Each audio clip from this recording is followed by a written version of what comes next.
Being an assassin, he lived like a chained dog, betrayed and discarded like a pawn. But reborn in a new life, he forged his own path. At first they called him untalented. Then they called him next in line to be king. A genius swordsman, respected by nobles and feared by enemies. He lives not to serve but to rise, and one day face the man who killed him. Will honor and vengeance walk the same path? Let's find out. The story began with the cool night wind, the dim moonlight, and the killer's instinct all whispering the same thing. Rayon, the protagonist, fell to one knee in front of Robert Darris. He remarked that he had done a good job. MC agreed and thought that they were saying that he would die at the hands of this man today. Darris added that he had proven himself worthy as the leader of the shadows. With his work from the shadows, the family would gain strength faster. The protagonist calmly replied that he was simply doing what he had to do. He wondered if a shadow could resist the will of the person it was imitating. The protagonist said that a shadow was meant to follow the will of its master. It could not have its own will, feelings, or opinions. Darris replied with a smile that it was true. If he knew that, then how dare he act on his own free will? How did he break free from the brainwashing? MC wondered in fear, how did he figure that out? The Robert family uses brainwashing to control the shadows, their own group of killers. They steal or buy children and train them to be killers for the family. These children do the dirty work and take the blame for the consequences until they die. In other words, the children grow up as the watchdogs of the Robert family. He was also brainwashed, but one day he accidentally broke free from these shackles. But how did he know? The protagonist excitedly asked how he knew. Darris answered that he and all the other killers were wearing two collars. The first was the brainwashing, and the second was this. He snapped his finger, and in an instant, the protagonist felt a terrible pain inside. He doubled over and, coughing up blood, wondered what kind of pain this was. It felt like his heart was being torn in half. Darris added that this collar was called the Raging Worm. There is an insect inside his body that will feast on his heart at his command. MC thought that this is the most nightmarish spell in existence, allowing you to know what a slave feels. He exclaimed in displeasure that he planted a furious worm. Wasn't brainwashing enough for them? He also behaved like a righteous and honest man. He is simply disgusting. Darris replied that he is rather prudent. After all, he somehow got rid of the brainwashing. After all people wear masks. It turned out that his mask was more impenetrable. MC thought that he was kidnapped at an age when his memories were still blurry. They raised him to be a hunting dog and a killer, loyal only to the Robert family. Until he became the head of the shadows, he lived without his own emotions and thoughts. Then, by accident, he learned a breathing technique called the Ring of Fire. And as if to prove that this was once the divine skill of the best swordsman on the continent, he was able to get rid of the brainwashing. He thought that he could finally dream of freedom. Hope even began to grow within him. So why did he meet death instead of freedom? What sins did he commit to die so senselessly? The protagonist, engulfed in strong magic poisoning, began to stand up and thought that he could not come to terms with this. If he was going to die here anyway, then he would at least take his arm with him. No, even a simple wound would be enough. Darris wondered in surprise how he stood up in such a state. The protagonist made a quick dash, inflicted a small wound and thought that his death would not be so miserable. He, seeing this, cut off his head in lightning speed and thought that he had foreseen everything. But he dispelled the brainwashing and even attacked him, despite the pain caused by the rampaging worm. Darris began to walk away and noted that this had not happened for a long time. He did not even remember the last time he was injured. And suddenly a bite from his own hunting dog, how ridiculous. Since he was dead, he did not need to worry anymore. Let the others dispose of the body. In an instant, the rest of the ninja appeared and obediently began to follow the order. MC thought that Darris was considered the strongest martial artist on the continent. There was no way he could defeat him. He was strong and he was weak. He could not do anything at all. He regretted living such a meaningless life. He regretted being humiliated and manipulated all his life. And he regretted that he was never able to complete the Ring of Fire. He did not care if it was a god or a demon. He asked, "Let someone do it." He wants revenge at all costs. Suddenly a system window appeared, which says that he was chosen by rage. Rage absorbs his target body dead. An error occurred and a moment later, MC was reborn as a baby. Sylvia, the new mother of the protagonist, holding a rattle in her hands, said with a smile, "Let him look. What is so interesting here?" She, looking at him, took him in her arms and said that he is her sunshine. What a sweet baby he is. The protagonist thought that he still can't get used to it. The woman who is babysitting him is called Sylvia. He still finds it hard to believe. She took him in her arms and said with a smile, "Let him try to say mama." MC thought that he was reborn and became this woman's child, retaining all the memories of his previous life as a killer. At first he thought that he was imagining things, that he was just sleeping for 100 days in a row. But he did not wake up. no matter how much time passed. So he decided to accept the fact of reincarnation. After some time, Sylvia, holding him in her arms, asked if the weather was nice outside today too. She hoped that the head of the family would return soon, and then he would give him a lovely name. The protagonist thought that of course he couldn't call him the son forever. The head of the family had not shown up for more than 3 months. He must be a damn busy man. He didn't know much after reincarnation, but he was definitely born into a rich family, and apparently into a rather famous family. He thought that it was better than being born into a commoner family. After all, he still had to take revenge. Rage and thirst for revenge occupied all his thoughts, but he needed to be patient.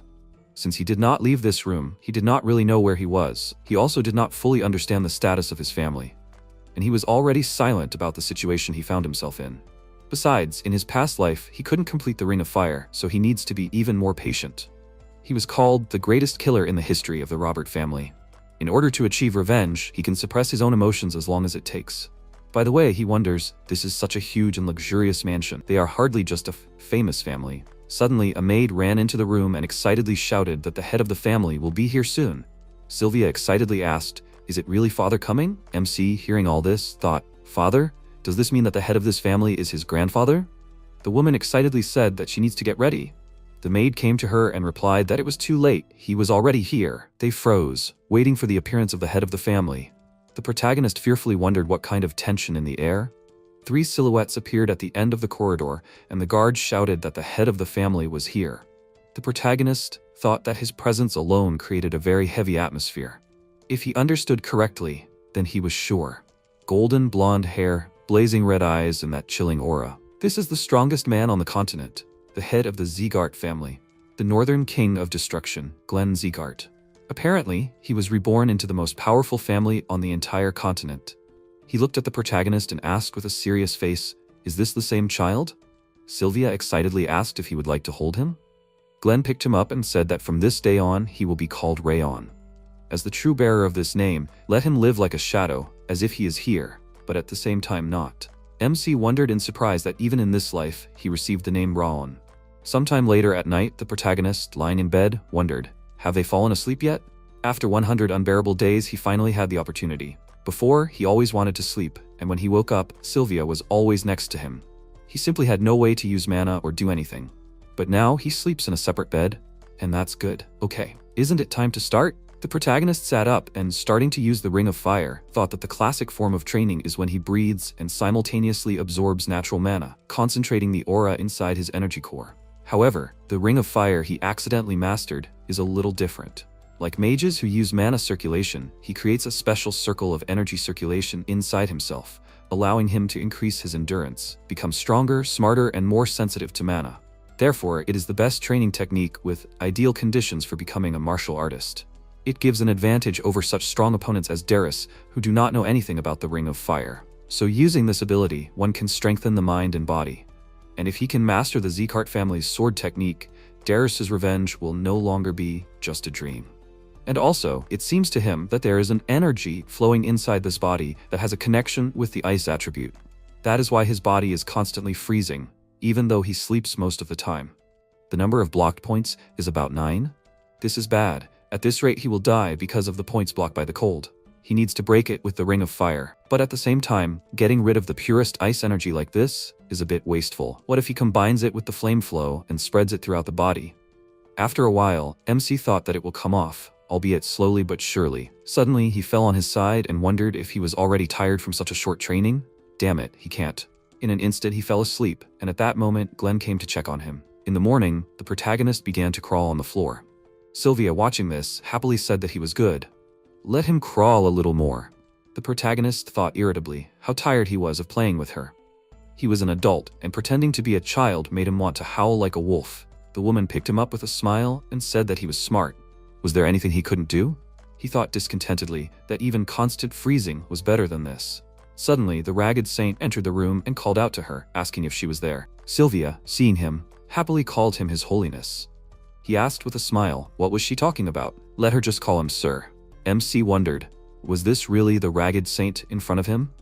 He possessed divine powers, medical techniques, and skills that were famous throughout the world. Despite the fact that he was the most famous doctor on the continent, at the same time he was the most elusive due to his constant traveling. The rag saint remarked that he heard that she had given birth, so he decided to take a look. Was this her baby? The woman agreed with a smile and handed the protagonist over to him. He remarked that he was blonde with red eyes. He was just like her, right? Sylvia agreed with a smile and asked if he wasn't cute. The rag saint replied that he was cute, of course. He didn't look like Glenn at all, so what was his name? The woman replied, a little nervously, that his name was Ron.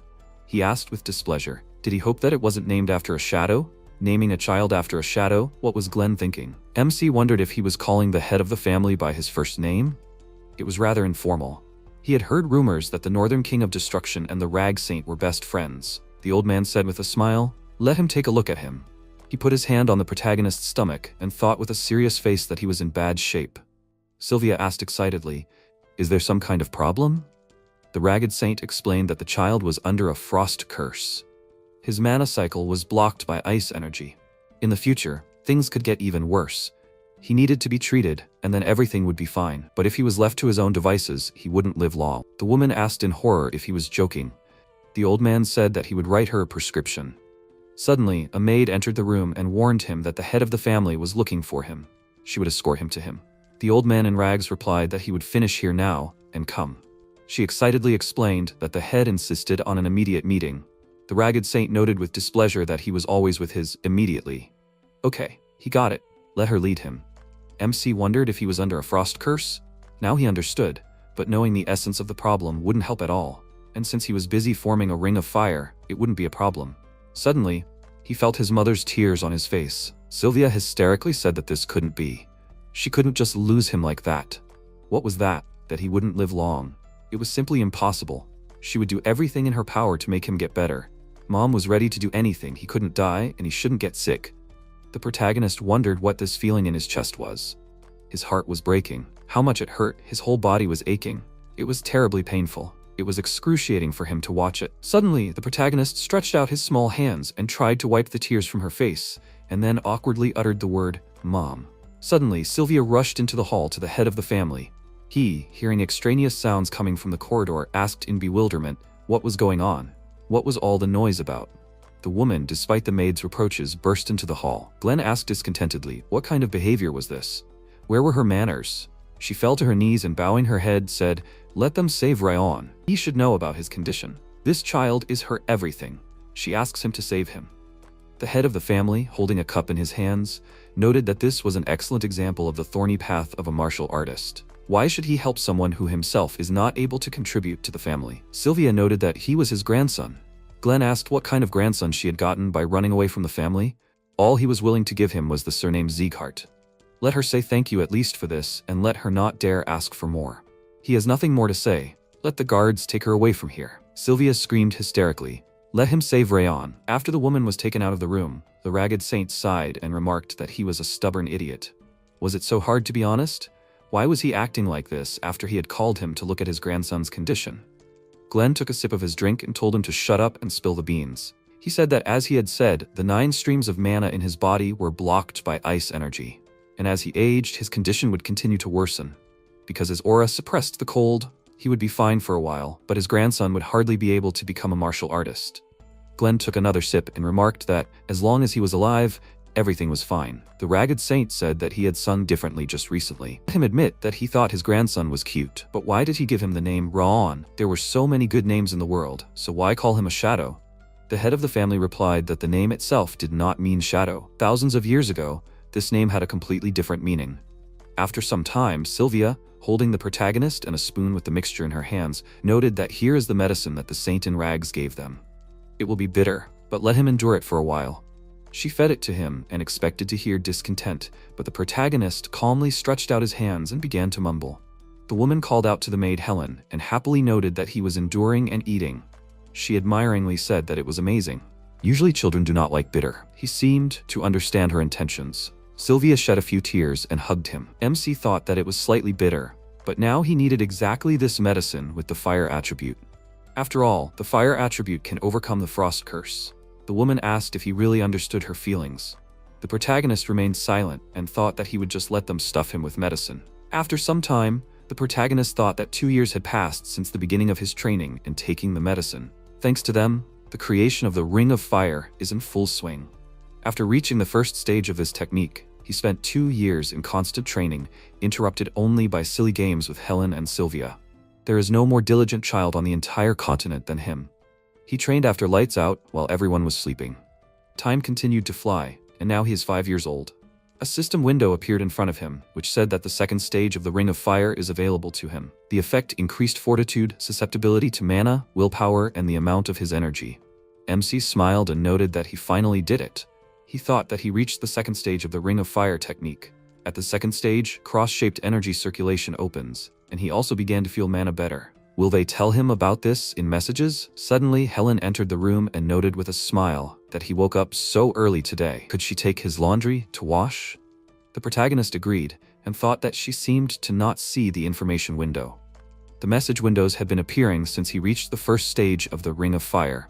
At first, he didn't understand where they were all coming from, but the system turned out to be convenient. It allows him to track his current status. Judging by Helen's reaction that time, the window is actually only visible to him. By the way, he reached the second stage, but his low stamina and frost curse were still there. If he didn't have the fire attribute medicine, it would have been harder to improve so quickly. Medicine is medicine, but for these 5 years, Sylvia, Helen, and everyone else in the annex were constantly worried about his well-being, as if he were the crown prince about to die, which also played a role. Well, he's already turned 5 years old. He still has a lot of time ahead of him, so there's no need to rush. The frost curse is still a problem, as is low stamina. Because of this, he quickly gets tired as soon as he starts moving actively. But in his past life, he was still called the greatest assassin, where he discovered the extraordinary technique of Ring of Fire. Once he fully mastered it, relying on the experience of his previous life, all ailments will disappear at once.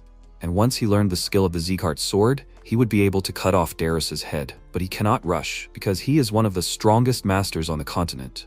If he goes mad with thirst for revenge when they meet, he will not be able to defeat him.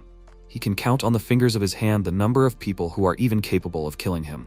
Although it will be slow, he must first gain strength, and as soon as the opportunity arises, he will have to deliver a crushing blow. And that means he must continue training. Suddenly, Sylvia entered the room and noted with a smile that he was awake. Did he remember that she said that they had to go somewhere today? Let him change his clothes and get ready to go to the main building. MC wondered if that day had come. 6 emperors, 5 demons, are the forces that maintain the balance on the continent. The Zeekhart family he was reborn into belongs to the 6 emperors. The 6 emperors act as the forces of good, and the 5 demons act as the forces of evil. In order to find out whether the scales will tip in one direction or another, there is a determination ceremony to find out whether an unknown variable has appeared in a family. And today was the day of the determination ceremony for Zeekhart. After a while, they arrived at a huge mansion. Everyone present began to talk to each other.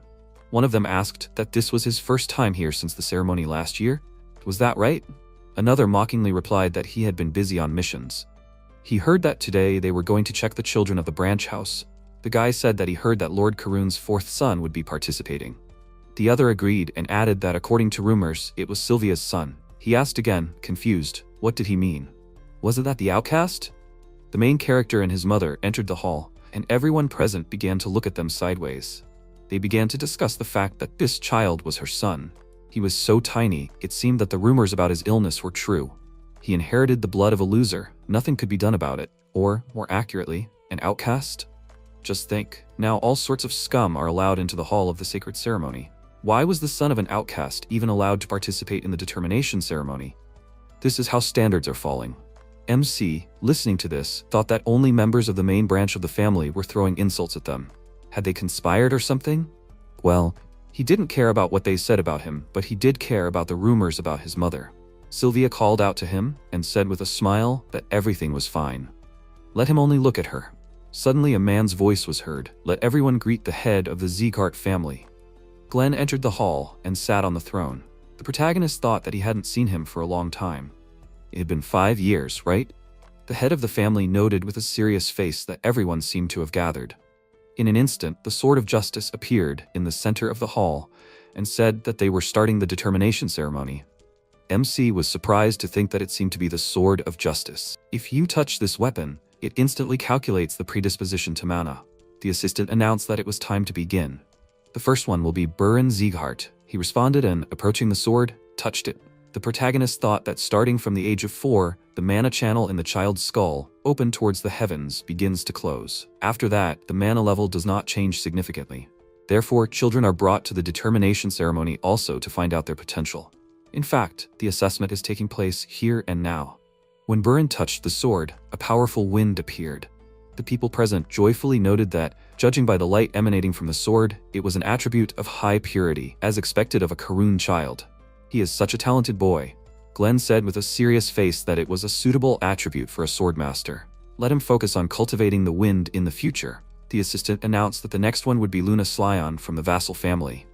The protagonist, watching what was happening, thought that he understood the general principle. The length of the path of the rays of light determines the purity of the mana, and the attribute of the mana is displayed on the very swirls. This is how the Zeekart family determines the talents of children. When the girl touched, the people present began to talk with interest. Will the Slyon family have another genius? Well, it is not for nothing that she bears their last name. She is at the level of Burin. MC thought that it seems that a person's value here is truly determined only by his talent. Most likely, he will not have good results. Although the Ring of Fire is already at the second stage, the ice attribute is still present in his energy. Not that it matters much. After seeing Luna's results, the assistant declared that it was good. Now the last participant is Raon Zeehard. Let him step forward. Sylvia said with a smile that it was time for him to go. The protagonist agreed and thought that he did not have any special expectations. He just wanted to know for himself what kind of mana attribute suits this body and what attribute he should cultivate in the future. The woman asked with a smile. He had already seen how other children did it, right? He just needed to imitate them. The protagonist agreed and, walking towards the sword, touched the object. Suddenly, everything around him began to shine with golden fire. The scene that appeared before him was of the first head of the Zeehard family wielding a sword, cutting down all the nearby monsters with one swing, using his powerful strength. The scene ended, and MC noticed a faint white glow coming from near the sword. People mockingly noted that this was the first time they had seen such a short burst. This was colorless mana. What kind of quality could we be talking about? It seemed that even the god of battle was indifferent to the child of a fugitive. Sylvia approached him and said with a smile that everything was fine. He had done everything right. Those present began to say with disdain that he had the blood of a powerful family in him. They had not expected anything, but this was too much. They really came just to humiliate him? And Sylvia was quite brave. It seemed that the only things that had been passed on to him with the blood were his hair color and red eyes. Glenn said discontentedly that there had been enough chatter. The hall was too noisy. The selection ceremony was over. Let everyone disperse. When all the guests had left, the head of the family remarked that it seemed that nothing could be done. Rowan, the butler, called out to him sadly. Glenn thought that he had not expected much, but what was that? Suddenly, the sword instantly shone very brightly. He said in surprise that it was a golden light like the sun. This was the aura of the first head of the Zeekart family. It contained a supernatural firepower that even the demonic flames were unmatched. Golden mana and golden flames had only appeared once in the entire history of their family. Mana made of thick golden light, blindingly beautiful and radiantly bright. Golden flame. What kind of person is this Ron? After a while outside, MC opened the status window, which said that he had a 9-node frost curse, low stamina, weak sensitivity to mana. Ring of Fire of the second stage, resistance to water of the second stage. The protagonist noted that it would do. Now, isn't it time to pump up the Ring of Fire to the third stage? After a while, he thought that 7 years had passed since the determination ceremony, and he turned 12. With the help of constant training, he almost reached the Ring of Fire of the third stage. Things would go faster if he could figure out how to deal with the ice. His resistance to the water attribute had advanced to the second stage, so he was no longer cold. He still had trouble moving around, but his condition had improved significantly. He could start doing some physical training. Suddenly, Sylvia called out to him and remarked that he needed to get ready. What was he doing here? They needed to hurry up before they were late. MC reluctantly agreed and thought that it seemed like it was time for the next selection ceremony. He would have to face those annoying bastards again. After a while, when the ceremony was already over, the assistant announced that Langrisser Legretter had done a good job. With that, the selection ceremony was over. The protagonist, watching this, wondered if this was all because there were only side branches. It was over sooner than he expected. Suddenly, Glenn called out to him and remarked with a serious face that he was sure he had received an order to begin basic training. Why didn't he send an answer for a month? The protagonist was puzzled, wondering what he was talking about. What other basic training? Sylvia excitedly explained that Ron was different from other children. There was still too much ice energy in his body. It was hard for him to exercise. MC wondered in surprise. How did she know this? Glenn menacingly answered that, while they were in their family's domain, there were no exceptions for those who bore the surname Zeeghart. If he couldn't walk, Let him crawl, but train. This was the way of their family members. The woman screamed in fear that she couldn't force him to do this. Let him at least give them some time, the head of the family asked menacingly. Maybe she wanted to run away from the family again? But with this child, she should live on this land as a Z-card. If she didn't want to, then she should get out of here right now. People began to mockingly discuss that she would most likely run away again. I'd like to see, but she no longer has an energy core and mana flows that could be destroyed. And why would someone like that be born in the main branch? It was so disgusting. MC thought that he knew why they treated her so badly. She ran away from the family earlier. Sylvia showed that she used to study martial arts, but she lacked an aura. Apparently she lost her energy core, and her mana flows stopped. That was the price for marrying his father. But his father died when she was pregnant with him, and she had no choice but to come back here. It was obvious that a main branch member who had left the family in disgrace of his own free will would be ridiculed if he ever decided to return. However, these were just the foolish words of narrow-minded people. As long as he was Sylvia's son, he would not calmly stand by and listen to her being treated like that. Suddenly, the protagonist walked to the center of the hall. The woman shouted excitedly, "What was he doing? Let him go back, she would figure it out herself." MC replied that it was okay. He would follow his order and begin training next month. The instructor of the first martial arts hall asked, didn't he know? Even if it was basic training, a sick person wouldn't be able to endure it. He shouldn't force him. The protagonist replied with a serious face that it was okay. This was the only way to continue bearing the name Z-card. He would attend training. Glenn asked menacingly, did he even know the true weight of this name? Suddenly, MC felt an incredibly powerful aura and his blood started to flow. He thought that he felt like he was being crushed, and he just looked at him. His heart was pounding non-stop. He was much stronger than the Robert family. So, this is what the power of the Northern King of Destruction is like? Sylvia hugged him and shouted at him to stop. Raon is still too young. He doesn't understand what he's saying. The instructor added excitedly that he was just a little child. He was asking him to calm down. Glenn said menacingly that he was the one speaking now. The woman noted with fear that he was not yet able to go to training. He should stop pressuring him with his aura. MC thought in wild shock that in the past he was a killer. A man who lived in the shadows. He was always closer to death than to life, and he never came out of the shadows. But now that was over. He was no longer going to hide in the shadows. He would no longer live as a killer. Now he was Ron Zieghardt. He would win back Sylvia's original place. The protagonist came closer to the throne and said that he grew up in isolation, in an annex of his residence. Therefore, he does not know how powerful and influential the Zieghardt family is in society. If training will help clarify this, then he will only agree. He thought that he will protect Sylvia and try to return smiles and joy to the people who became dear to him here. Glenn asked what he means by that he is going to evaluate the standards of their family during training? MC answered that he has no other choice. He added that, in this case, he will order the instructor to conduct appropriate training so as not to disappoint him. The protagonist thought that in his past life, he was the best assassin. In addition, he has a Ring of Fire, which is still considered only a legend.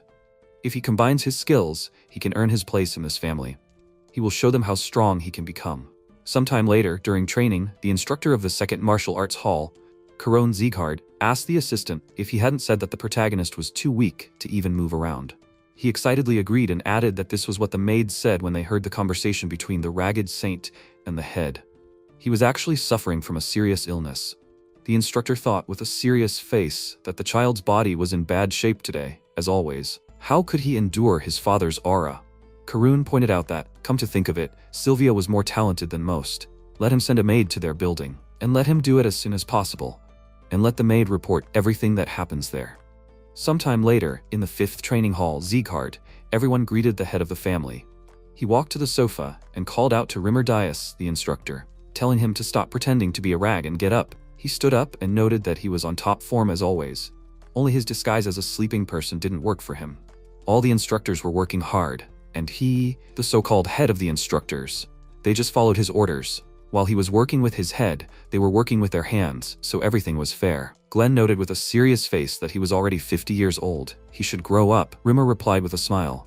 To hell with his prejudices about age, especially since he was an elf. By the way, did he come because of his youngest grandson? Sylvia had come too, but he hadn't expected him to come either. Glenn asked again in surprise. Had she come? He agreed with a smile and added that she had asked him to make sure Rayon didn't get hurt. If that was what he had come for, he didn't have to waste his time. especially since he had already said that he wouldn't interfere with the training process in the 5th hall. He made no exceptions, even for everyone's favorite youngest. The head of the family said with a calm face that there was no problem. He doesn't need his training to be easier. Let him do as he pleases. He's not interested in weaklings. Rimmer, with great surprise and affection, noted that his love for the younger one was even greater than he imagined. He wanted to give this child the love that he couldn't give to Sylvia. Glenn irritably noted that if he weren't his old comrade, his head would already be rolling on the floor. Let him be tough and cut off weaklings right away. Let him instruct only those who deserve it, he replied with a smile that then he would act at his own discretion. Glenn said that this is exactly what he wanted. That's it, he moved on. The instructor smiled and said that he should take care of himself. After the leader left, he wondered what Ron was like. After some time, MC opened the status window, which said that the 3rd stage of the Ring of Fire was available to him. The effect increased the fortitude of the spirit and mind, susceptibility to mana and the amount of energy, endurance, strength, and agility. And also the resistance to the water attribute increased to the 3rd stage, and the frost curse weakened. He thought with a smile that the 3rd stage definitely felt different. His susceptibility to mana increased, and his mind seemed clearer than before. He remembered how Sylvia excitedly pointed out that he should not overexert himself on the very first day. The protagonist thought that thanks to her stopping him in time, he progressed more smoothly. And the status window helps to track his progress. But this is only the beginning. The Zegart family's training is known for its difficulty. Obtaining the 3rd stage of the Ring of Fire is only the first step. It is a kind of solid foundation to continue to actively grow and develop. This way, he will succeed faster than others and finally shut up all the evil tongues. After that, the heavenly sword Darus, he won't stop until he slits his throat. Suddenly, Sylvia called out to him and asked with a smile if he was still awake, right? MC asked why she was there.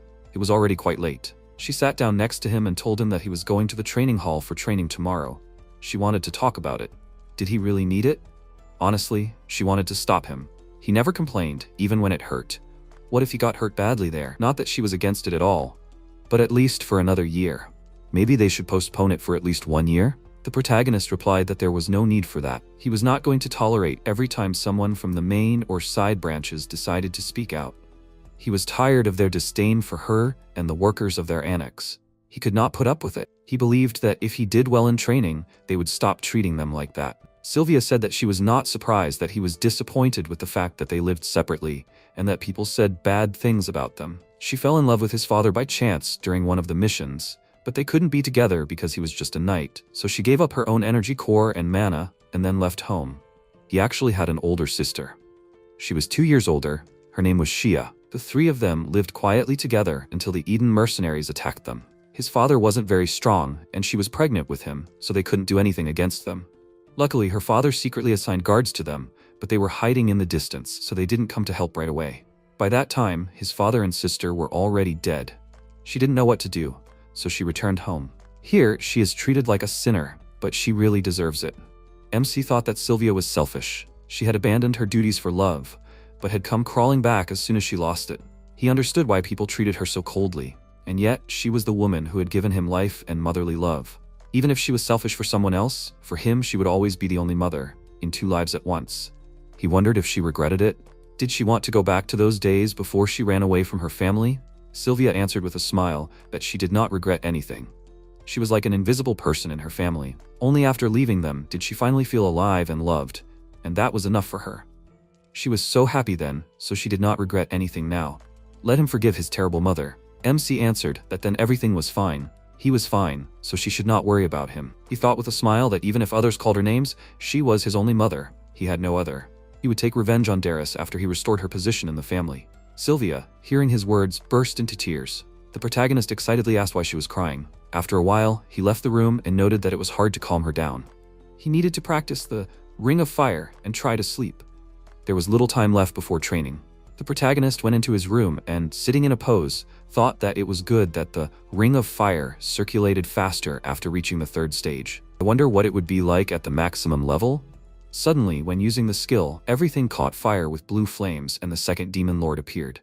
He said that the time had finally come. His rage had reached him. In the name of anger, he would help make his dreams of revenge come true. A system window appeared, stating that the rage characteristic had been unlocked. The user's rage awakened.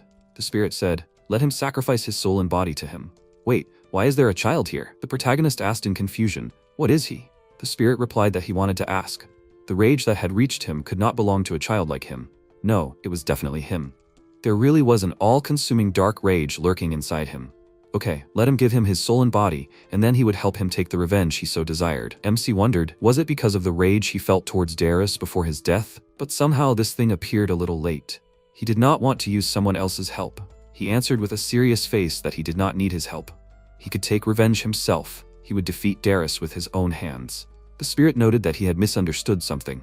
He did not come to persuade him. He had already made his decision. Suddenly, MC felt a cold flame and wondered what it was. The spirit fiercely rushed towards him and shouted that all he had to do now was to offer his body graciously. When he got as close as possible to the protagonist, he thought that he was cold. His body, it felt like even his mind was freezing. This creature's attribute was not fire but ice. The spirit said to let him think of Darius and let his rage boil. Even if he was God himself, he would kill him. The protagonist thought that he was somehow holding on thanks to his water resistance. But the attack was not only made of cold, it was constantly fueling his rage. The spirit added that it would completely destroy his opponent. In exchange, it needed his body. MC thought that if he gave in, what would happen to Sylvia and the maids? He could not let him take the body at all costs. The spirit said that he would feel better if he gave in to his rage and accepted it. There was no point in holding back. He really wanted to do it without causing any unnecessary damage since he was going to use his body. But if he resisted, he would absorb his essence no matter the consequences. The protagonist thought excitedly about how it felt like his body was about to fall apart. He was almost at his limit. He couldn't take it anymore. At this rate, he was done for. Wait, if he had resisted the cold for so long because of his resistance to the water attribute, then maybe he could completely seal off his body and soul with the ring of fire. MC struck a pose and thought with a serious face that he had no choice anyway. He wanted to live. Suddenly, the spirit, sensing the fiery energy, exclaimed that even if it had only been a short time since he had awakened, how was this even possible? He was just a human, and a child at that. The protagonist replied with a serious face that he would take his revenge himself, and he won't let a ghost use his body. The spirit shouted furiously that he dared to call the Lord of the Demon World a ghost. The protagonist asked with a smile, how can he be the Lord of the Demon World if he can't even kill him? It seems that the Lords of the Demon World are nothing, so let him disappear. He thought that if he thought about it, the spirit said that he had just awakened. Is that why he can't use his powers to the fullest? A system window appeared, notifying that additional skills were unlocked. MC wondered in surprise, what does additional skills mean? Suddenly, the spirit exclaimed in surprise that these are his status windows. Where did he get this from? The protagonist explained that it shows him his characteristics in the form of statistics. But is it somehow related to him? The spirit explained that he created this system. So where did he get this from? The protagonist asked in confusion, why did he do this? He replied that he was not going to answer. MC suggested that it seemed to be necessary for rapid growth. The spirit asked excitedly, how did he know? He thought that he was not in good terms with emotions at all. It seemed strange to him that the ring of fire was swinging faster than in his past life. But it seemed to be all because of the influence of the system. The spirit furiously shouted, let him give up both his power over the system and his body. The protagonist menacingly hit him with a fist soaked in mana and thought that it seemed that he did not have a material form. Then even mana would not help. Considering that no one had rushed in here despite all the noise, apparently only he could see and hear him. He began to wave his hand near him, and the spirit furiously flew into his hand, appeared in the form of a bracelet, and said that not much time had passed since the removal of his seal, but his powers would soon return. Then he would not be able to stop him. He would be with him until the day of his death. The protagonist thought, what a leech he was. He wants to get rid of him now, but then he might lose the system. And who knows what will happen to Sylvia and Helen. It's better for him to keep him close and watch over him. He'll just hold him back and hope that he gets stronger as soon as possible. The protagonist asked why the flower bracelet. It doesn't really suit him. The spirit exclaimed in displeasure, let him respect his tastes. MC sighed and agreed. After a while, in the corridor, Helen said that she was sure that the young master. Sylvia replied that she knew, but still. At that moment, the protagonist came down from the second floor and noted with a smile that he was ready. It was time for him to go to the training hall. They went outside, and the maid said with a smile, let him be vigilant and let him take care of himself. The protagonist agreed and added that he would be careful. They would see each other again. Helen called out to Sylvia and asked why she was seeing the young gentleman off with such a sad face. She might upset him. She approached him and said with a smile that she believed in him. MC replied that she shouldn't worry. He wasn't going to overdo it and would back off immediately if things got too tough. As the protagonist set off, Sylvia asked excitedly if he would be okay. Helen noted that he was already feeling better. Maybe he would even be able to handle the training. She thought that he was feeling much better compared to before. The woman remembered how, when she was saying goodbye to the protagonist, Helen noted that out of all the Xenehearts, his instructor was the most observant. And he was trying hard himself, so she was sure that he would succeed. The protagonist agreed with a smile and added that he promised that he would be able to handle everything and not get hurt. She shouldn't worry. He had made her a promise, so he would keep it no matter what. Let her trust him. At this time, Sylvia said with a sad face, let him return home safely. After some time in the 5th training hall of Xeneheart, MC, being in the crowd, thought that there were many people gathered here. And not only from his family line, there were also students from vassal families and those who simply received a recommendation. According to Helen, there are especially many people this year, so even the 6th hall will be connected. Suddenly, some students began to talk about him. One of them mockingly said that it seemed that it was only necessary to push him and he would fall apart. Another asked why he came here if he was such a weakling. He wears a bracelet with flowers. How tasteless he is. The spirit, hearing this, exclaimed furiously, how dare they? Parasites do not know the concept of taste at all. He will completely destroy them. The MC walked up to them with a calm face and asked, instead of buzzing around like flies, wouldn't it be better to express their opinion to his face? Or don't they know how pathetic it is to whisper behind a person's back? The guy excitedly shouted for him to shut up. The only pathetic one here was him, who was sent to the annex. The other one exclaimed in displeasure that he didn't even belong to the main branch. How dare he reproach them? The protagonist, with a calm face, pointed out that they did too. So what right did they have to judge him? Disparaging speech was only allowed towards someone of lower rank, wasn't it? One of them grabbed him furiously and prepared a fist, when Buran suddenly appeared and said, let them stop. The training was about to start. Hundreds of people from outside had gathered here. Did they want to disgrace the name of Xeneheart? The students immediately sat down and began to apologize shamefully. He approached the protagonist and asked why he was sticking his neck out on the first day. He should know his place. He was nothing more than dust. If he didn't want to get kicked out of the annex, he'd better lay low. Buran thought with displeasure that it was pure luck that the leader had noticed him, and he was already acting like God knows what. Such a loser will definitely fail in training. He started to leave and warned him that he should leave right away if he didn't know how to behave. He wouldn't be able to handle it anyway. The MC, with a calm face, teased him about how important he seemed. Where did he get all this arrogance from? Was it because he was from the main branch? Or did he have other reasons for talking like that, knowing nothing about him? Or did his father put him up to it? Let him go and cry to him and let him punish the bad boy. Buran exclaimed furiously, how dare he? Suddenly, Rimmer kicked the gate open and shouted with a smile, are they already fighting? How brave they are. Is it all because they are children? The protagonist, seeing it, wondered, is this the magnificent sword of the Xeneheart family? He heard that he retired due to damage to the energy core. He didn't expect to see him here. The instructor asked with a smile, why don't they at least hold off on the fight until the end of the ceremony? Buran walked away from the protagonist with displeasure and fell into line. Rimmer introduced himself and announced that he was glad to see them all. He would be their instructor for the duration of the training. So, he was informed that there were 160 recruits here. This is too many, so they will conduct a small test to weed out the extra ones. A quarter of them will be enough for him. The students exclaimed excitedly, only a quarter? But why did he decide to do this? The instructor explained that he only needs the best. He only trains the elite. The protagonist's spirit furiously shouted that he was an arrogant bastard. He dared to look down on them? He calmly chased him away and continued listening. Rimmer sat down on a chair and said that his word was law here. If they had a problem with this, they could safely complain to the head of the family. Well, isn't it time they got started? So, what are they waiting for? Let them start running. The basis of martial arts is physical strength and fortitude of spirit. Let them run as long as they can until he tells them to stop. The protagonist ran, and the spirit discontentedly noted that if they were forced to run, then let him break ahead. Why was he dragging behind? He replied that they were not in a competition. There was no point in him overtaking them. The protagonist thought that the instructor assessed the potential and temperament of the students and would not judge only by what the eyes saw. The winner would be the one who lasted until the very end, and he would endure it at any cost. At this point, the instructor's assistants noticed that Buran and Luna had pulled ahead. One of them said that everyone was running pretty fast, but these two were even faster. Another said that this was not the limit of their speed. He was sure that they could run for another couple of hours without stopping. They were only 12, and they were already at this level. It was scary to think what they would achieve in the future. One assistant pointed to the main character and asked, is this child's name Ron? He was clearly not keeping up, and he was lagging behind for now. Another said that he had heard that he was sick. The fact that he was running was already surprising, but he already looked tired. Rimmer, overhearing their conversation, thought with a smile how interesting it was. He had never seen anyone like this. What was this? He had always known that people whose talents he did not immediately see would become the strongest on the continent. He was not given the opportunity to look deep into their strength.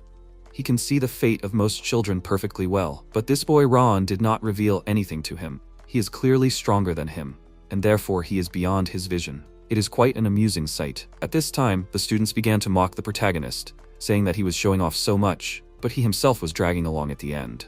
Another replied that he deserves it. He will soon be eliminated. Let him look at his face. He will not last even 10 minutes. MC thought, isn't this strange? They are just running, although they were promised hellish training. In his past life, he had to run headlong from enemies and wild animals, and here is ordinary running. Isn't this too easy? After some time, Rimmer, seeing how the protagonist is running, wondered in surprise, what the hell is this? Why is he still running? He has long exhausted his endurance and is already running beyond his capabilities. He should not have any strength left. Is he really moving on pure persistence? He's willing to train until it kills him? The instructor smiled in surprise and noted that he was interested in him. At this time, Burin, seeing the protagonist continue to run, asked irritably why he was still running. He was told that he was too weak to train. He remembered how one instructor reported to his father that, according to the Saint in Rags, the son of Sylvia had very little chance of surviving childhood. Mastering martial arts was out of the question due to the frost curse. Burin thought that he even looked extremely fragile. So why was he still running? How infuriating it all was. He would still show him the difference between them. He would never be able to keep up with him. He activated his aura and ran forward incredibly fast. MC thought that he seemed like a nobleman, but in fact, he was just a child. Even Luna was more mature than him. In any case, this test was not a competition, but a struggle of attrition. There is no reason for him to break his pace just because he wants to show off. After a while, a couple of students started to get tired. One of them asked him in confusion why he was still running. The girl with a dissatisfied face said that she heard that he was weak due to some kind of illness. Does he really not get tired at all? The protagonist, hearing this, thought that he felt like he was about to die because of the cold energy inside him. It seemed like his lungs and heart would fail at any moment, but he used the Ring of Fire to squeeze out the remaining energy. This skill has advanced a lot lately. If he uses it to its full potential, the positive effects will not take long to appear. Suddenly, the spirit of rage appeared and asked, "So this is his condition? And he is still his future vessel? Just let him give him his body. He will easily beat that blue-haired boy. He will simply freeze everything here." The MC worriedly thought about what he needs to endure. Rage takes over his mind, but he has to pretend nothing is happening. He tells him to shut up and be calm with a straight face. It won't work on him. The spirit smirks and says that no one can withstand his anger. They'll see how long it lasts. The protagonist clutches his heart and thinks that he needs to hold on. If he shows even a drop of weakness, this bastard will swallow him whole. The spirit exclaims in displeasure, "What a determined bastard he is. Why doesn't his rage affect him?" The protagonist thinks that he is tired. He feels like he is dying. His body doesn't obey him, and his vision is fading. He can't breathe properly. Is this his limit? Suddenly, Rimmer announces the end of the run. All the students stop and start breathing heavily. Burin, passing by the protagonist, says in displeasure, "What a stubborn bastard he is." MC thought that he really almost died. It seems that he won't be able to rest in this life either. The spirit of fury shouted in displeasure that he was a real monster. How could he do that? The protagonist replied that he said he wouldn't succeed. He thought that it also helped him pump up his Ring of Fire. And thanks to the status window, he sees that he has improved his physical potential. If he continues to train like this, suddenly, a system window appeared, saying that the conditions were met. He exceeded his physical capabilities. The experience gained was increased. The strength indicator increased by 2 points, agility by 1 point, and endurance by 1 point. The spirit of fury, seeing this, exclaimed in displeasure, "What is this? He gets additional experience for being in his system. This is just ridiculous." The instructor gathered them all together and said that they were great. This will end the test. So about what he said before, that he would only select a quarter of them, he lied, so let them relax. The students exclaimed in displeasure that they ran like crazy for his test. Rimmer explained that he couldn't expel so many people on the first day, but that was only for today. If they kept up their performance, most of them would definitely be eliminated. He was sure that he had told them to run as hard as they could, but none of the 160 people had done so, except for one person. Some had given up, and some had sneakily used their aura. Honestly, he didn't care what they had done to pass the test. After all, they were just taking the test.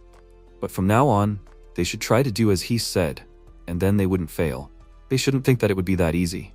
For now, they could consider themselves students on probation. In 6 months, they would take the final test, and then he would look at them. He was only going to keep the best students, although he wouldn't even be the one ranking them. And now, they could go to the comfortable dormitories provided by the Zeegart family. And one more thing, on the left, they could see their training center. After a while, Rimmer came out into the forest and noticed Glenn and noticed that someone had taken his resting place. He asked how he was doing. The instructor asked with a smile. Why was he asking him? Since he was here, he could see everything perfectly well. He could probably see that Buren and Luna were very talented newcomers, and the other children had the potential to become a pillar of support for the family. However, he saw nothing in Ron. He was sure that he was completely exhausted, so how did he manage to run so much? For the first time since they met, he could not see anything in someone. Since the damage to the core, his life had become so boring. But now, it seemed that a lot would change. Glenn jumped off the rock and remarked that he himself wanted to become an instructor for the newcomers. Let him not get distracted and focus on his duties. Rimmer, smiling as the leader left, agreed, and added that he felt that there were students this year who deserved his closest attention. Glenn replied that it was just a coincidence. Rayon would not be able to become a martial artist. The instructor smiled and noted that he knew perfectly well that it was no coincidence. After a while, MC said that since the training was over, he would go to the training center. The Spirit of Fury asked in bewilderment, was he going to train again? Did he have no breaks at all? The students, hearing his words, exclaimed in displeasure that this was impossible. After some time, they sat in the room. One of them said in displeasure that there was no way he could have lasted so long on his own. He must have cheated somehow. The other agreed, and added that everyone knew about his illness. Krine Zeegard, a representative of the side branch, said that he thought he had used some kind of remedy. He had heard that a saint in rags personally mixed the medicine for him. They exclaimed, what does this mean, that he ran for so long with the help of medicine? He has the nerve to use the advantage. Krine asked with a smirk. Well then, don't they think they should teach this bastard a lesson? After a while, they caught the protagonist and pushed him against a tree. He asked in confusion what they were doing. Krine smirked and asked, was he even asking? One of them furiously shouted that he used a magic potion to show off. Now I understand why he was so self-confident. Another exclaimed that if he didn't have a cure for holiness, he wouldn't have run for a minute. He uses dirty tricks and thinks that no one will find out? MC was perplexed by how they were losing their minds even over such a stupid reason. They began to warm up their hands and say with grins that they would teach him. It would be a private lesson. Krine with a sly smile noted that this was a common practice, nothing personal. He heard the instructor right. Learning is the light of the future. He made a sharp jerk to make a punch. The Spirit of Fury asked discontentedly, how long will he sit and listen to their annoying whining? He is also called his vessel. They are not such a big problem. MC instantly seized the initiative and struck him in the face, and then asked, do they want to learn? Well, okay, now they will learn. One of those present also decided to attack him, but the protagonist deftly struck him with his knee to the body and neutralized him. The latter asked fearfully, what are they doing? They do not think to lose to someone like him, do they? The protagonist instantly hit him and began to finish off the rest. The Spirit of Fury, watching what was happening, admiringly noted that it was surprising that he was doing so well. After some time, Krine, kneeling, began to apologize and say that they were wrong. MC pinned his arm with his foot and said with a smile that if he wanted to finish the lesson, he should answer one question correctly. Who put them up to it? Maybe it was Buren? He excitedly replied that it was not so. He did not know anything, they wanted to do it themselves. He had nothing to do with it. The protagonist thought that this was unexpected. He thought that this guy hated him. Most likely, all was not lost yet. Protagonist said that he proposed to keep the contents of their lesson a secret. How did he like that idea? Krine responded fearfully that he could do as he wished. MC grabbed him by the hair and said that they had better stay away from him, or they would have extra lessons. The last lesson, if he touched the shadow again, he would disappear. If he got it, then they should go away from his sight. At this time, Rimmer, who was behind a tree and peeping, thought that this was a tense scene. It felt like their leader had returned to his childhood. It seems he is gifted in martial arts after all. However, he is Zeegart, nothing surprising. It is a talent growing in the shadows, hidden among gifted children. It never ceases to amaze him. After some time, the protagonist returned to his room. A system window appeared, which said that the conditions were met. Rage is pleased with his actions. Dexterity increased by 1 point. The spirit himself exclaimed with displeasure that he was given bonus points for this. What kind of nonsense is this? MC, with a calm face, noted that he himself created the system. So what are these questions? He irritably replied that of course he does not understand anything, because he has never had a system taken away from him. He stole the power intended for his original form, and he is not even a little grateful. He has a proposition for him. How about betting him on something? If he wins, he will give him a bonus. If he loses, he will stop resisting Rage. System windows appeared, notifying that Rage was offering a bet. The conditions were to pass a training test with the best result. If successful, he would receive 2 points to all statistics as well as a stat of his choice.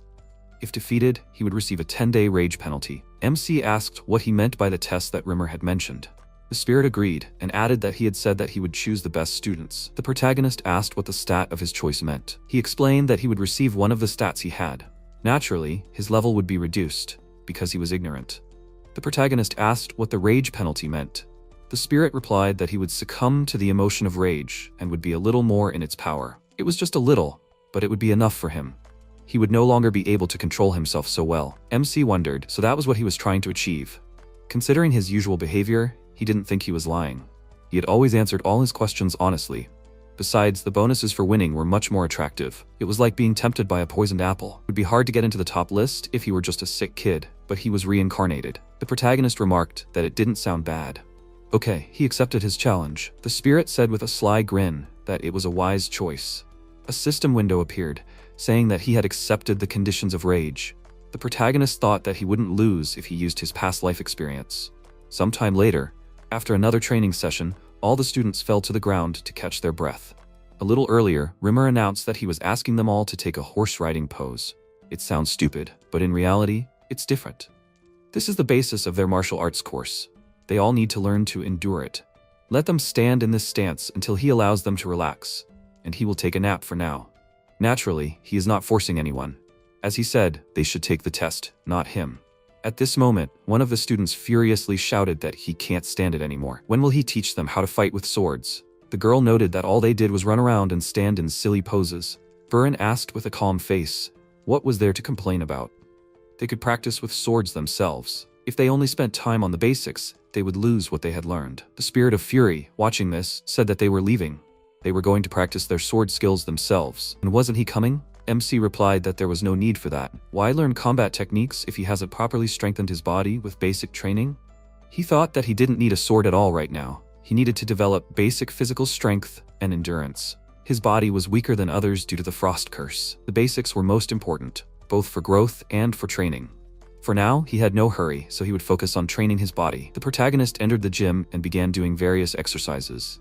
At this time, Luna, standing behind the wall and peeping, thought that the boy was Ron. He was getting stronger quite quickly, and was lifting much more weight than yesterday. They said that he was sick, but he still increased the weight of the projectile every day. It was normal for a person to become stronger by training every day, but at the same time, it was almost impossible to increase the weight of the projectile every time. He was already able to lift 10 kilograms more than at the beginning of the week. Maybe this was all due to a different approach to training. How can he be so strong while suffering from illness? There is definitely something about him. The girl came up to him and stood in front of him. MC asked in confusion, did she want something? Without answering, she continued to look at his face and thought, why is he progressing so quickly? After that, she sat down next to him and began to lift the barbell. They continued to do the exercise, but looking at him, she thought that she was sure that she was not imagining it. From the moment she smelled that cool, pleasant aroma, her body began to feel lighter. Thanks to this, she was able to lift much more weight than usual. After some time, she was sitting on the bench and looking at her hand. Ron approached her and asked, are you sure you don't want to say anything? She answered negatively, and he, scratching the back of his head, walked on. She looked after him and thought that she should watch him a little longer. After some time, Burin looked after them, and his friends indignantly asked why she was hanging around with a guy like him? What's so special about a moron who doesn't even belong to the main family? He said that even his methods are crap. Endless strength training is useless. Ron is weak, so this kind of training is necessary for him, but even if he pumps up, he will never be on par with them. He doesn't know what awaits them all in the test, but to prepare, it would be better to train swordsmanship, at least in terms of self-defense. He doesn't care about this outcast from the side family. They have to go. The test results will say everything for them. After some time, the protagonist was training again, lifting dumbbells. Dorian approached him and awkwardly introduced himself, asking if he could introduce himself. He put his hand to his chest and asked if he could show him how to do it correctly. He was a student by recommendation. MC replied that he didn't mind. Dorian happily opened his bag and thanked him, saying that he had some cookies here, he should try them. They were delicious. The protagonist took the cookie in his hand and then, looking at Luna, said that he didn't want it. She could take it. He was then surprised to notice Luna's intent gaze, fixated on the cookie. After that, he gave her the treat and thought, what a miracle. The training continued day after day, The days on the calendar changed. The autumn leaves began to fall. 6 months passed. Every day, the protagonist ran to the point of exhaustion, as if his life depended on it. The backs of the guys running in front of him on the test on the first day no longer blocked his view. After a hard, exhausting struggle, only 2 people remained in front of him. Time went on and on. Only 2 people remained in front of him. After some time, the teacher said that he was glad to see them all. He asked the parents and guardians of the students to take their seats. At that moment, Wrath flew up to the protagonist and asked if he had forgotten about the bet. Did he hope? It was unlikely that he would be able to overtake that couple. He smiled maliciously and added that he should prepare to surrender to his rage. The protagonist waved his hand, driving him away, and said, "Who knows what the conditions of this test are? They don't know yet." Then he turned to Dorian and asked what he was doing. He was doing a plank on the ground and said that he was just really nervous about today's test. He couldn't sleep last night. Such a weakling. How will he cope at all? MC remained silent, and Luna called him and asked if he wanted a cookie. She held out a treat to him, but he put his hand in front of him and said, "No need." And then he saw Burin and thought, why don't these weirdos leave him alone? Meanwhile, Sylvia, taking her place, happily told Helen to take a look. She found Ron. He stands so proudly and confidently. She also smiled happily and replied that she could see it. He had endured 6 months of grueling training, and it seemed like he had made some friends. She was not surprised at all, considering how friendly he was. Young Master Raun had been considerate since he was a child. He had never even been capricious. He had already made friends. She was so proud of him. Then Rimmer told everyone to greet the head of the family. Glenn came out onto the stage, and those present were surprised. The head was here? Was he going to watch too? He had never come to watch before. After that, the head of the family took his place, and the teacher asked in surprise, why him? He replied that the future of the family depended on these children. Why not watch? Or was he not happy to see him? Rimmer, putting his hand to the back of his head, smiled and said that it was not so at all. He was always welcome here, head. Then he raised his hand and happily announced, so since the head of the family himself had honored them with his presence, then they would not hesitate. They would begin. Okay, he'll explain the details of their test in a nutshell. The next second, he released his powerful aura. The kids covered themselves with their hands, trying to protect themselves, and he explained that they had to break through his aura. That was the condition for passing the test. Aura is an integral part of a martial artist. The test will determine whether they are worthy of becoming one. One of the people present, folding his arms over his chest, objected, "Wait, he has a complaint. The kids haven't really studied aura. Why is this suddenly on the test?" Another agreed with him. "That's right, some haven't even started practicing with it. So unfair. They say he sleeps during training. And what does that mean?" Rimmer sighed, closing his eyes, and said that aura is not some kind of muscles for them. It is the original component, originating from the strength of the master's spirit. It is the spirit that serves as proof that he is a martial artist. The aura is only secondary. The man objected, "What the hell is he talking about?" The next second, Glenn said that he was not lying. Even if they did not train to control the aura, each person has a will that responds to it. This test can be passed with only the strength of the spirit. The instructor, smiling, confirmed this, and then, spreading his arms to the sides, asked, "So, are there any more objections? Then they will begin the test. Luna, she is first." He asks everyone else to step aside. She approached him, and he said that now, Luna, for the test he will use a burst of aura, which she should be able to withstand if she put in all her effort in training. She can handle it if she can break through it and touch him. He begins. The next second, a powerful aura burst out of his body. Luna covered herself with her hands and closed her eyes. Rimmer, smiling, said, "Oh yes, deliberately strengthening your aura is forbidden. She must use the willpower that she should have trained until this day." Gritting her teeth, she walked forward in small steps, putting her hand forward, and after a few moments she grabbed his hand. The instructor put his hand on her head, and with a smile and said she did it. It showed how hard she had been training. She should continue in the same spirit. Luna tried to catch her breath, and then Rimmer said that Dorian was next. He exclaimed in fear, "Him? Who decides the order?" He answered that he decides by his own will. He must come forward. His face began to sweat. He approached the instructor. Rimmer asked, did he see what Luna did? He also had to break through his aura surge. He had to use his willpower. He asked uncertainly, "Will it work?" He is a rather weak-willed person. The instructor answered, "No, so no, but then he will not pass." After that, he released his aura. Dorian, with his eyes closed, tried to cover himself with his hands. He was sitting on one knee on the ground, and the protagonist, looking at what was happening, thought, the intensity of his aura burst varies depending on the examinee. The instructor controls this, taking into account the child's level and his progress in training. It seems that he really was watching every single one of them. This Rimmer. A few moments later, the instructor leaned over to Dorian, who was holding his hand, and said with a smile that he did it. He passed. His self-esteem is too low, but in fact he is capable. He should try to believe in himself a little more. The next second, the child vomited and he said that he hoped he understood him. Next, Buren Sieghart. He answered decisively, yes. When he approached the instructor, he said that he would start right away. He looked at him seriously, and then, folding his arms over his chest, released his aura. Buren, trying to cover himself with his hands, wondered, did the others go through this too? It looked simpler from the outside. How did Luna do it? He dropped to one knee, his body trembling with tension. He knew he couldn't move.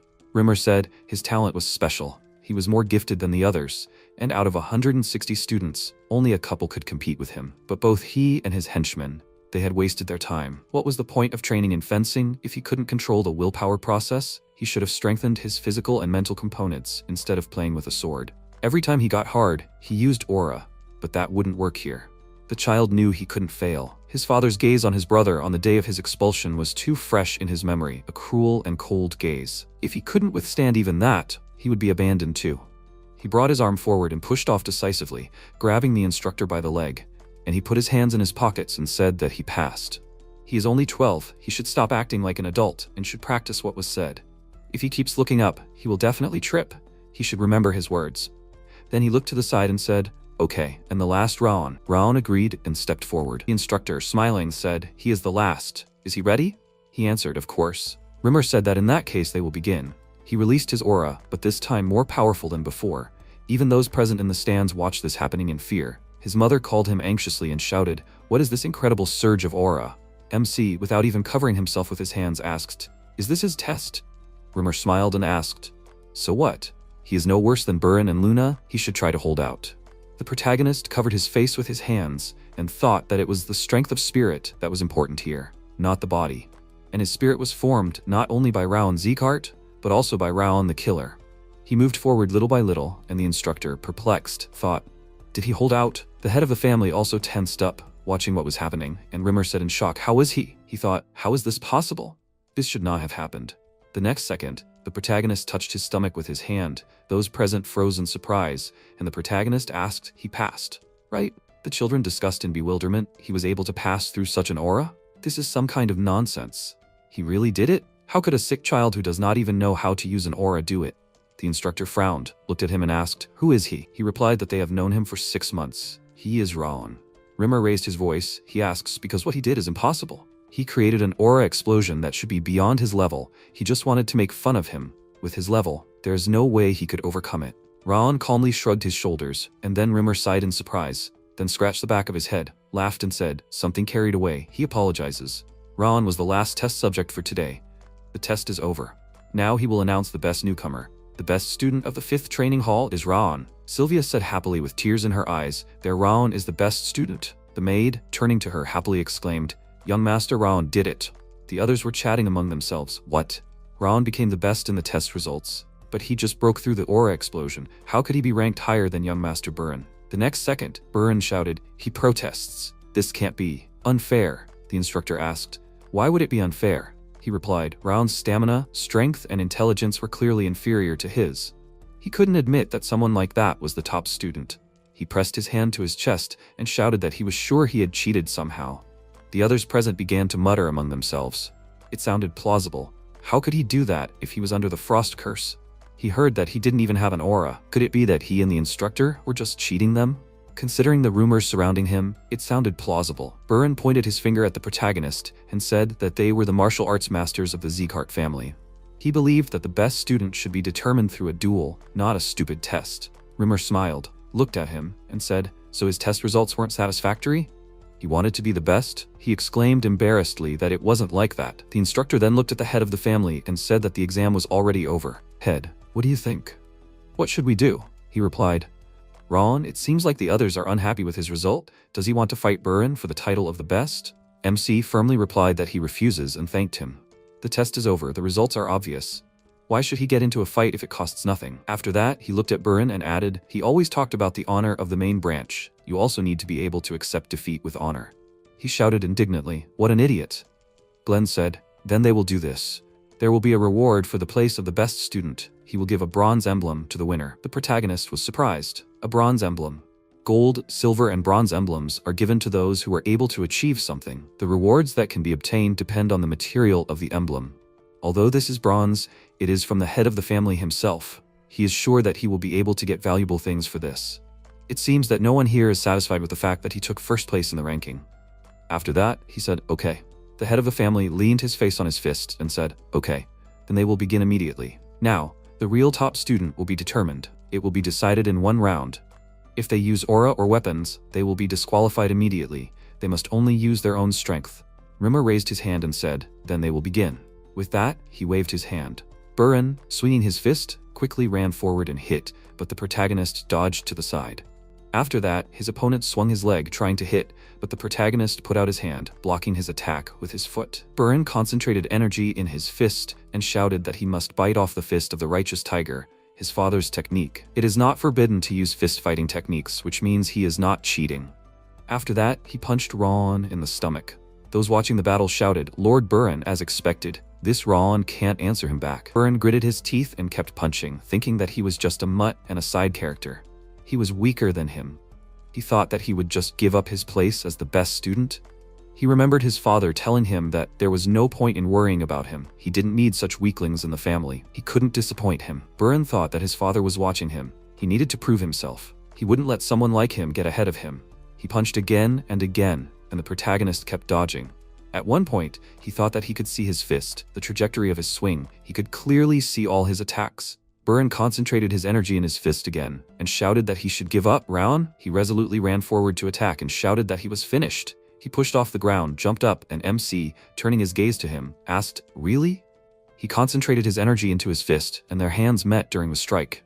After that, his opponent pulled his hand back and, looking at this, asked in bewilderment, what? After that, the protagonist delivered another blow and Buren coughed. The audience shouted that this was impossible. Wasn't that the righteous tiger fist? How did he? Buren on all fours tried to catch his breath and, looking at Rayon, was indignant. How did he use the righteous tiger fist? He replied that he himself showed it to him. He just repeated after him. The audience was surprised. This is impossible. How did he do it? Maybe he secretly practiced it? Otherwise, how? This can't be. Rimmer covered his mouth with his hand in shock and thought that he was no slouch. First, Buren reflected the righteous tiger fist, twisting the energy in another direction. The ability to see the mana flow of other masters already makes him outstanding, and he also used the flow to reproduce the technique himself. Such talent can make a person the most powerful on the continent. This talent that Sieghart has been waiting for so long, the heavens themselves have gifted him. After that, he smiled and said that they have a winner. This is an unconditional victory in front of witnesses. Victory for Raon. He put his hand on the protagonist's shoulder and, raising his hand, said that this is the end of the test. The next moment, Sylvia ran to her son and hugged him.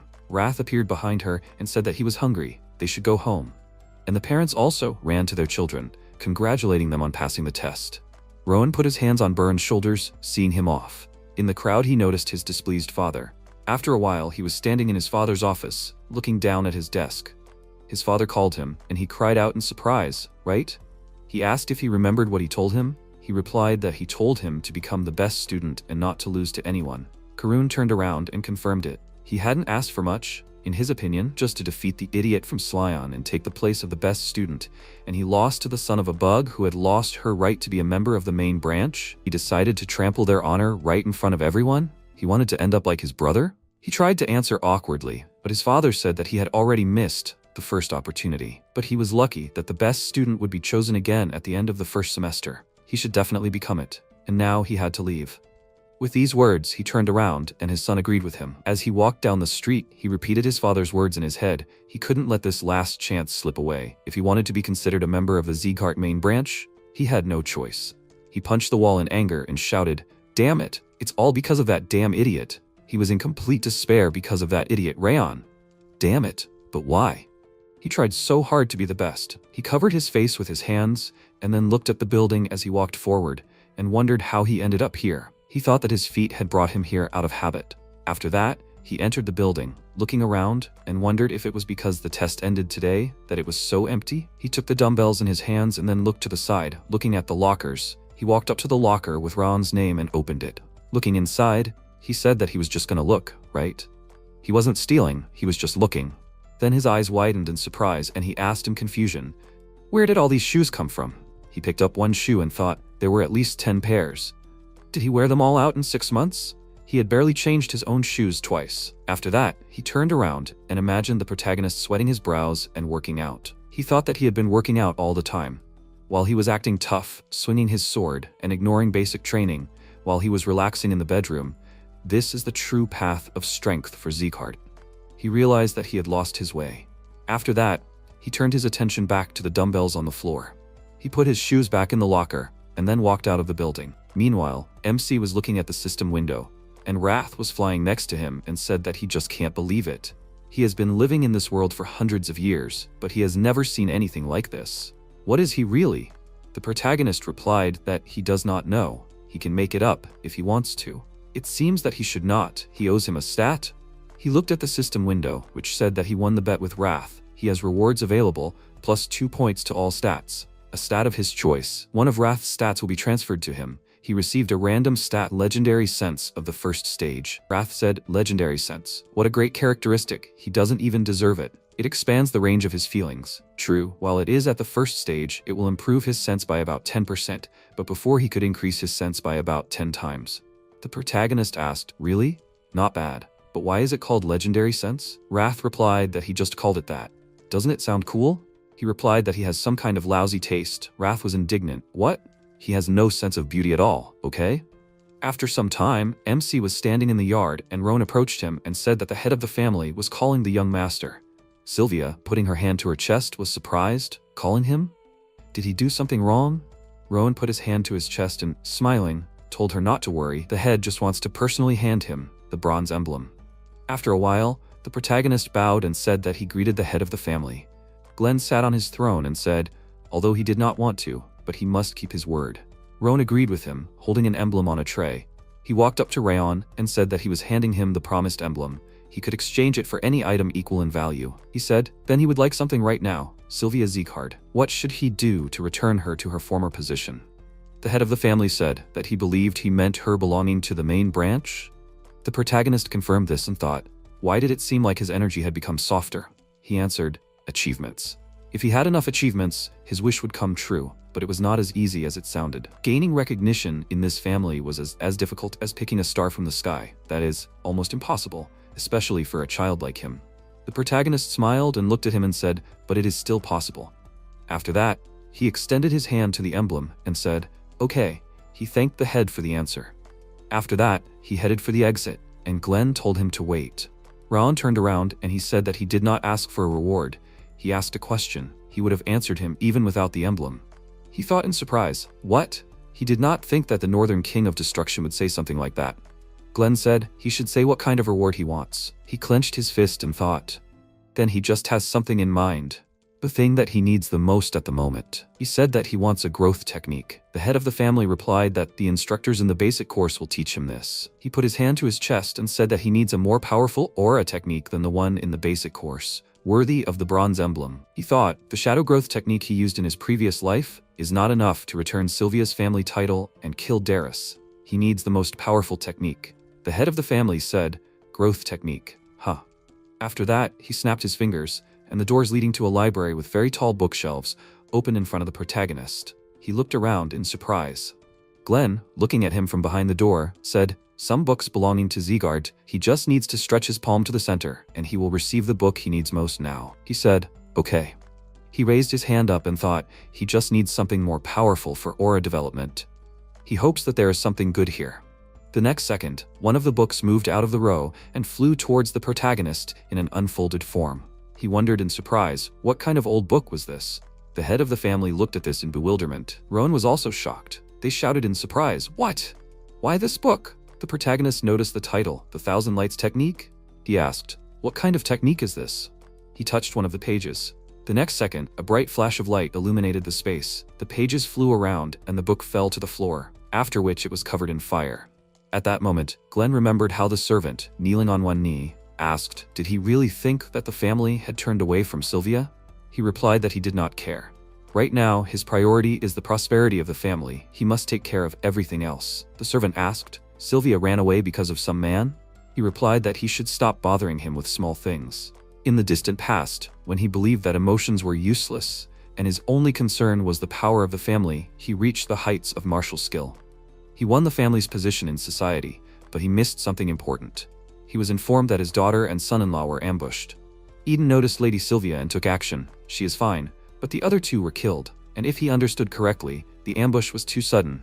It was not easy to fight back. He is pathetic. His emotions have overwhelmed him. It is too late to change anything, but he must know, Ron, even if he and Sylvia hate him, this time he will definitely protect them. The protagonist looked at his hands in surprise and thought, what was that? His body, something flowed into his mind. The next second, the head of the family called him, standing up from his seat, and asked what he just did. He replied that he himself did not understand. It was just that the content of the technique suddenly appeared in his head. He asked, do you remember the name? He looked at his hands again and answered, the Thousand Fire Technique. The system reported, the Thousand Fire Technique sends him along the path of the ancient flame. The Thousand Fire Technique was saved in his memory. Glenn asked, is he saying that the content of the book just appeared in his head? He confirmed, that was it. He said, is that so? Good. He had received the bronze emblem reward. He could leave. Raon thanked him, and then headed for the exit. As the doors closed behind him, Roan asked if it was possible that the technique the young master had received.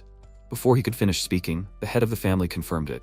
He nodded and said that he had received the technique of the very first head of the Zegart family. In the entire history of the family, no one had been able to obtain or read this book.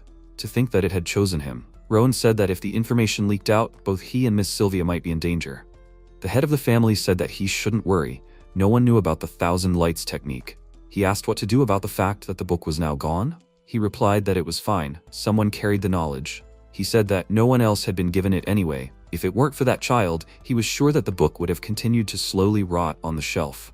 It seemed like things were about to change a lot. Meanwhile, the protagonist sat on his bed and, looking at his hands, thought, strange, why did he let him choose the book? Even for a silver emblem, no, even for a gold one, no one would give such knowledge. The technique is not inferior to the Ring of Fire, which is also legendary level. It is worth mastering, that's for sure. However, he moved his hand forward, trying to concentrate, and then thought, again a failure. He can't accumulate aura no matter how hard he tries. However, no one said that it would be easy to learn a technique of this level. Wrath, who was flying next to him, said, it seems that not everything is going according to plan for him. He must continue. If someone tries to touch him while he is in a state of concentration, it will be bad, so he must be careful. He got a really powerful technique. It would be a shame if he becomes disabled. The protagonist wondered what he was up to. He was right. The Thousand Flames technique required the absorption of natural mana to create an aura in the very center of the stream. If it was not disturbed in time, the mana streams and energy core could be irreparably damaged. And for him, it was even more dangerous, because his mana streams were already under the frost curse. And then he said, if he knew about it, he shouldn't interfere with him. Wrath simply smiled and said, oh well, oh well. And then the protagonist said in surprise, he didn't. He replied, just once he would interfere with his training. Raon, smiling, told him to wait. He could also get hurt. It was not to his advantage. He replied that he didn't care. He himself couldn't stand it, because he was only a human. But even if his limbs were cut off or his energy core exploded, he could bring him back to life. But for that, he would have to give in and beg for his help. So this is a good chance for him, don't you think? He replied, well, he said just this once? Well, he'll see what he can do. Wrath flew forward and told him not to act tough. He should be shaking in fear. He doesn't even know when exactly he'll attack him. Protagonist understood that he was his enemy. A creature from the demon world that was eager to take over his body as soon as the chance presented itself. The embodiment of rage. He had been quiet as a mouse lately, so he had relaxed, but it seemed like he needed to be on guard again. Then he put his hand on the bed and said, well, he'll think about it later. For now, there are more important things to do. He got up from his seat and went to the window. Wrath asked, is he going now? He confirmed it. She comes every night? It's not a coincidence. He looked out the window and added, we need to take care of it. He thought that he should do some old work. It had been a long time since he had done it. Judiel was sitting on the bank of the pond, writing on a sheet. She said that she had never been able to convey anything other than empty talk before, but today she had something more. She was a servant in the annex, and then she thought, could he really get such a valuable technique for just a bronze emblem? In addition, the flow of mana that she felt while he was training his aura was extremely unusual. This kind of information is definitely worth conveying. It will come in handy even in the martial arts hall. Keeping an eye on a child, yes, it is quite a pleasure. She folded the note several times and, looking at it, thought, how long should she continue to do this? After that, she released it into the water and sighed. Then she said, okay, it's time to go back. But before she could finish speaking, the blade of a knife was near her neck. The protagonist stood behind her and said that if she made a sound, she would be finished. If she moved, he would slit her throat. She had to look down at the lake. She looked down and thought, who was this? Who could have such a thirst for blood? Then she saw a reflection and thought in surprise, Ron? How did this child sneak up on her? He leaned towards her ear and said that he felt like he was being watched ever since the day he returned to the annex. So? Did she get the information she wanted? She thought that was impossible. Did he know from the beginning? She felt like she was hiding her presence and covering her tracks perfectly. He was just pretending not to notice her? Why? The MC told her to open her mouth, after which she followed his order. And he put an object in her mouth. She frowned and immediately tried to empty her stomach. But the protagonist picked up the wet note and taking it in his hands, turned around and said that he could not see the contents of the letter. It seemed that some special method was needed to make the contents visible. Water, earth, fire, wind, moonlight, sunlight. Yeah, moonlight. The maid frowned, surprised. How did he know? He continued. Alice Ziegart, Karun Ziegart, Daniel. He assumes that Karun is behind all this. She clenched her teeth, perplexed, looked at him and thought that this was impossible. Her face definitely did not change. She had been trained for years to become a good spy. He would never be able to decipher the information from her face. But wait, the pain that burns through her body, his ability to easily read other people's thoughts. There is only one explanation for everything. She trembled all over and thought, did he just feed her a frenzied worm? She remembered Karun telling her to sneak into the annex and report every single detail about Ron and Sylvia's lives to him. If she did well on the mission, he would make her dream come true. She asked indignantly, did he feed her a frenzied worm? He looked surprised. Did she know about it? To think she guessed, unexpectedly. She covered her mouth with her hand in horror and tried to empty the contents of her stomach. She thought that the worst thing about worms is not that it allows the host to know how the victim feels, where he is, but that the worm can torture and kill the host at the host's will. Judging by his reaction, he definitely fed her his worm. He said, the letter sent to Karun reveals her as a spy of the average martial arts hall. He thinks she was sent about 7 months ago, after the selection ceremony. A detailed report, not only about him, but also about his mother, Helen, even about the other maids. She looked at him and thought that she thought the mission would be easy. He was just a child, and Sylvia had no power core. Plus the mana flows were disrupted. She thought she would figure it out quickly. But this was not a child, a real monster. She screamed. She would change the content of the letter right now. She would write some lie. He said there was no point. Even if she changed the text now, sooner or later, the information would still fall into the hands of Karun, and then her letter would become proof of her betrayal. She trembled with fear, and he crouched in front of her, looking her straight in the eyes, said that from now on, she would become a double agent. She could pass on information that would soon become public knowledge anyway, but nothing important. In return, she would tell him everything he needed to know. She replied that she understood, and he nodded in response and walking on, said that he hoped that the next time they met, she would bring valuable news. At that moment, Wrath flew up to him and asked where he got the frenzied worm. He replied that he would never use such a nasty thing. He just needed an imitation that would cause unbearable pain for a short time. He told him to wait, and how did he read her emotions without the help of the frenzied worm? He replied that information is reflected in small things. Others will not notice it, but he, Wrath, noticed that he really is a monster. After all the events, Ron focused on training his aura. It was soon time to return to the training hall. Although he spent a lot of effort on cultivating his aura for the day of departure, he still could not activate it. After some time, everyone gathered in the right place. The protagonist looked around and thought, it seemed like about 42 people had passed. Rimmer ended up leaving only a quarter of the trainees. His prediction came true. At that moment, Luna called him. He was surprised, turning to her. He continued to look at her in surprise. A couple of days ago, at the main residence of the Slyon family, Luna's mother asked, so young Master Ron helped her train? She bit into a cookie and confirmed it. She asked, did she thank him? She answered that she gave him a cookie. Mother asked, did she thank him in words? She answered no, and she was surprised, but why? Luna, smiling, explained that Dad said not to talk to guys first. Mother smiled and said, is that so? Luna, gender doesn't matter when you need to say thank you. If you helped her, you should definitely say it. That's good manners, okay? She should definitely thank him next time. In the present tense, she thanked the protagonist. He was surprised and said, okay. Wrath, confused, asked what was wrong with her. The protagonist whispered that he had no idea. How should he know? At that moment, Dorian, sweating profusely, came up to him and asked, is he here yet? How is he doing? He thought that he wouldn't even survive the probationary period. And now he's a real student. It's so indescribably difficult that he keeps having nightmares. Last night, he couldn't sleep again, because he was worried about not falling flat on his face today. Seriously. Does he know? He's glad that he was the one who became the best student, even if it was young Master Burin. The next second, he turned around in horror and saw Burin behind him. Out of fear, he fell to the ground and Burin stood in front of Raon. An awkward silence hung. The next second, he bowed and asked for forgiveness. He demonstrated unworthy behavior last week. He admits his defeat, but next time he will not give in. He will try his best to get around him, and he will not give up until he does. With that, he turned around in the opposite direction. The protagonist said the 13-year-old kid admitted his mistakes. Perhaps it is not for nothing that he is from the main branch. Wrath screamed. He was beaten like a punching bag, and he still stuck his nose up. For that, his eyes should be scratched out.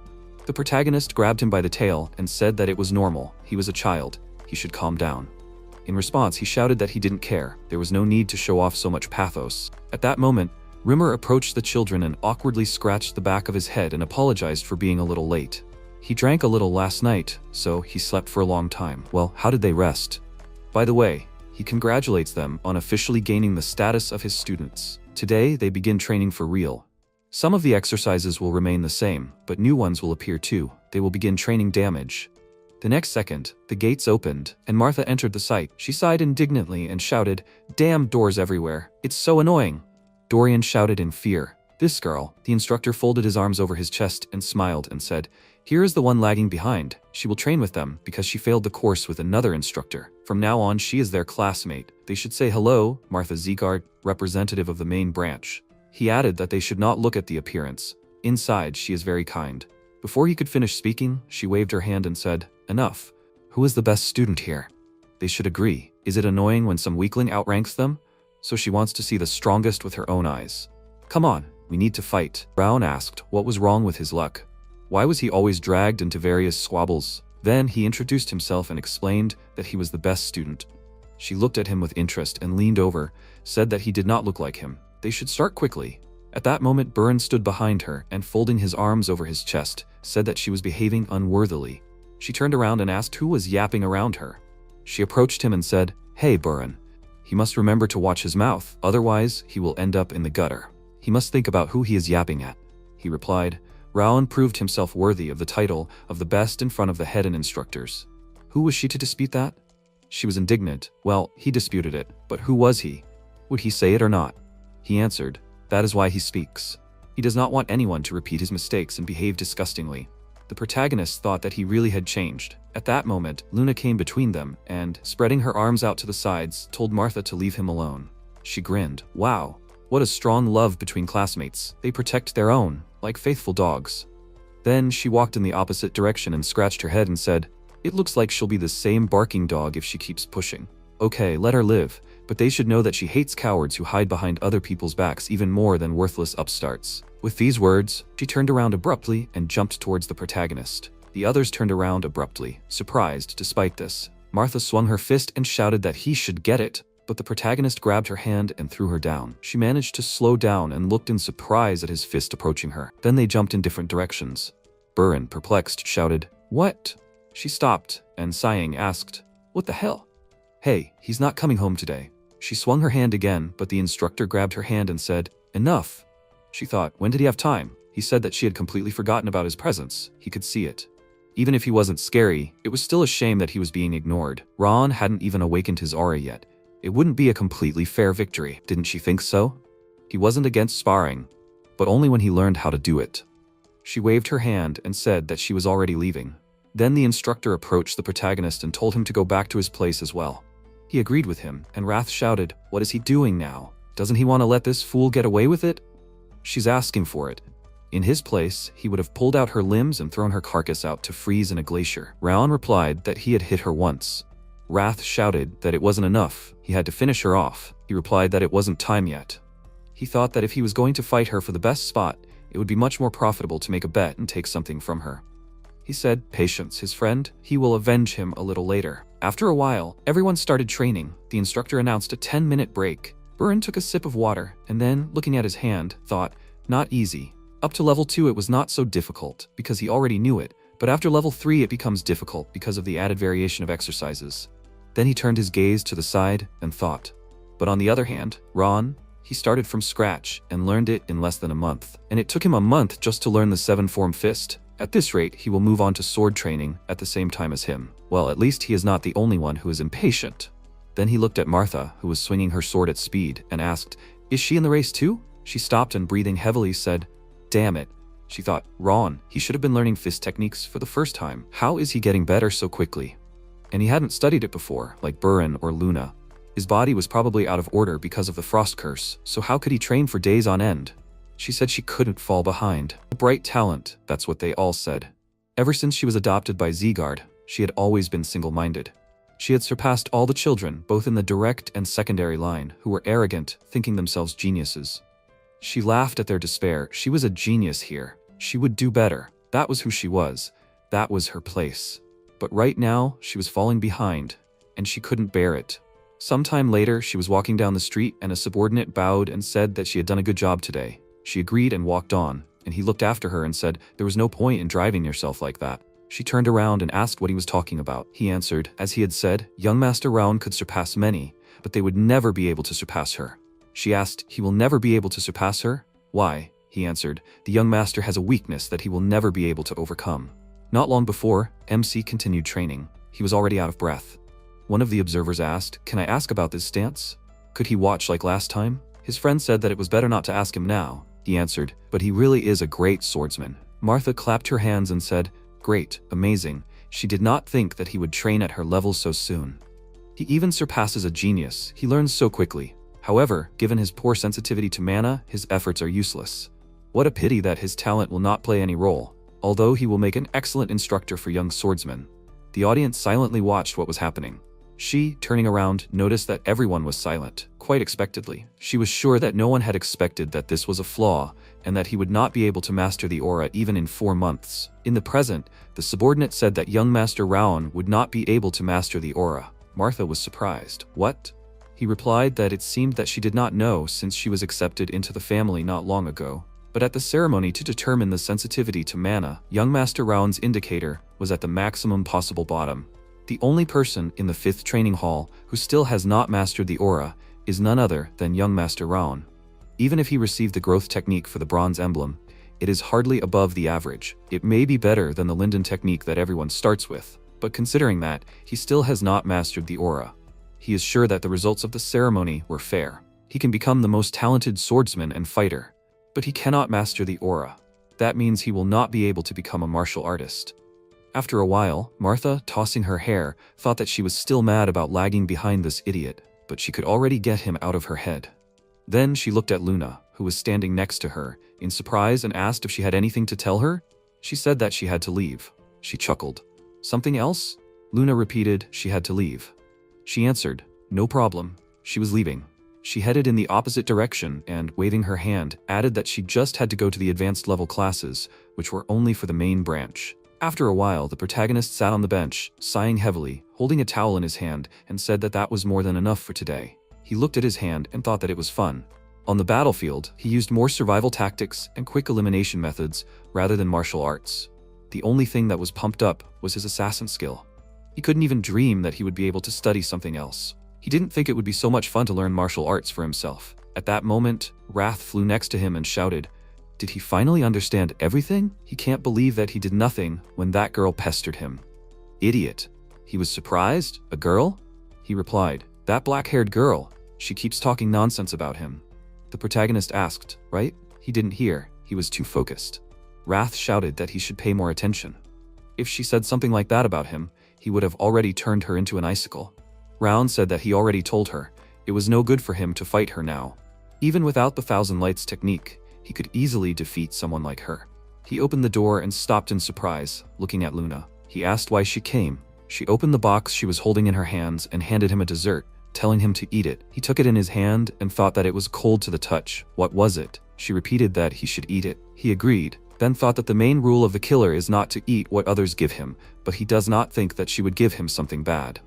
After he swallowed the treat, he was surprised. Wrath was surprised. The cold aura only makes it more appetizing. What is this? Luna asked how he liked it. He replied that it was delicious, and she explained that it was scoop ice cream. After that, she closed the box and turned around, walking in the opposite direction. He extended his hand and told her to wait. Wrath shouted for her to give him one too, and then leave. What a strange girl. The protagonist looked after her in surprise and thought, was she worried about him? Luna, it turns out, is quite a sweet tooth. She looked like there should have been 4 scoops in the box. Did she leave the last one for him on purpose? It must be hard for her to give up her favorite sweets. He sighed and said that it was nice, he would have to repay her in the future. After a while they went outside, and Wrath said, well then he should at least ask for more delicacies. Then the protagonist went into the building and said that he was back. Judiel exclaimed, Mr. Ron? They haven't seen each other for a long time. Why did it take so long? He replied that he was gone for only a week. She asked if he was hungry. She would cook him something now. He replied that he was fine, and she told him to sit down quickly. She handed him a note and said that she was going to send this report to the middle hall and their arts. He asked if they had ordered anything else. She answered, nothing special. Until recently, they ordered her to keep a close eye on him, since he began to make great progress in swordsmanship and combat techniques. However, now that she feels like they are losing interest in him because he cannot train his aura. Round asked, what about Mom? She replied that she didn't think they were that interested in Miss Sylvia either. She was afraid they might recall her. He thought that was bad.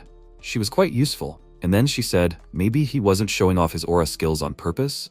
He asked in surprise, who knew? What did she think? She lowered her head and told him to forget it. She apologized for asking such a tactless question. He replied, it was okay, she could go. She said she was listening. And then Wrath said, wow, someone thinks he was hiding his skills on purpose.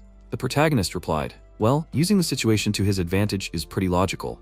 Wrath said, but isn't it really hard for him to train his aura? He can't even imagine why. He replied that he himself didn't know, that's why he needed to train more. He was surprised again. He's a monster. You should go to bed. The protagonist walked up to the door, said that only training can help with aura. But before he could finish speaking, his eyes widened in surprise when he saw Rimmer sitting on a stump in the yard surrounded by birds. He called him, and the instructor looked at him and asked, had he slept enough? MC was surprised. Why was he here? He replied that he had come to instruct him. He put his hand on his shoulder and said that he would tell him what attribute he owned. After a while, they headed into the forest, and walking forward, the protagonist said that he thought he was going to tell about attributes. Why do they rise up into the mountains from him? He replied, patience. His friend, patience. Although he is a little lazy, he is still a great teacher. The protagonist asked how he was going to teach him in such a place. He turned around and thought that he could not forget the day he first saw his technique. His flames were so strong that he felt like he was in the mouth of a volcano. His technique was on a completely different level compared to others. The audacity with which he assimilated the cold in his body, mixing it with the fire inside his mana circulation circle. If Ron could really master this technique perfectly. After that, he turned around and said, well, this seems to be suitable. Ron asked, are they in the middle of the forest? Why here? The instructor pointed his aura at him and said that he once created a sword from the wind to protect his lord. Now he can feel the type of wind he chose. The protagonist silently looked at his hand, and he added, perhaps he should have weakened the sample, but he is not afraid at all. His behavior is not typical of a child. He has felt the winds since birth. After all, he is an elf, but he is a human. Also, his mana flow is blocked by the cold, so it should be even harder for him. There are different types of winds, warm, cold, and even gale force. He wanted a wind sword that could cut through anything, and he achieved it. He shouldn't. He also had to choose what suits him personally. Think about the fire he wants to have. The protagonist looked at his hand again and said, but they are in the north. You can't make a strong flame here. It could burn the whole forest. Rimmer waved his hand near his face and said, yeah, then a disaster will fall on their heads. Although he knows a suitable place for it. After some time, they entered the charcoal workshop, and the instructor said, hey, old man, he came. Velkin answered, and he was still wondering why the flame was flickering. It turns out he was putting it out. The instructor folded his arms and told him to forget it. He won't succeed today either. MC, looking around, asked where they were. He replied that this place was home to the hottest, most passionate fires in the entire north, a charcoal workshop. Velkin turned around and asked what kind of rubbish he had brought this time. He replied, take it easy. He was the master's grandson. He asked, what? He had long since retired, even if he personally showed up here. Rowan looked at the fire and thought, is this really fire? He had seen countless fires in his past life.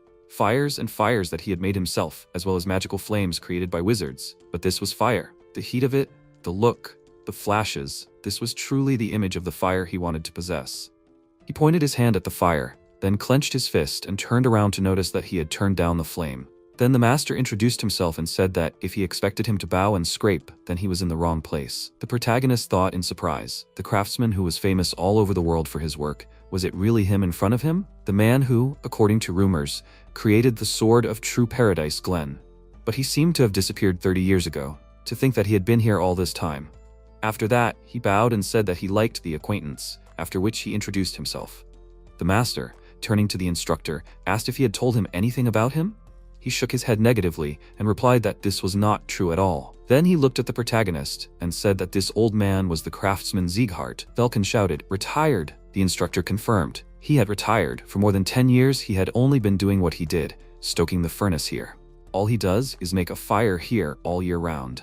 So there's no better place to find where you can feel the true flame. Will he help me with it?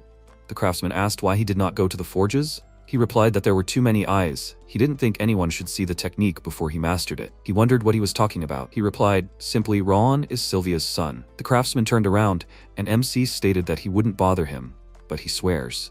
He asks that he just let him try to feel the flames. Velkin said that he makes charcoal. He wants to make golden charcoal, which can create a flame stronger than white or black charcoal. On the contrary, he has already spent 10 years inventing it. He doesn't care what he does, as long as he doesn't interfere. The protagonist happily thanked him. After a while, the adults were standing outside, and the instructor looked at the craftsman and said, "He is so kind." He didn't expect him to agree so easily. He put his hand on his shoulder and added that if he is nice to him, he will get him some decent liquor. He noted that he was not doing this for him. The flames in the stove flared up when the child entered the house. So much so that the coal was destroyed due to the sudden jump in temperature. This boy's aura has the power to control fire. If this is the same child, he will be able to make his dreams come true. All 7 months he visited Velkin. MC thought about the desired image of fire for him. He closed and thought, fire. Now he understands. Many believe that fire is the most terrible and powerful element, but everything is different when he himself can control it. Flame, tempered by years of training, is much more stable than any other element. Besides, the technique of 1,000 flames helps a lot with this. Rimmer said to think about the fire he wants to possess. Raon thought, think about fire, the image of the flame he needs. What he really needs is to deal with Tellus and return Sylvia to her rightful title. The path to MC's goals lies through the darkness, in which he can't really see where he's stepping. He needs a bright torch that will light the way. Flame that will become his weapon against monsters. Flame that is stronger than rain and snow, unwavering flame. That's what he wants from his fire. Raon feels the burning energy seeping into his body. The heat of this workshop is penetrating him. He needs to concentrate and catch this fire, feel it with his gut. Has he attained the spiritual state through meditation? Now he can actually see the images appearing in his head. If MC concentrates a little more, suddenly a voice interrupts his thoughts. Now it's his turn. Didn't he say right away that he would attack when he's most vulnerable? Let him taste the frosty flame. Raon grinned and thought. He'd let his guard down. Why now? He'd forgotten about him, since he'd been acting too quiet lately. But he'd never been on his side. This is a demon that wants to kill him. A demon lord. It's terrifying. It feels like his body is falling apart. Even breathing is difficult. He'll die right away if he tries to act. But what should he do? Interrupting the 1,000 flames technique is certain death. All he can do is concentrate his aura. He needs to think to survive. But he's losing consciousness. Wrath said how pathetic his attempts to get out look. He thinks he can hold back his power like before? It's all useless. His soul and body belong to him now. MC began to lose consciousness, and Wrath said that his efforts, his struggle, it was all meaningless. He was no different from that man puffing at the furnace, but there was no need to worry. He would avenge him himself. Raon thought, furnaces, did he say furnaces? Thank him for the hint. He would have to take a risk. All or nothing. If he didn't try, nothing would change. Instead of absorbing the natural mana heated by the heat of the furnace, he would directly absorb the mana of the flames of this. Fire that is much stronger and hotter, capable of absorbing everything around, he accepts it all. MC activated the fire, and Wrath screamed. What is he doing? Raon replied that he was going to win. At that moment the blacksmith was sitting near the furnace, when suddenly a fire broke out around him. Velkin jumped to the side and thought, what is happening? The fire in the furnace suddenly rose like a column. He said that he had never seen such a powerful flame before. The blacksmith looked around and asked, what is happening with the furnace? He saw MC to the side and thought, Raon Sieghart? Is he cold, although the furnace is blazing so strongly? Velkin got up and asked in fear, how is he? Why is he shaking? He asked to say something. Suddenly Rimmer appeared in front of him, who asked to leave him. Now he cannot be disturbed. Velkin cried out in displeasure. What is he talking about? He can die. Rimmer blocked his way and said that now he is in a spiritual state of complete dedication. They cannot help him from the outside. His insides will simply burst if they try to interfere. Velkin frowned and asked, is it because of the cold in his body that he spoke of? They really can't do anything? Rimmer turned away and said, no, it's too dangerous. He frowned and asked Raon to survive. Wrath ordered to stop right now. What made him think he had a chance? MC knows this. He had died in complete hopelessness in his past meaningless life, but even there he did not close his eyes until his very last breath, and he will do everything to not experience this again. At that moment, Velkin screamed. The temperature jumped. At this rate, the furnace may not withstand. Rimmer looked at him and thought, all the mana in the area was flowing into one point. Ron, is he absorbing it? MC screamed loudly, and Wrath said, damn it. He opened his eyes and grabbed the fire with his hand, after which a bright explosion occurred. A blast wave burst from the roof of the house, and Rimmer screamed. Ron, is he okay? He asked to answer him. Velkin called out to Ron Zeegard. Rimmer looked forward in surprise at MC, who stood up and was enveloped in brilliant flames. He wondered, is that golden flame? The system window reported that he had mastered the Thousand Flames technique. Due to the intense heat, the Thousand Flames technique is awarded the second rank. Fire attribute resistance has been obtained. 2 mana nodes have been freed from the Frost Curse. The negative effect of poor stamina has been removed. The residual ice energy has been converted into Frost Aura. Frost Aura is awarded the second rank due to the intense cold of Wrath. An energy flower appeared in Rowan's hands. He placed his palm on his chest and thought, well, this is much better than he expected. He will soon reach full strength. Who would have thought that it would require so much effort? At this moment, a system window appeared and caught MC's attention. It said that he had passed the test of Wrath under extreme conditions. All stats have been increased by 3 as a reward for showing tenacity. Rayon thought, is he dreaming? Is this all for him? In just one moment, he got what he had been working on for years. Wrath said discontentedly, horror, what is he? His consciousness was on the edge. How could he withstand such a situation? MC replied, he said that he would not succeed. He should not even try. He turned around and thought, even though he said such things, but this time he almost died. He needs to be more careful. Now it became crystal clear to him. Even if they are getting closer, Wrath is his enemy. He cannot let him know his weaknesses and secrets. Velkin asked fearfully, is he okay? Ron looked at him and replied, yes, everything is fine. Velkin clarified, then did he master the aura? MC replied, yes, it is all thanks to him. He apologized. Because of him, even the furnace was destroyed. Velkin exhaled and said not to worry about it. The main thing is that he was not hurt. He turned around and said, he can always make another one like this. He walked thoughtfully towards the furnace, and MC asked, what's in there? Velkin screamed, it's it. He reached into the fire with a shovel and pulled out a couple of coals, saying, it's golden coal. A while ago, Velkin was walking down the street, and people were talking about him. It seems like he's heading to the workshop again. They say he's working on creating golden coal? Yeah, it's been like that for years. The existence of golden coal is nothing more than a legend. It seems like he retired. People are sure he's just bored. Currently, Velkin said, it seems like they got lucky with him. It's golden coal. It's stronger than white coal and smolders longer than black coal. Thanks to it, he was finally able to create what he'd been trying to create for decades. Thank you. Rowan asked, is it really? But it's almost nothing. Velkin looked at him and then said, every time he came here to train, the fire in the furnace became wilder. His breathing technique gave it new life. The heat from it spread throughout the building. Velkin spoke. He is just an old man who has spent his entire life hammering on an anvil, but even so, he can clearly see what he has done. All of this happened thanks to MC, so he will only ask one thing. Ron, what is his goal? MC asked again. His goal? Velkin answered. Yes, what kind of swordsman does he want to become? Ron spoke. That he wants to become a swordsman who never gives up no matter what enemy or situation he faces. Velkin smiled and said that he did not expect to hear such a thing from a young brat, a swordsman who does not know how to retreat. He will be able to master the sword in 3 or 5 years, and when he feels that he has completely decided on his path in life, then let him come to him. That treasure will be waiting for that day. MC asked in surprise, does he mean that he's going to forge a sword for him? He heard that he is no longer doing that. Velkin said that sometimes people come out of retirement, so Raon, until then, he should try to survive. After a while, he walked him outside and said goodbye. Raon walked forward along the forest path, and Rimmer stood on the cliff and said he was curious about what would happen. He finally mastered his aura. What he is definitely gifted at is the ability to make others worry about him. Isn't he right, boss? Glenn stood behind him, frowning with displeasure. Rimmer asked with a smile on his face, did he come here every day because he was worried about Raon? Well, he feels better now, right? Glenn replied that he didn't come here because he was worried. Rimmer said maybe it was because of the heat of the forge, but the quality and purity of the aura is incredible. Plus, he was able to stabilize his aura. He is extremely talented. Glenn said, not at all. Rimmer looked at him questioningly, and Glenn said he even managed to turn his limitations into strength. After a while, Luna was standing in the 5th training hall and thinking, Raon, when will he come back? She remembered the guy's discussions that Raon still hasn't mastered the aura, and it's been 7 months already. Maybe all the rumors about his greatness were a lie?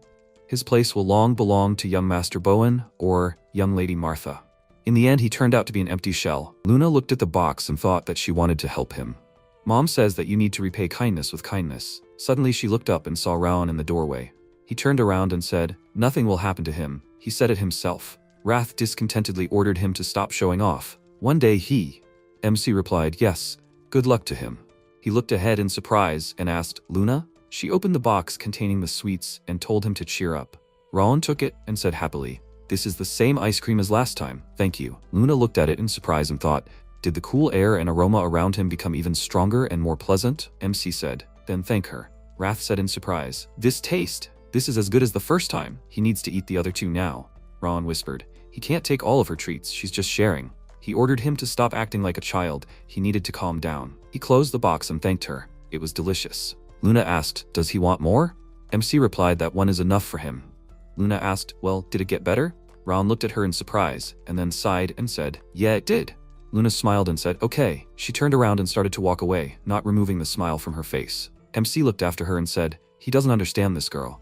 After a while, Rimmer appeared on the stage and asked if the training had been a bit boring lately. Did they agree? Something special awaits them already next month. Since they had all mastered the basics and training techniques, the most important thing was to move on to their energy core. The guy asked what. The student replied that he didn't understand either. What was he talking about? Rimmer smiled and said that they were going to have duels next month. Martha was very happy to hear that, and Rimmer added that the results of this would affect their rating and status. They should try to prepare well during this month. Suddenly, Martha raised her hand and asked them to stop. She asked, what about those of them who were lagging behind? There were those who hadn't even mastered the aura yet. Everyone turned and looked at the MC, but Rimmer said, actually, all the students had successfully completed this task.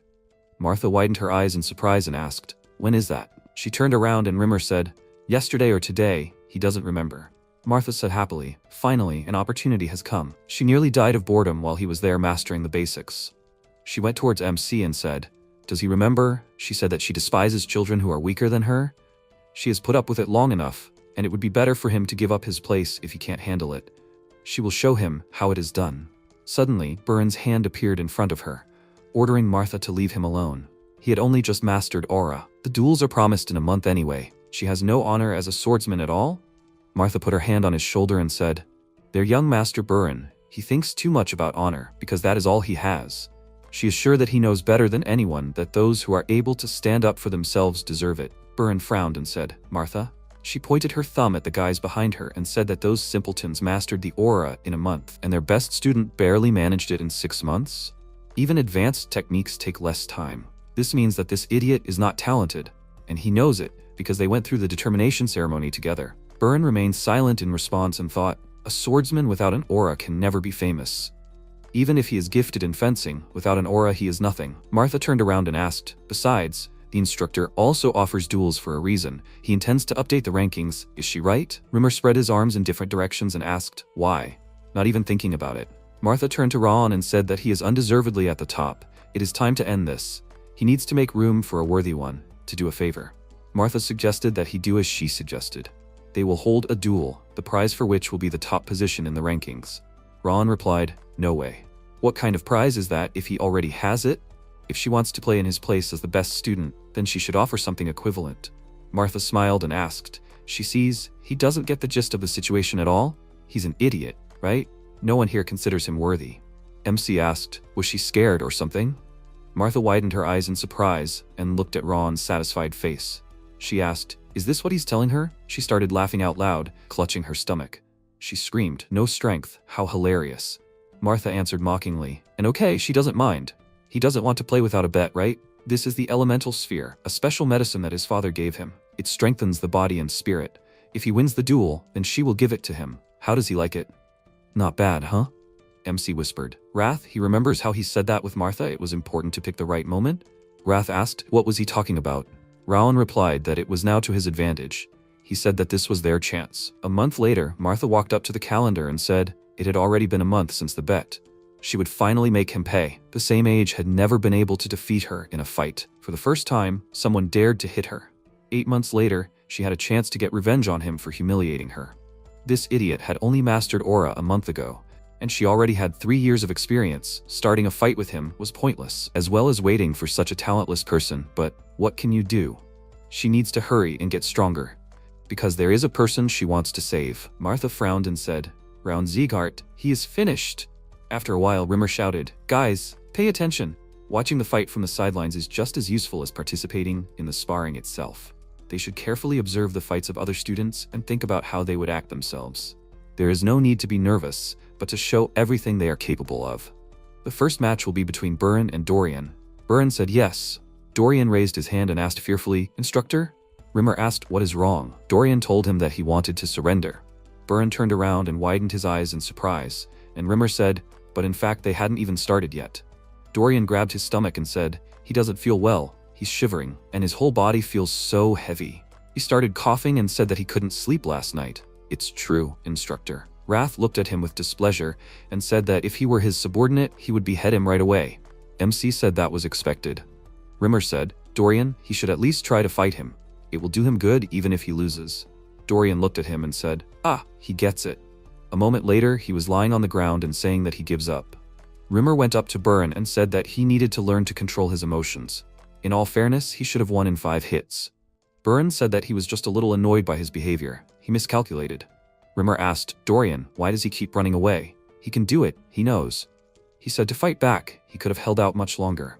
Dorian asked him to forgive him, but he was too scared. Rimmer said, "Okay. Next, Luna versus Kane.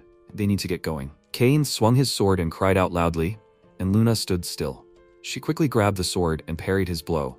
Rimmer said, "That's enough. Kane, he's too nervous, he should hold the sword more confidently." And Luna, she blocked the blow well, but she didn't finish the aura. Luna replied, "Yes." After a while, Rimmer said, "Next, they must be eager to get there, since they are the last ones." The students came out to the center of the arena, their eyes showing great excitement. Rimmer introduced the students, Martha and Raon.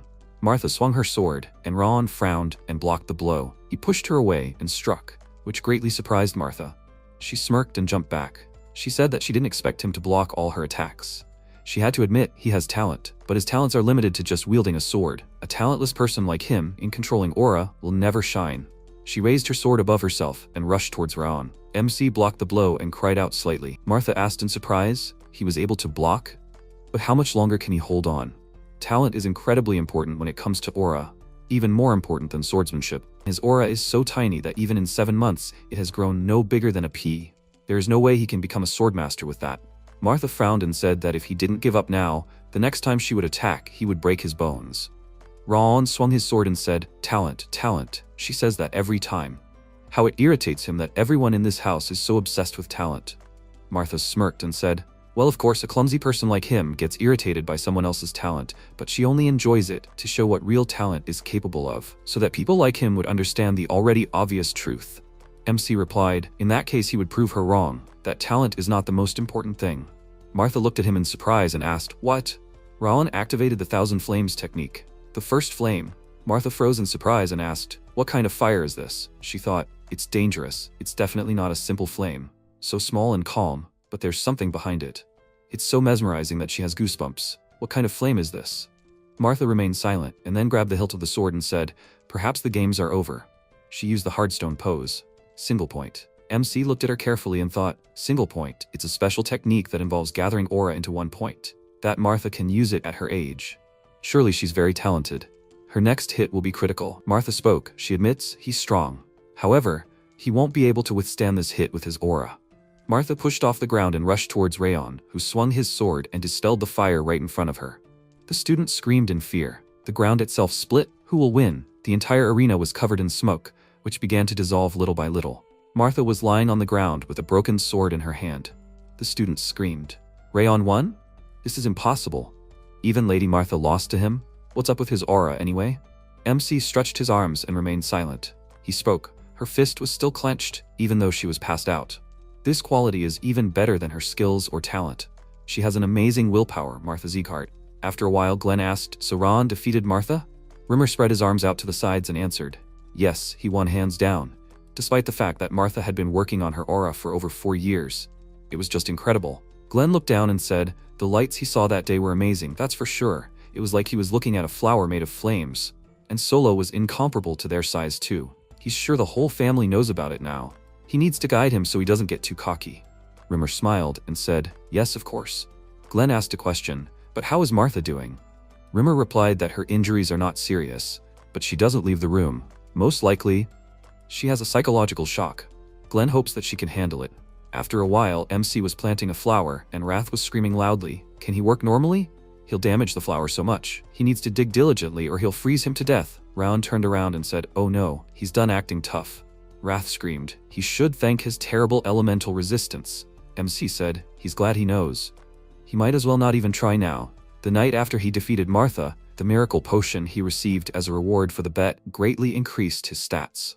The system windows reported that a more powerful fire ring had been formed. The fire ring had reached the 4th stage, which strengthens his mind and soul.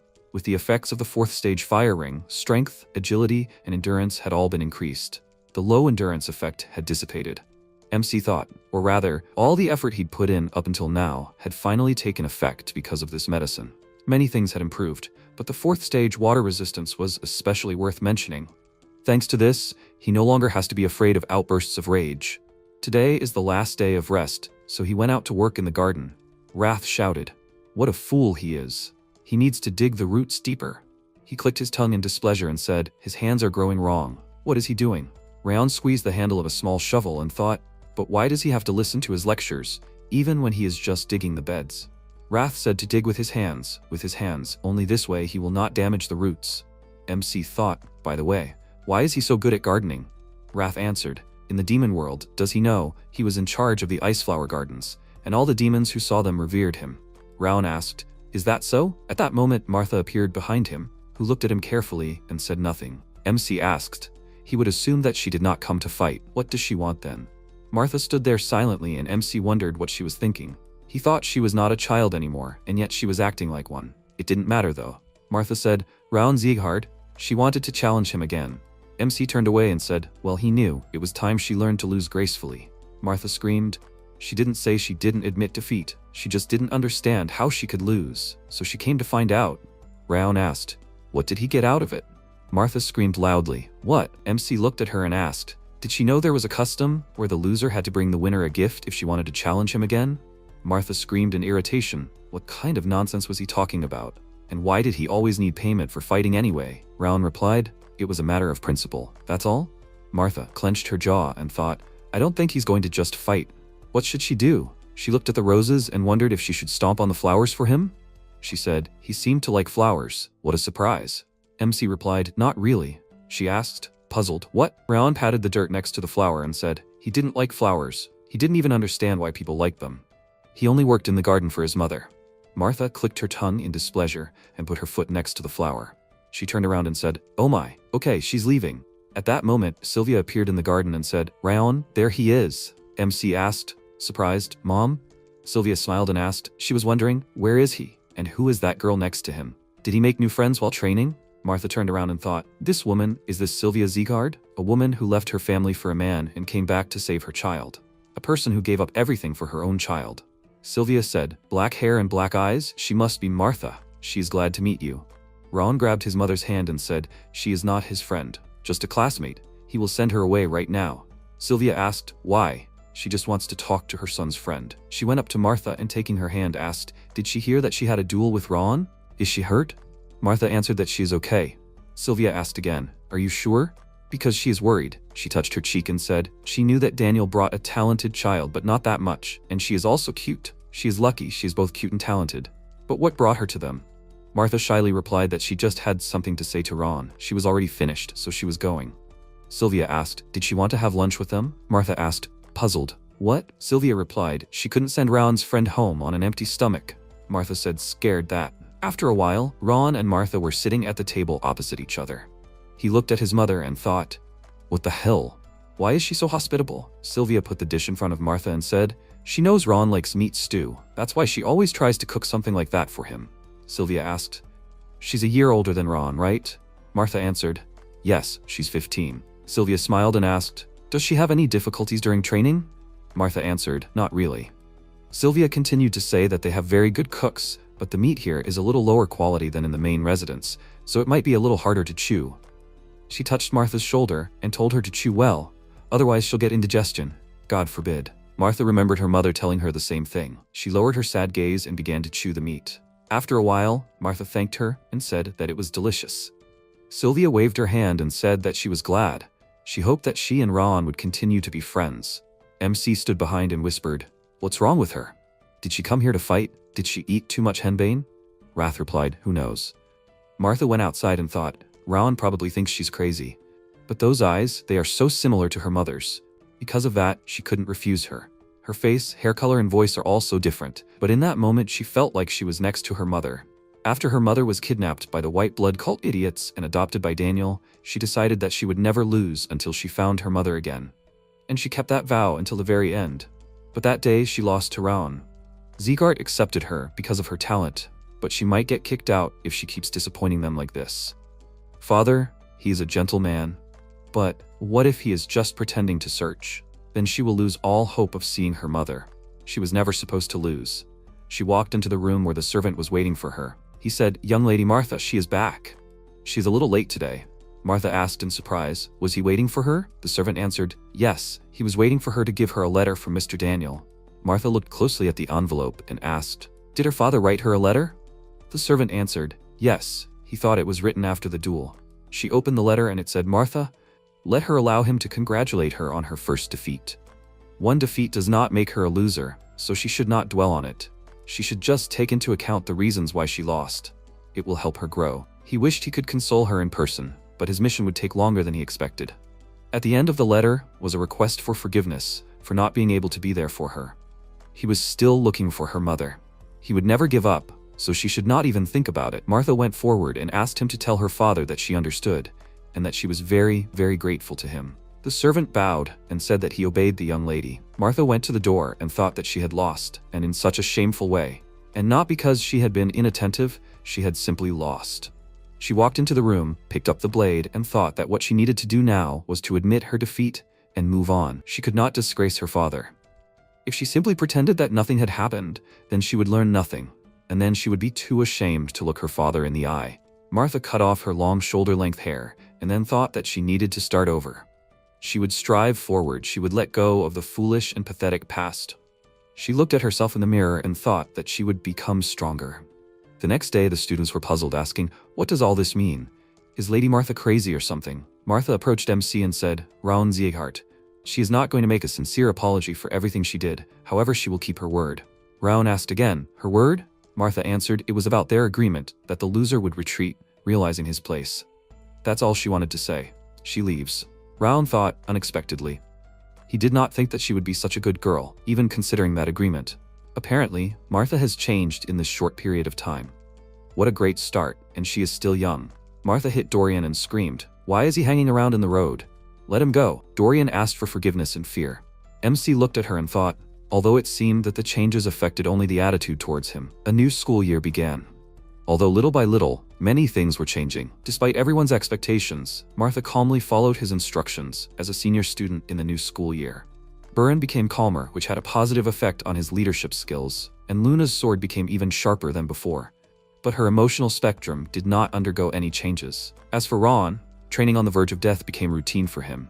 The students said it was impossible. They had just been taught river steps, and he mastered it perfectly in less than half a day. He must have learned it before.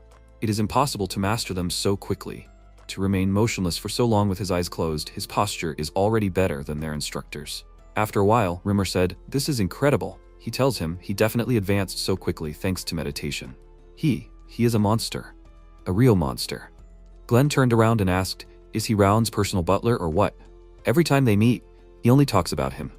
Rimmer said, "His lord, no need to be cunning. He can see that he is also interested in hearing about him." He looked at the area around the building in surprise and said, "By the way, the staff in the main building seems busy lately. Are they cooking something?" Glenn frowned and replied, "They're not cooking anything. They're just having guests soon." Rimmer asked, "Guests? What guests?" Glenn said, "A delegation from the Kingdom of Owen will be arriving in a few days." The Kingdom of Owen is one of the 6 states located in the center of the continent. One of the few allies of Zeegard who usually rarely interact with others. A kingdom of knights who value the sword and martial arts. Rimmer asked, "The Kingdom of Owen, who will lead the delegation?" Glenn folded his arms and said, "They proclaimed the 3rd prince as their representative, but in fact it could be Duke Tartan." Rimmer asked again. Tartan? That psycho became a duke. Wait, the third prince is still young, right? He should be the same age as Raon and Buren. Glenn replied that he wasn't sure, since he had never been interested in him. In short, Rimmer had to make sure that the students behaved appropriately. Rimmer asked, what? Even the 5th training hall? Glenn replied that the third prince would be accompanied by the young knights of the kingdom, and they expressed an interest in watching their swordsmen and their students train. Like Ziegart, they couldn't let themselves down. Rimmer put his hand to his chin and said, the third prince and the young knights are from the kingdom of Owen, and they are the same age as Raon. Something interesting might come out. Glenn said that he looked like he was planning something again. After a while, a student cried out, what, sparring with the young knights of the kingdom of Owen? Rimmer smiled and replied, yes, they should have heard about the arrival of their delegation by now. It's good news for them that the third prince and his comrades want to practice with them. The boy said scared, but it was still sudden somehow. Rimmer asked why. Did it bother them? He never tired of repeating that a swordsman must be ready to take up arms even if he suddenly woke up from sleep. Martha said, and she heard that they were planning to visit the 6th hall instead of them. So why are they going to the 5th instead? Some time ago, Rimmer entered the tent and said, Your Highness, he heard that he recently visited the 6th training ground. Judging by his expression, he was not very pleased. He asked to please visit the 5th hall tomorrow if there was time. He would show him something worthwhile. At this time, Rimmer turned around and said that he could understand them, guys. After all, the news of all this was really unexpected. But rather than be afraid in advance, wouldn't it be better to try to win first? He said that the guys could come in. These young knights, they are the pride and hope of the kingdom of Owen. The third prince, Greer de Owen, entered the arena and put his hand on his chest and said that he was glad to meet them. His name is Greer de Owen. MC looked at him carefully and thought, is this him, the third prince of the kingdom? His physique is excellent for his age. Just by his appearance, it is immediately clear that he is the strongest among them. Rimmer put his hands on his hips and asked, Raon?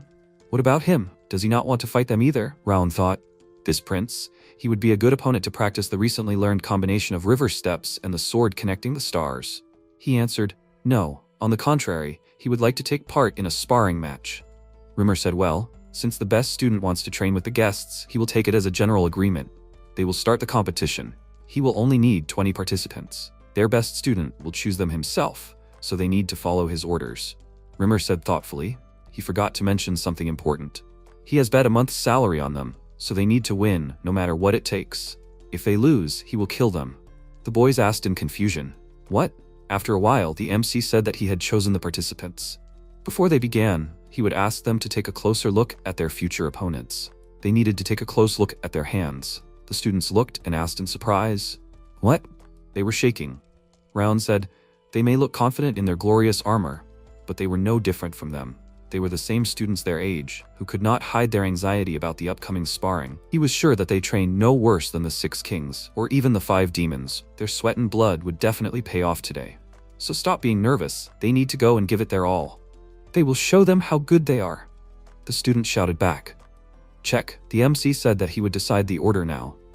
The first match is important because it can encourage the rest of the participants. It's better to play a strong card that will definitely win. Martha will go in the first fight. He asked, is she ready? Martha waved her hand and said, yeah, she'll deal with them in no time. Rimmer said, the participants, they need to go to the center when they're ready. Buren asked fearfully, wait, is he really their same age? Why is he so big? He looks like he's already become a knight. Tars went to the center and said that he is a fighter of the kingdom of Owen. Tars, he sees, she's quite pumped up despite her age. He expects a great fight. The students said that the difference in size is too great. Even Lady Martha might have problems against such a big guy. Martha asked again, a great fight? Yes, she'll crush him. Enough chatter, time to attack. Greer watched the fight and thought, what a rush. She is not inferior to him. The swordsmen of the 2nd training hall are definitely strong. They are worthy of being called Sieghart. This is the level of the royal knights, no less. The students of the 6th training hall disappointed him a little. They were well trained, but they were clearly inferior to the students of the Robert family. But now, he thinks that the students of this hall are really talented. After a while, Tartan asked, he suddenly came yesterday and invited them to visit the 5th training hall. So what's the matter, Rimmer? Rimmer smiled and replied, it's not often that you get the chance to participate in a training duel against one of the 6 knights of the Emperor. He thought that this would be a good lesson for them. Tartan replied, it's hard to believe that he was hearing this from the one who used to be called a magnificent sword. Rimmer asked again, well, they can't act like this forever? By the way, why don't they make a bet? Tartan chuckled and asked if his gambling habit was still there, and what were the terms. Rimmer extended his hand and said they would have 20 duels and award a prize to the winner. It would be even more fun if they bet something. Tartan looked closely at Rimmer and said these guys had elite training at Owen. He thought his students could beat them? Rimmer said he had serious faith in his students. As did he in his. At that moment, Martha struck Tars, breaking his sword. He asked what kind of power. Martha swung her sword and struck Tars in the stomach. He let out a loud cry, and then it was announced that Martha was the winner.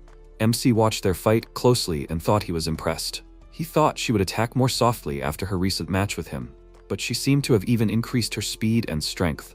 Martha sheathed her sword and asked why he even needed muscles if he didn't even go all out on his first attack. Idiot. Ran said how interesting.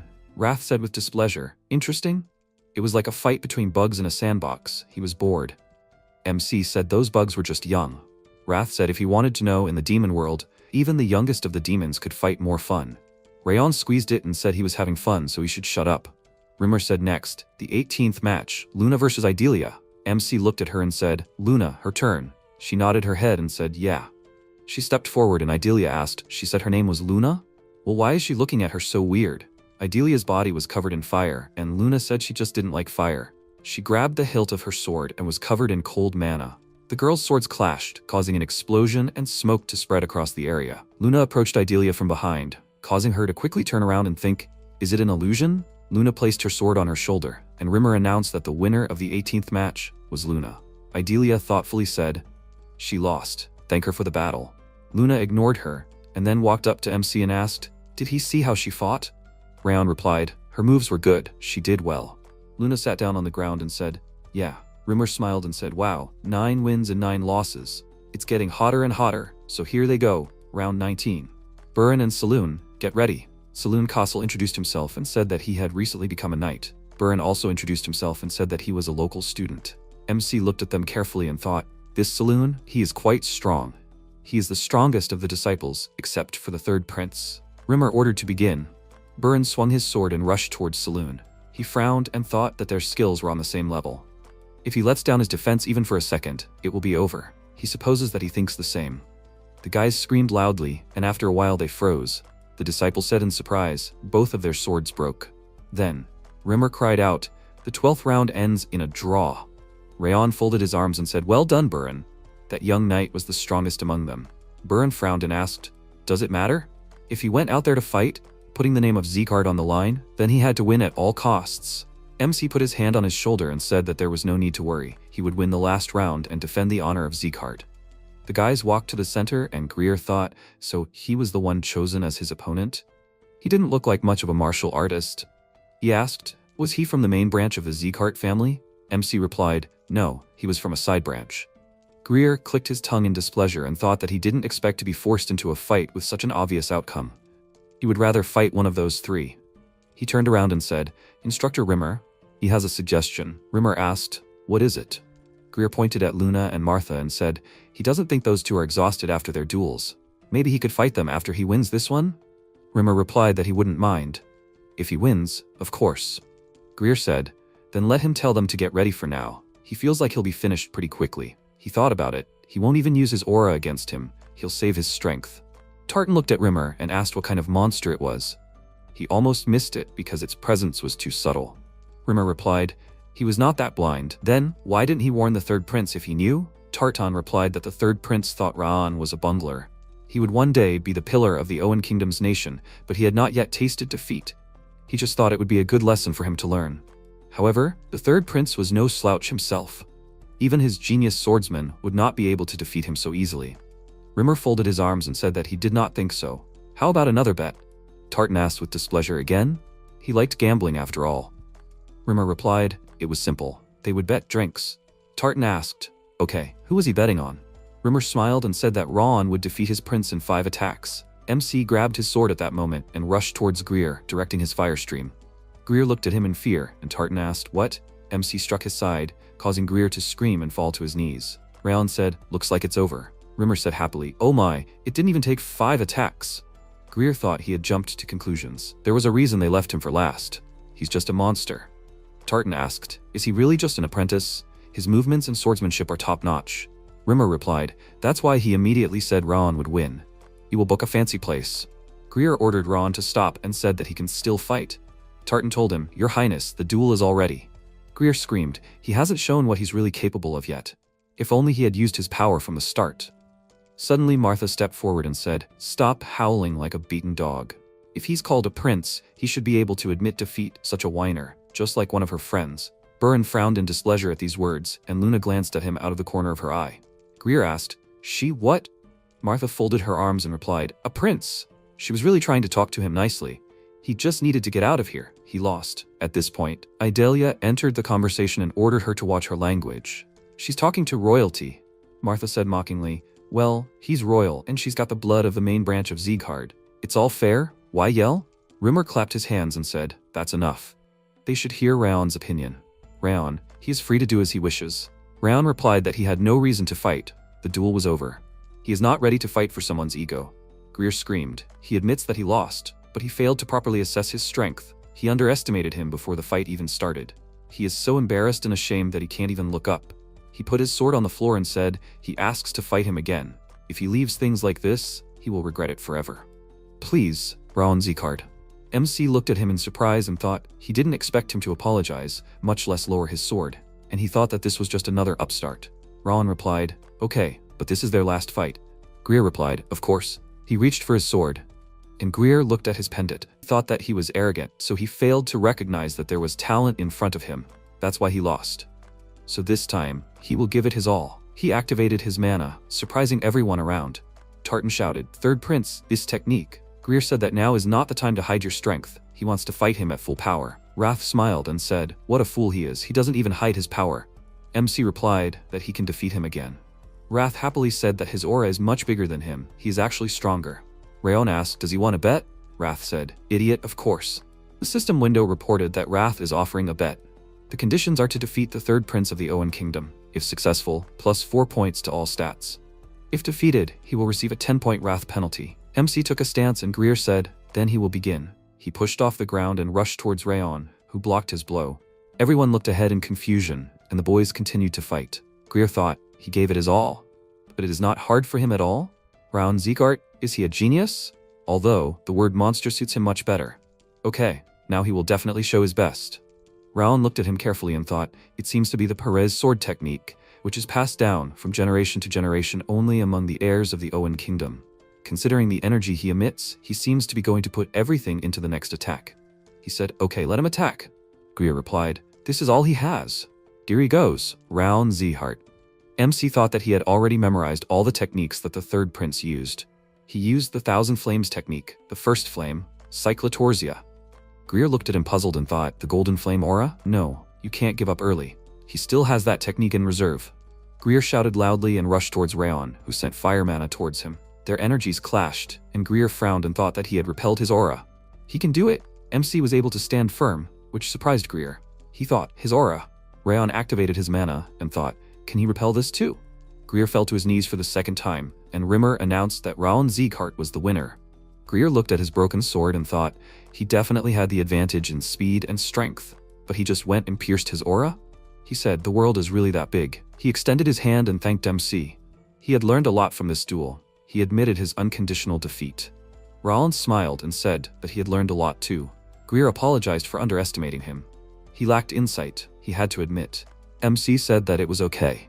Greer asked if he could ask how old he was. Raon replied that he had turned 14 this year. Greer exhaled and said that he had lost to a swordsman who was younger than him and less experienced as well. He extended his hand and told him to take it.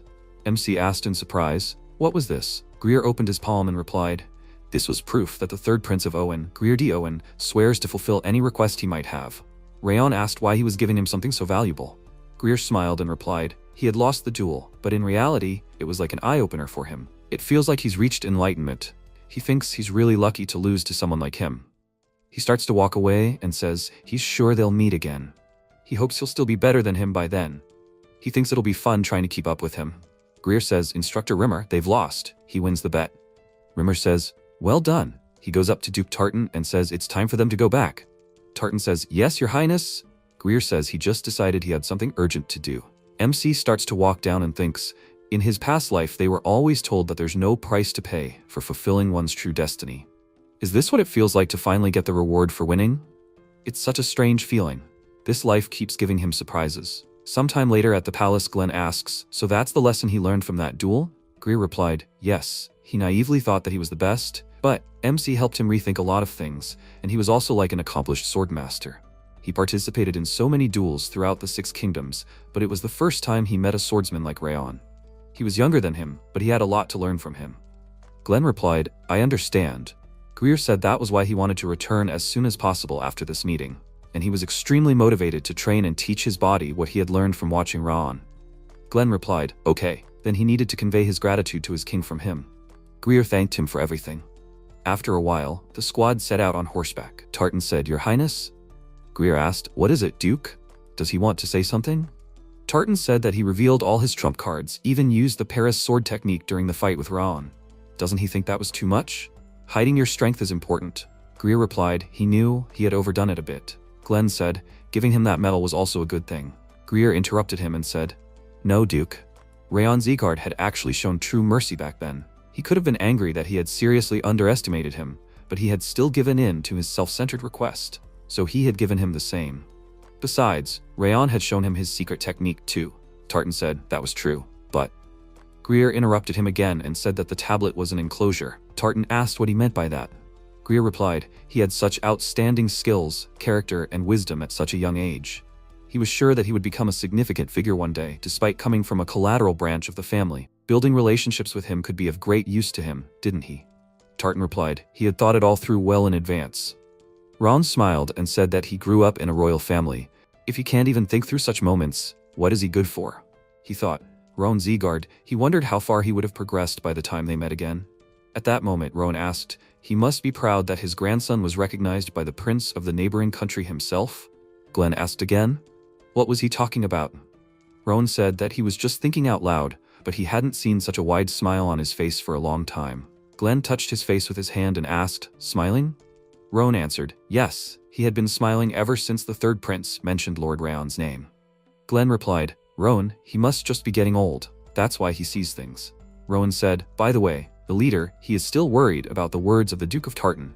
What does he intend to do about it? He remembered Tartan standing in front of him and saying that he had a private conversation, unrelated to what was mentioned in the prince's letter.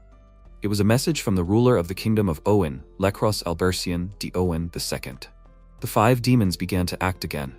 After a while, rumors said that they had all worked hard in the battle against the Knights of Owen.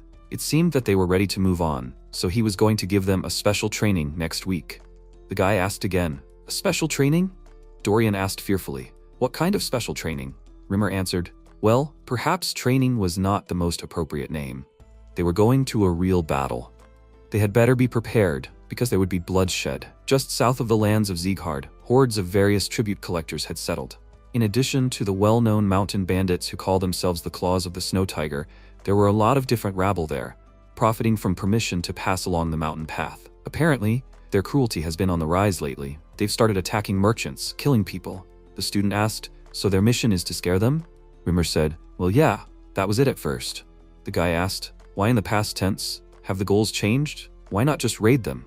Rimmer interrupted him and said that they couldn't.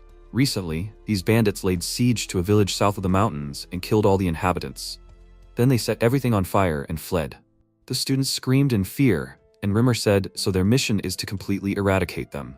Although they are mostly rabble, many of them know how to control aura, so you don't need to let your guard down. You need to get ready. They're leaving tomorrow evening. After a while, Luna was training, chopping tree leaves with her sword. She thought that she decided to practice her stance before tomorrow's mission. But something is not going well. Here are Raon's lunges. They are flexible and smooth, and hers. She can't figure out what she's doing wrong. Luna looked at the high mountain and thought, she's arguing. Raon himself is training now too. Maybe she should ask him for advice? She turned away and thought, no, she doesn't want to disturb him. She needs to cope on her own. After a while, she climbed the slope and lay down, thinking that they were weaker than before. But her movements were definitely smoother. Okay, that should be enough for today. I wonder if Raon is still training there? Maybe she should stop by and say goodbye before going home. She remembered the words that she would bring ice cream, so she should go home early on the weekend. Luna turned around and thought, right, she wanted to go home early. They would talk tomorrow. She would share the ice cream at the same time. She turned the corner and heard someone call her. Luna turned around and her eyes widened in fear. Syria smiled and said that they hadn't seen each other for a long time. Luna screamed, "Syria?" He came closer and said that somehow she was not happy to see her own brother. To be honest, it was a little upsetting. Luna started shaking and Syria said he was sure he had told her not to make that face before. He knelt down and said, "By the way, it looks like Rimmer's training was doing her good." She had gotten a lot stronger than he thought. Syria said he was proud of her, Luna. But she wasn't really going to go to war and risk her life, was she? Luna jumped back and screamed loudly in fear. Syria asked, "Oh my god, she forgot everything he taught her so quickly, it seemed like she needed reminding again. What was the name of her pet chipmunk, Ruby?" Luna said fearfully, "Brother." Syria took out the chipmunk and smiled, saying he was sure she would remember everything now. Let Ruby's death serve as a reminder of what would happen if she didn't listen to him. Luna screamed in fear, "Brother, stop." Luna remembered the chipmunk's bodies and her brother's face. Then she fell to her knees and screamed loudly. She covered her ears with her hands and screamed loudly, and Syria leaned over to her and said that her life was his, Luna. Until a special occasion came, she shouldn't even think about risking it. All she had to do was stay alive until he decided otherwise. Suddenly, there was an explosion and MC appeared in front of Luna, looking at Syria with displeasure. He asked, "Who is he?" He smiled back and asked if it wasn't customary to introduce yourself first before asking someone else's name. He had acted rudely, abruptly interrupting someone else's conversation with his questions. He said it was rude to loom over a girl in a narrow alley. Was he a thief? Or was he planning to do something to her? The man thought for a moment and said that he could understand that it looked strange from the outside, but in fact, he was her older brother. Ron glanced at the girl, who was shaking with fear and clutching her head, and noticed that she looked scared. Was he really her older brother? He raised his hands and said that perhaps he had overdone the joke a little, since he was so happy to see her after so long. He asked if he was saying that the rodent crushed in front of her was a joke. Her brother laughed nervously, realizing that he had seen it, and said that it was not a real chipmunk, just a toy. He showed him his clean gloves and said that there was no mark left on his hands. He would never kill a living chipmunk. MC immediately realized that he evaporated the blood and flesh with his aura.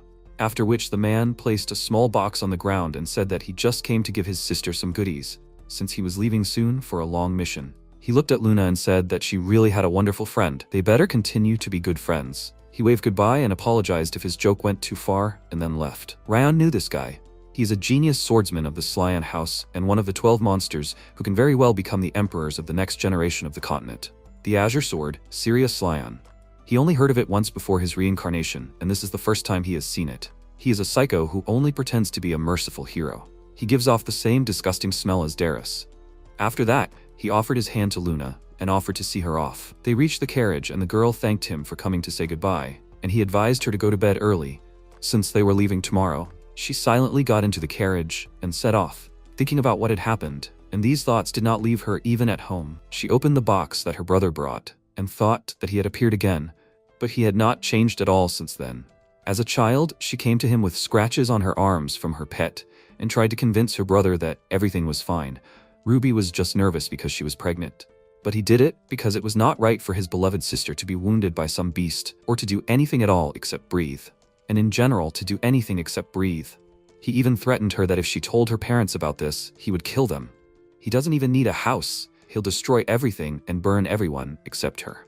Then she realized that if she keeps quiet, no one will get hurt. Everything will be fine if she keeps quiet. When she arrived in this place, she thought that there would be no outcasts here except her and that no one else even suffers. But then a person appeared with whom she could share her pain. She met Raoul Zeegard.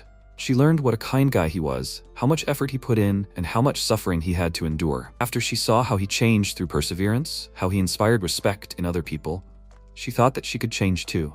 She worked side by side with him to make it a reality, but apparently it was simply impossible. Everything was fine as long as she could endure everything. The next day, they set off for the southernmost lands in Zeegard's domain, the village of Jarton. Rimmer said that they would be staying there for the night and congratulated them on making it through the dimensional door. They must be tired, so they should try to get some rest, since this would be their last chance to relax before the mission. They were kindly greeted by a village representative who offered to lead them to their rooms. Once MC had settled into his temporary quarters, he thanked Wrath. He wouldn't have even noticed yesterday if he hadn't given him a hint. He didn't know he was hiding his presence. He told him that he wanted to help out his ice cream source a little, and he was lost in thought.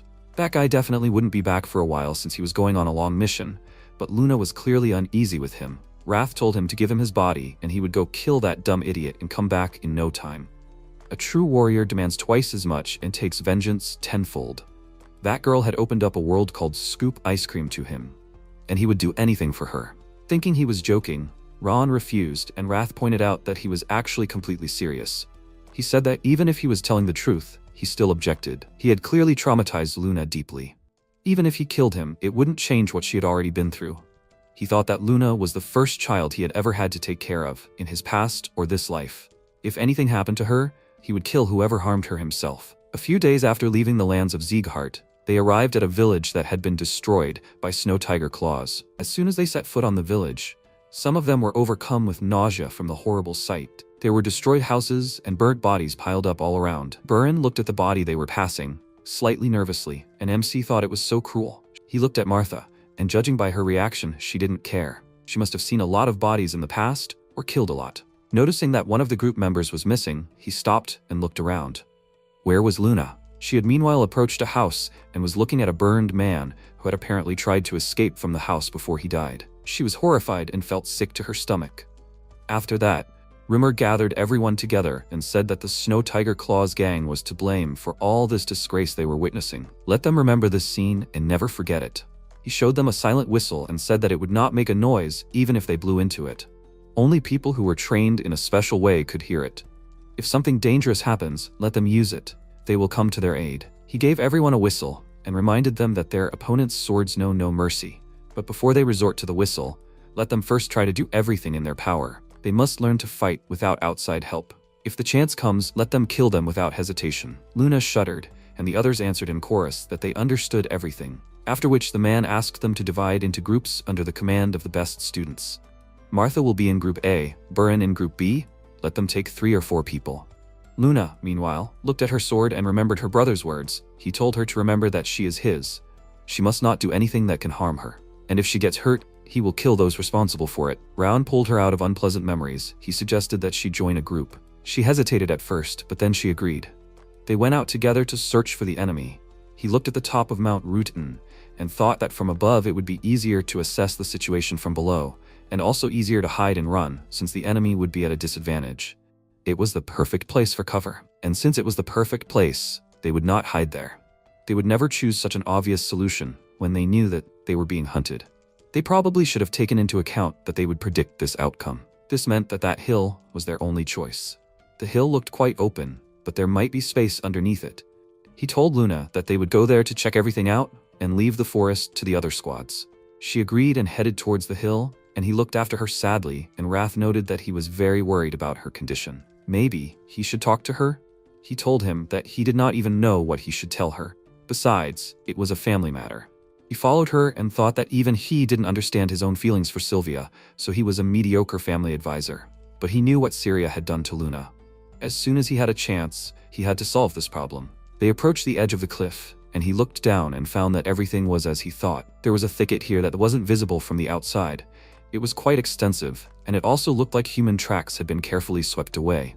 But that would only work on beginners. Their presence was especially noticeable by the broken tree branches.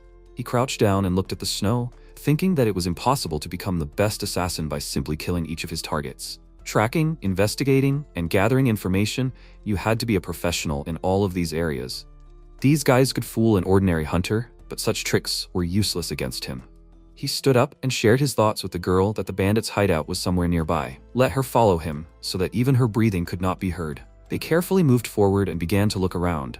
MC noticed some traps near the trees, and they successfully avoided them. They soon approached the bandits' camp and hid behind the bushes. As he expected, they didn't prepare anything special except for the traps at the entrance. They most likely thought that no one would go that far despite the large number of tracks. It seems that they underestimated them. As he suspected, their camp was in a cave under the hill. He carefully walked out of his hiding place and looked at the emaciated boy at the entrance, thinking, is he a hostage? The bandits guarding the entrance to the hideout have pretty strong bodies, but they don't give off any aura. They are just ordinary warriors. That big guy lying near the hostage is good enough to feed himself with a sword. The rest of the bandits should be inside. There's no way they would leave a hostage with a simple guard squad. There could very well be a whole horde of bandits waiting for them inside. Should he use the whistle? He could retreat for now and join the main squad before attacking. but the hostage was in extremely bad shape. At this rate, he could freeze to death and simply not live to see the main squad win. Since their presence had not yet been noticed, the best solution was to get the hostage out before they were discovered, and then try to deal with them quietly. Luna, meanwhile, was keeping an eye on the boy and was very worried about his condition, and then Raon drew her attention to himself. He told her not to worry so much, they could save him, but he would need her help. As soon as he gave the signal she should block the sound, he would take care of the rest himself. Can she handle it? Since she wanted to change as much as he did, she became determined and agreed to help him. At this time, one of the bandits yawned and said that he was so sleepy. How long were they going to stand here? Unexpectedly for them, a girl came out of the forest and they became alarmed. She silently used her aura and put up an ultrasonic block in the form of a barrier, because of which the bandits inside stopped hearing even their own voice. It was MC's turn. He ran out of hiding with the thought that before he dealt with the strongest, he would first kill these two. He ran between them and swung his sword at the level of their necks, after which he stopped. Luna raised her head and was horrified. The head of one of the bandits flew right above her, which served as a trigger for her, and she remembered the small animals that died at the hands of her brother. Because of this, she grabbed her head in panic and screamed loudly. Raon became nervous as the barrier began to disappear and the entire plan was in jeopardy. Did she really remember something related to her injury? But at this rate, they will be discovered. Noticing that one of the bandits decided to take advantage of her weakness, he nervously rushed towards them. She did not pay attention to the sword approaching her at all, and moments before the strike, MC knocked the bandit down and pinned him to the ground, telling him to be quiet. If he opens his mouth, he will immediately slit his throat. Now let him just answer the questions. If he remains silent, he will cut off one phalanx of his fingers. He nervously clenched his teeth, and Raon looked at the girl. She calmed down a little. After all, she managed to hold the mana barrier, despite the fact that she was shaking with fear. They survived thanks to her. She did well, although she panicked. After that, Luna went to get the hostage, and MC began to interrogate the bandit. He is a member of Snow Tiger Claws. There are about 39 of them in the forest, and there is also one more hostage. Raon assumed all this, and the boy said that their hostage is his younger sister. He asked them to save her, and Luna promised him that, telling him not to worry so much. MC told her that she shouldn't make such promises, but she insisted on her own, and he couldn't do anything about it, and started to make a plan. They could get rid of the bandits, but they'd better call for backup if they wanted to get the hostages out alive. There were about 40 of them after all, plus the leader. Even for them, it might be difficult. Luna suggested using the whistle and blew it with all her might, while he mentally noted that he was very close to her, but could not hear anything. There must have been a reason why Rimmer gave them that. Suddenly, the bandit leader's voice came from the direction of the cave. He heard their whistle and raised the alarm, which surprised Raon greatly. Does anyone really have a sense developed enough to hear a whistle? Even he can't hear it at all. Luna quickly pulled the boy aside, and MC grabbed the bandit and walked out to confront the enemies, holding his blade to his throat. The gang leader asked how such a young child could get here and cause chaos. Who was he trying to call with his whistle? He told him that it was none of his business. He wanted to exchange hostages. If they handed him that girl, he would give him back. The old man laughed loudly and said that he didn't care if that idiot died or not. He was worthless, unlike the hostage. He should lower his sword. One of the bandits threateningly pointed his blade at the girl, causing her to scream in fear and Raon to become furious. He ordered Luna to turn away and wait there until he gave the signal. After that, he killed the hostage and his comrades moved forward. But it was too late. They got angry, of course, and then MC threw the sword towards them, and it flew straight at the guy who was holding the girl. He got hit and screamed in pain, and Raon gave Luna a signal, telling her to create a frost fog with her aura. She immediately got to work and touched the snow, after which a white cloud flashed around. The fog significantly limited the bandit's visibility, and MC took advantage of this. He ran into the cave and grabbed the girl, after which he escaped with Luna. As soon as the frost fog cleared, they discovered the loss and set off in pursuit. Apparently, this girl was very important to them. After a while, they found a safe place, and because the children were frozen and asleep, they could not go further. Raon said that they did not know what these bandits would do to the village, and offered the girl to deal with them here and now, despite their numbers. He told her to protect the children, but she didn't want to let him go alone, since his arm was injured, and she objected. He assured her that he was fine, he would get rid of them as quickly as he could, and come back in a second. But she still didn't want to let him go. It was too dangerous to fight in his condition, and besides, their instructors would be here soon. They just needed to wait until they got there. He cut her off and crouched down to match her face, and said that a real fight was scary. He understood. Even experienced swordsmen could be scared, let alone them. But there was something scarier than that. and that was being unable to do anything because of that fear.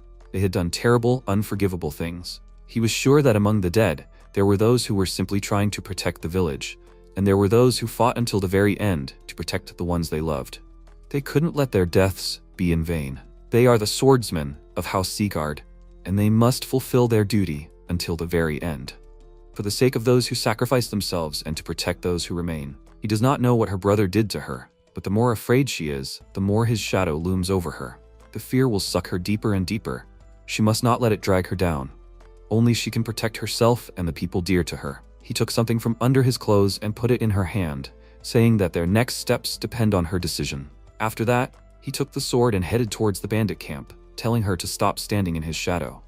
His words brought tears to her eyes. She wants to change. She wants to break free from his pressure. She does not want to live in the shackles of the past. She wants to protect what is important to her.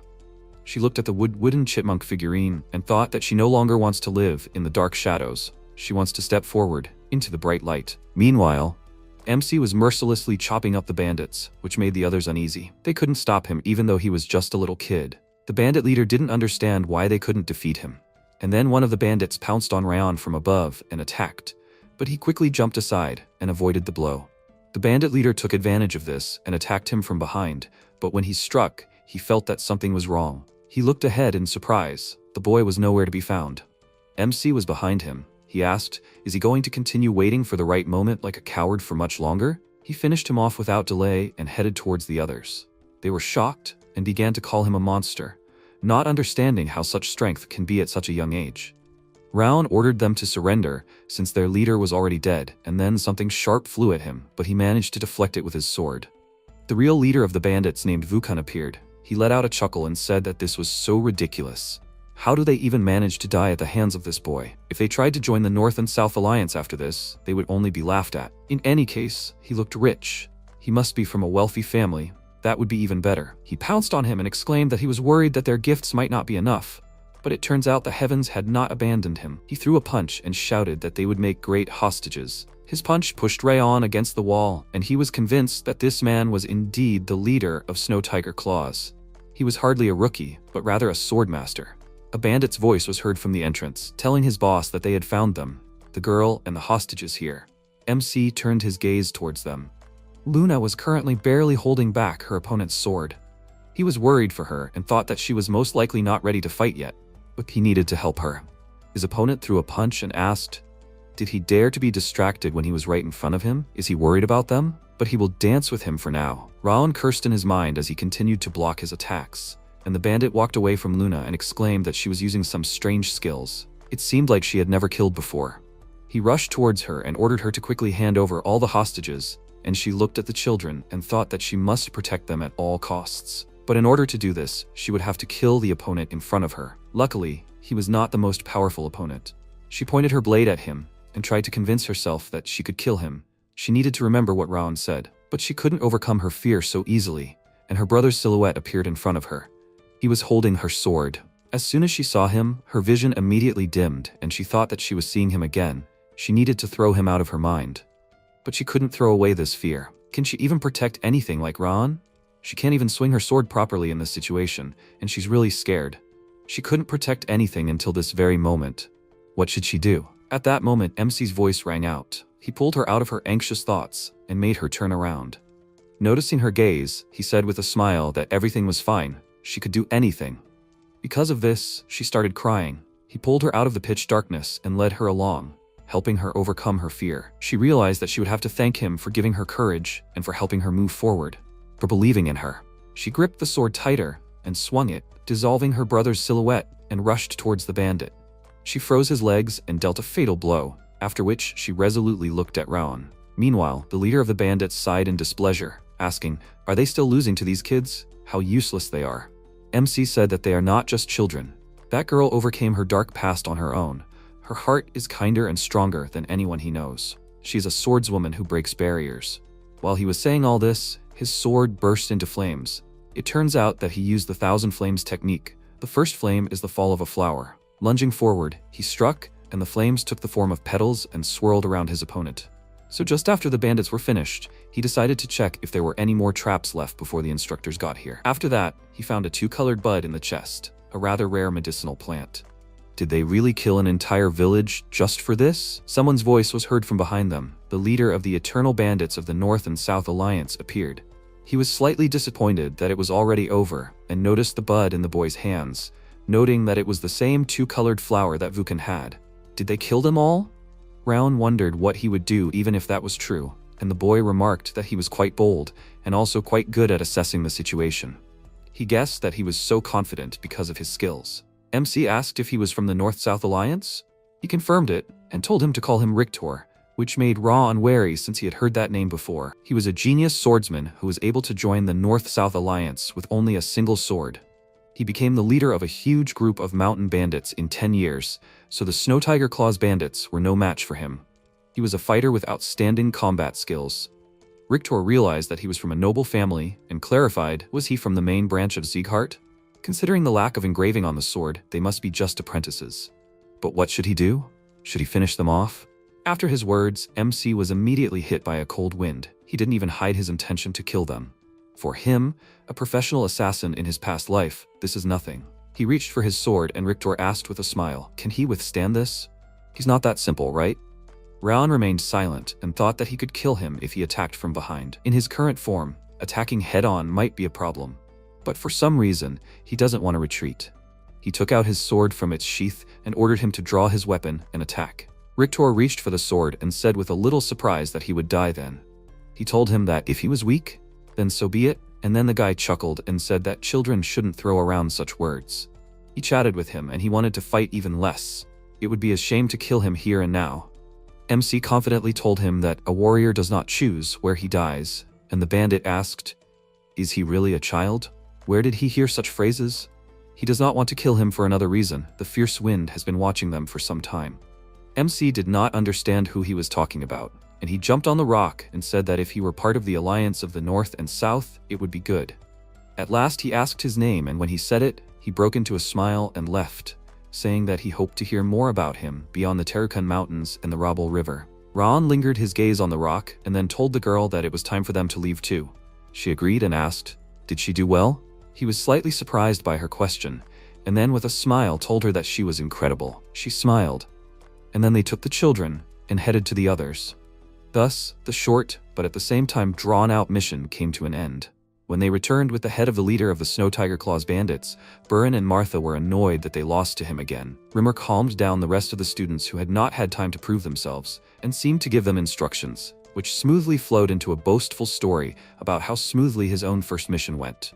Wrath also did not miss the chance and decided to brag about how he froze the entire castle during his first battle. He wanted to cover his ears from the stories of these arrogant idiots. The rescued children lost their families, so the Slyon family decided to take them in.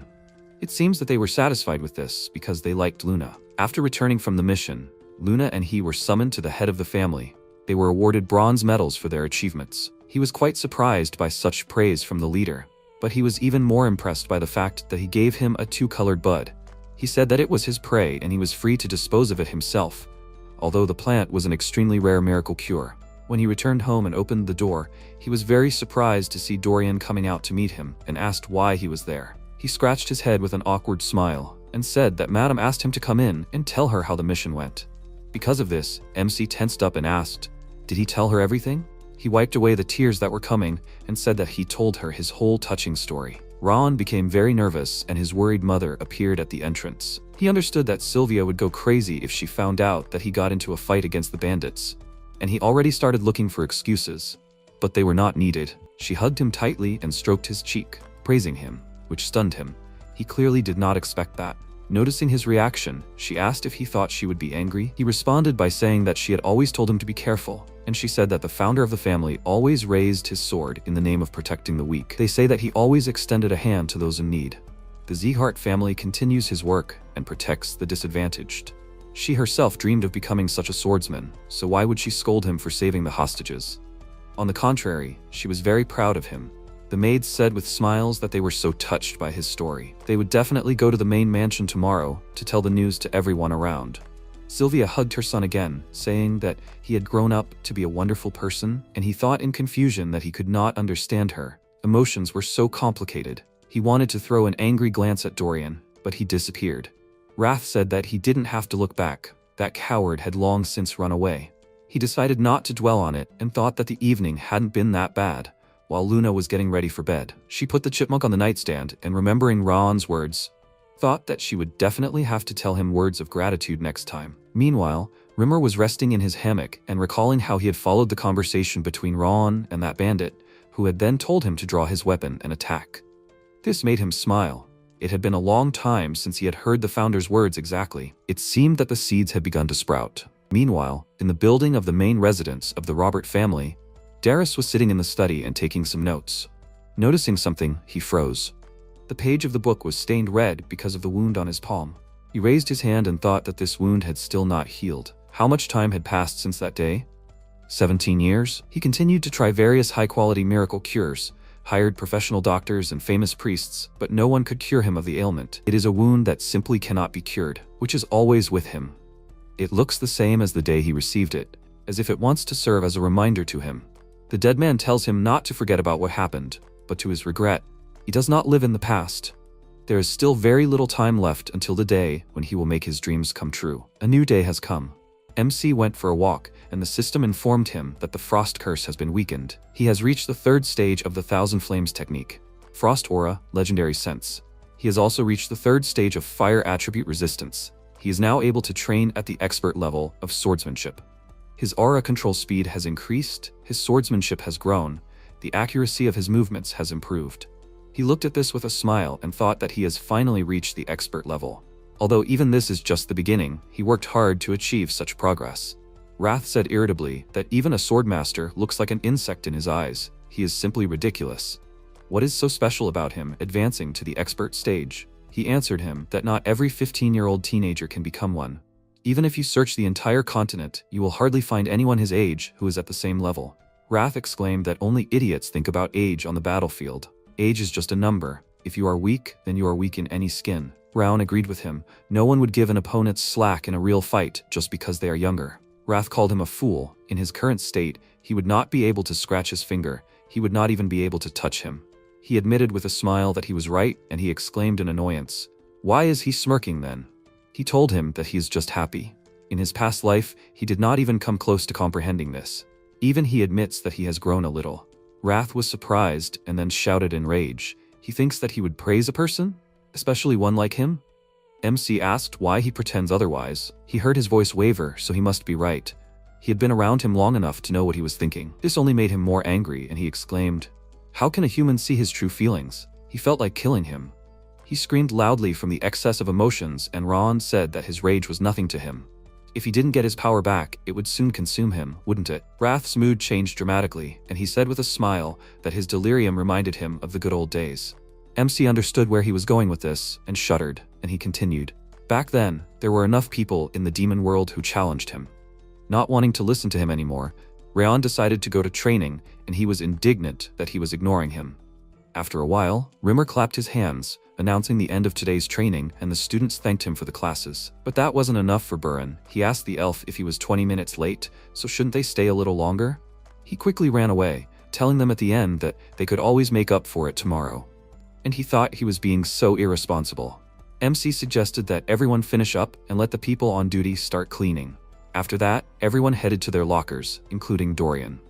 He was carefreely packing his things, and when he closed his locker, he found Martha standing next to him, staring at him. He screamed loudly in fear, and she grabbed his shoulder, asking if cleaning with her was that terrible. He nervously told her that it wasn't at all, and in fact it was an honor for him.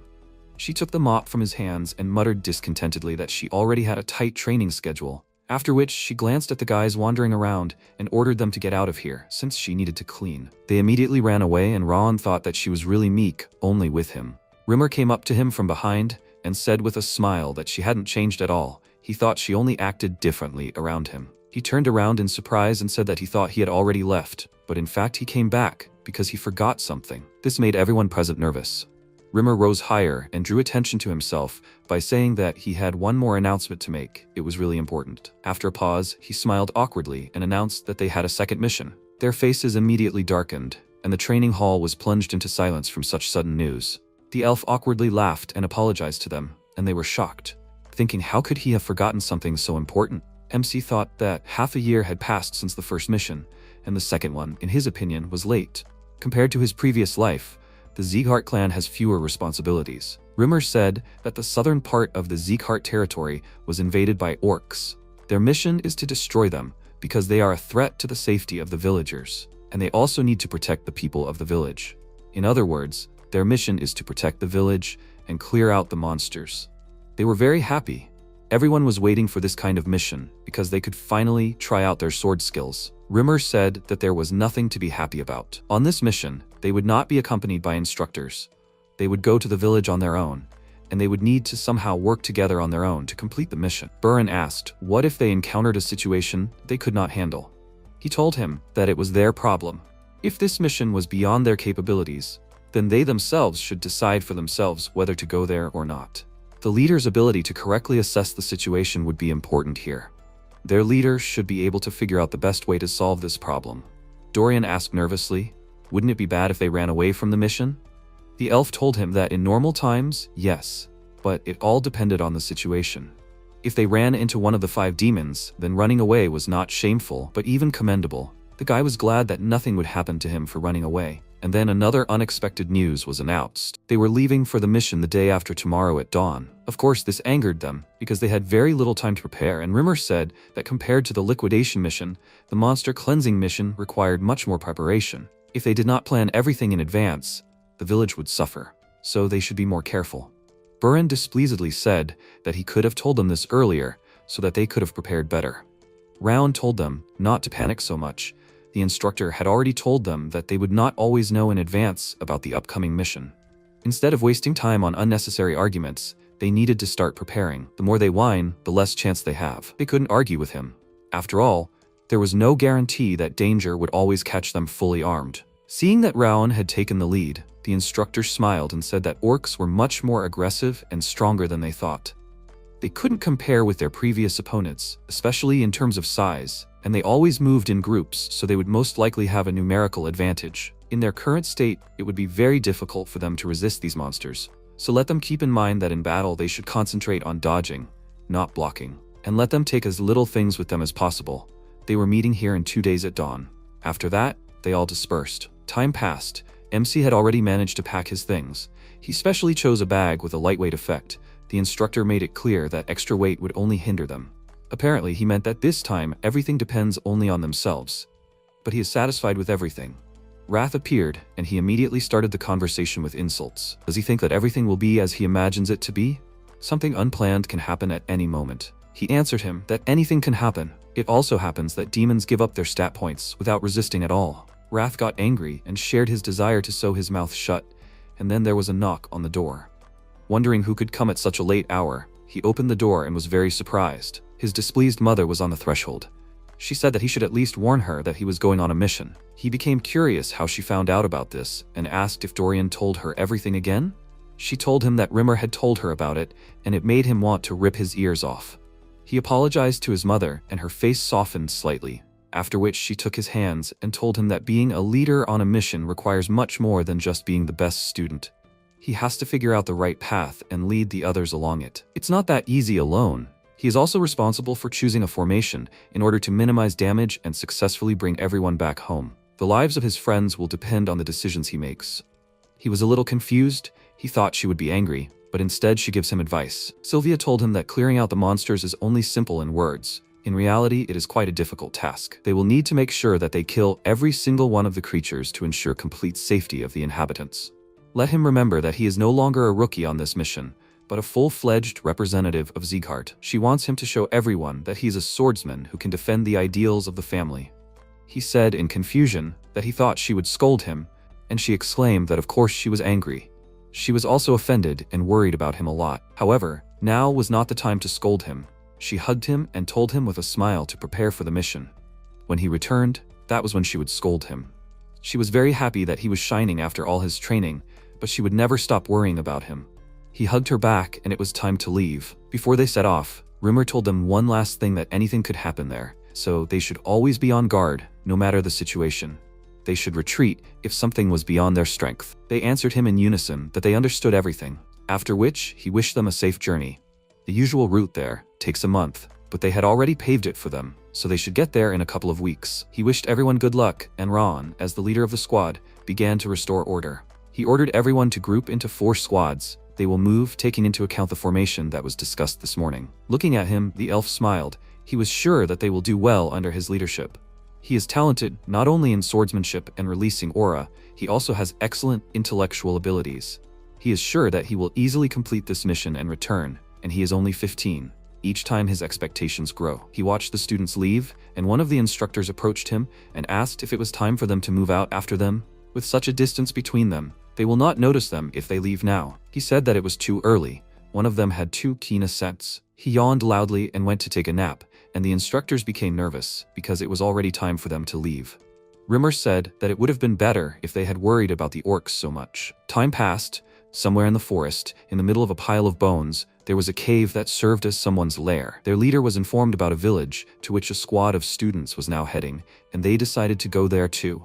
Their leader gave the order to kill those who would get in their way, after which they set off. Time passed. The squad was already in the forest near the village, and they encountered something unexpected. Another squad appeared on their way, led by Kane Zehard, a child of the main branch of the family, who is the best student of the 6th training hall. The squad leaders were confused and did not understand how they could meet.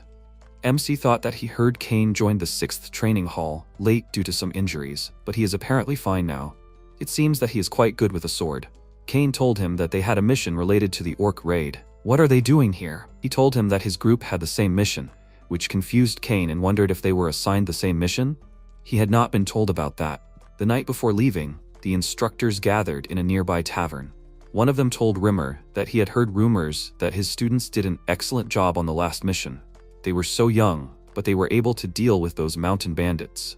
He smiled proudly and said that even though he was training them, he himself was incredibly impressed.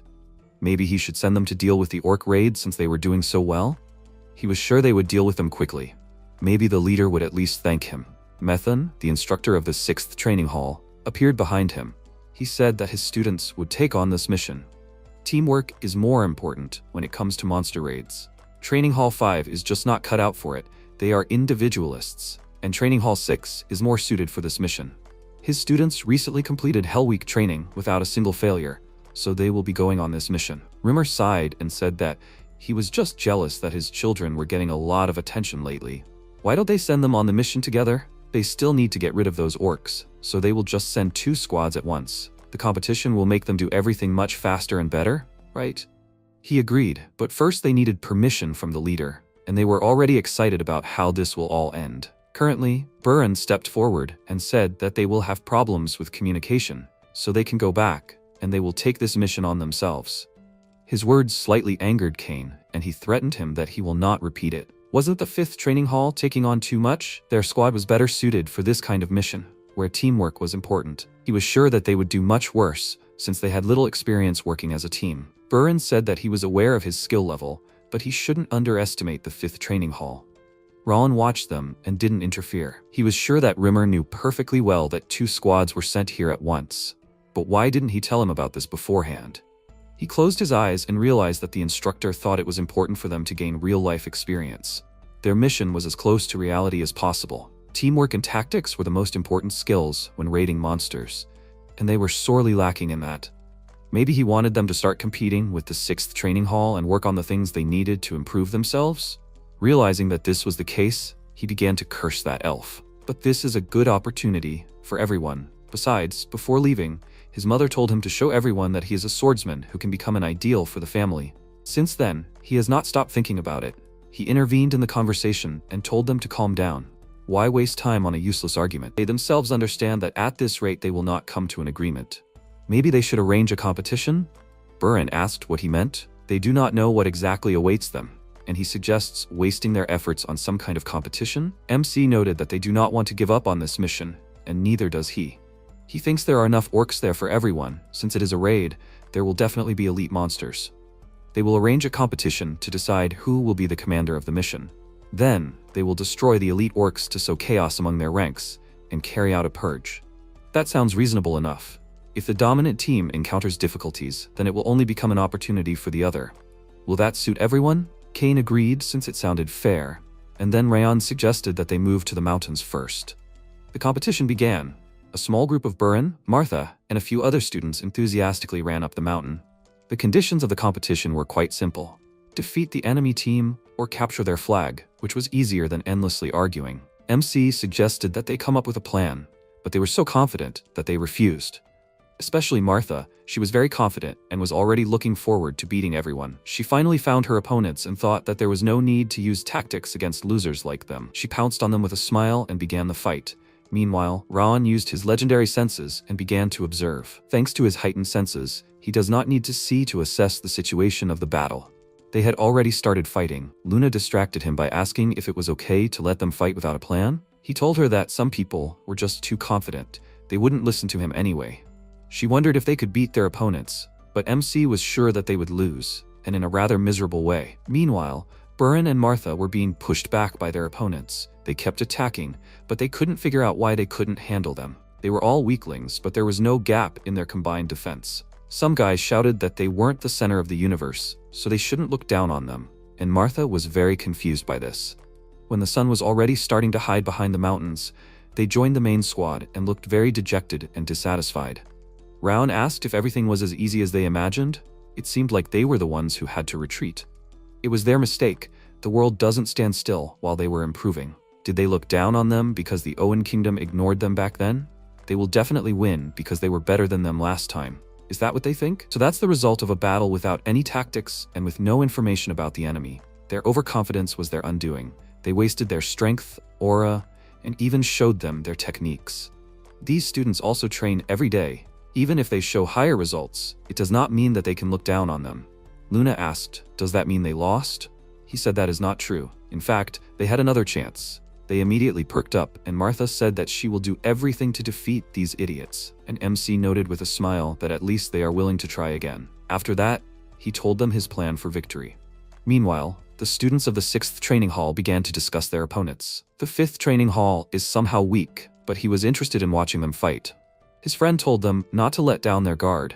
The 5th training hall successfully defeated the Snow Tiger Claws bandits, one of the largest gangs in the Alliance. He is sure that they will not give up so easily. He noticed Martha approaching them and grabbed his sword, saying that he had expected this. It was time to put an end to it. The girl called him a fool with displeasure and threatened that if he said anything nasty about them again, he would regret it for the rest of his life. After these words, she rushed into the attack with a concentrated look, and the guy told his group that this was a direct attack, so let them move to the 4th formation and concentrate towards the front.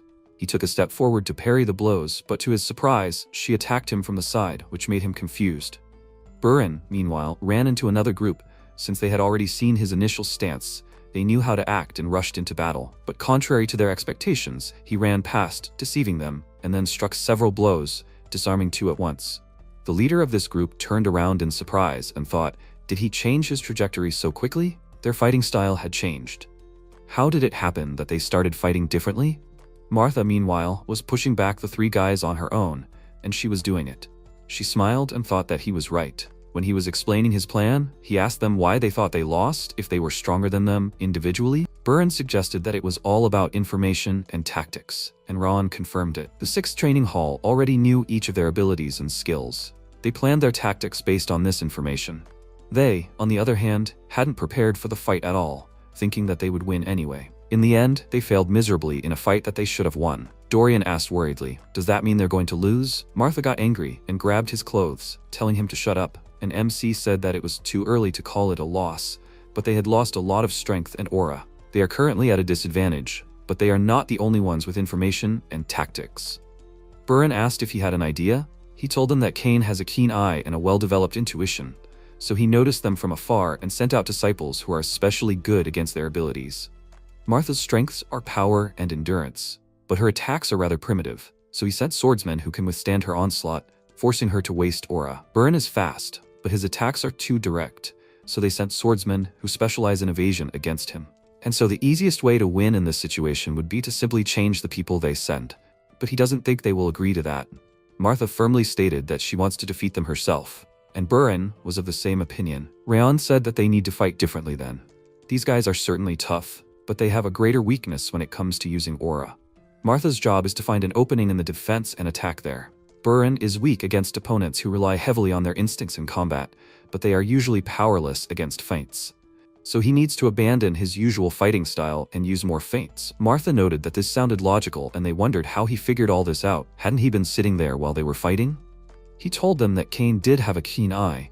In fact, his was slightly better than the average student's, but his sense of smell was just as good. He was currently watching the fight with his sense of smell. They were all doing well. Even Luna was not losing. He heard footsteps behind him and turned around. He realized that it was his turn now. His opponent was Cain Zeegard. Since the situation was different now, he had no choice but to go and find the flag. Cain said that he was wondering why they were suddenly losing, and it turns out that he ordered his people to fight differently. The rumors that he had changed were not false, but he would put an end to this competition. He heard that he had a fire aura, but he was not the only one. He took the sword with both hands and demonstrated how the fire enveloped his blade, and MC was surprised that he also had a fire aura. Cain said that unfortunately for him, his aura is the highest level among the students, even more than many graduates. So he cannot defeat him. Raon asked with irritation why everyone in this family talked so much before a fight, then activated his aura and challenged him to start the fight. He would show him that his fire is much stronger than his. After saying these words, he rushed forward, and Cain was surprised to notice that he was quite fast. He heard that he defeated not only Martha, but also Prince Owen. He jumped back, dodging his attack, and thought that his aura can't be as powerful as his, but he is strong. However, he is definitely stronger than him. Someone else's sword flashed in front of his face and he blocked his opponent's strike, but to his surprise, his flames burned brighter and a cut appeared on his cheek. He panicked and thought, how did he do that? Are his flames weaker? But that's impossible. MC started to push him back. He threw a downward strike, which he blocked, but it was getting harder and harder to hold his sword back. He screamed, putting in more effort, and then an explosion occurred, thundering throughout the area. In the end, Cain lost, and Raon asked, did he say that his fire is stronger? Compared to him, he is just a weakling. Soon, his squad returned, and they were all very surprised to see Cain not far from their leader, lost in his thoughts. They asked him what he was doing there, and MC said that the easiest way to turn the tables when they were losing was to eliminate the enemy commander. They were surprised that he knew this would happen in advance, and Burin said that he was right. It was easy for him to deceive them. But he couldn't have done it on his own. If it weren't for his orders, they would have lost to the 6th training hall. Martha, although she didn't want to admit it, said that he was right. If his advice hadn't worked, he would have expected help from her. However, they won thanks to him. They recognize his abilities as the leader of the 5th training hall and are ready to follow his orders without question. He was slightly surprised and thought that it seemed like they had matured a little after such an experience.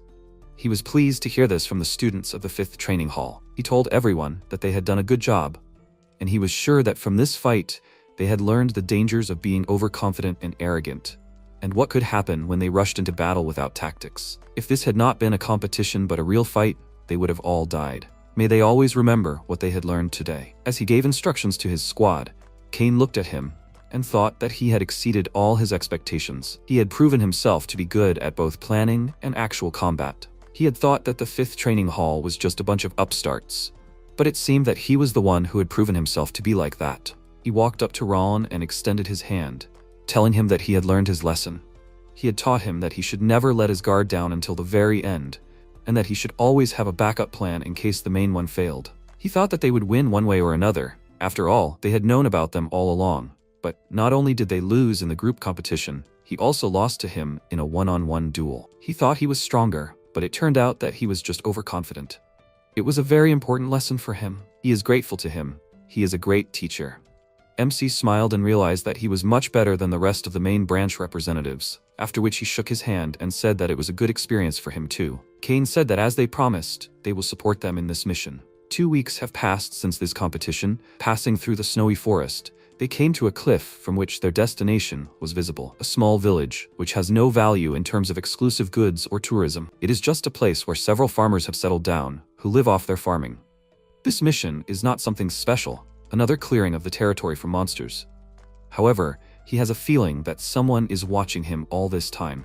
It is not like the feeling when they had mentors with them. This spectator has a sinister look, as if he is analyzing how to deal with them. He looked around and thought that the best thing they could do now was to be careful to deceive the enemy. He called out to Burin and said that he wanted to ask him for something. Let him take the role of the commander of the next mission. The guy was stunned by his request, and Raon explained to him that on the first mission, only he and Luna fought the Snow Tiger Claws bandits, so it would be better if they led the mission this time. Wasn't he the one who said on the first day of official training that he would definitely surpass him? Wasn't this a good chance? Let him show him what he had learned during all this time. He hesitantly agreed and added that he would prove to him that he had changed, after which he told the others that he would lead this mission. They were not at all against it and were already ready to follow his further instructions. Meanwhile, MC approached Martha and said that he would tell her the reason later, so she should not be indignant. She said that she did not need separate explanations. After all, she promised that she would follow his order. This is what she was going to do. She approached Burin and started talking to him about something. And Rayon asked Wrath, "Does he not feel that someone is watching them?" He asked, so he noticed it too? He smiled and noted that it was obvious. After all, he adopted his abilities. MC asked where they were and how many of them, and Wrath chuckled, saying that he would not tell him where he was, he himself could figure it out. From his words, Ron found out that there was only one enemy, and Wrath was surprised, not understanding how he knew this. MC noted that he said he, not they, and thanked him for the information. Realizing that he had let it slip so easily, Wrath began to curse, and Ron did not listen to him at all and thought that they could not be sure that he was the only one. It was clear that he was the only one watching them, but perhaps there were others somewhere. He could not let his guard down. Because of this, he sighed heavily and realized that this mission would not be easy. After a while, the man who was watching them returned to his commander and reported to him that they were the scions of Zeegard. He asked, "One of the 6 emperors? Although they are not that tough together." The man said that he thought they were just students. They did not have a mentor with them, so most likely this was their second mission. His commander asked, "No one noticed him, right?" He told him that he was sure.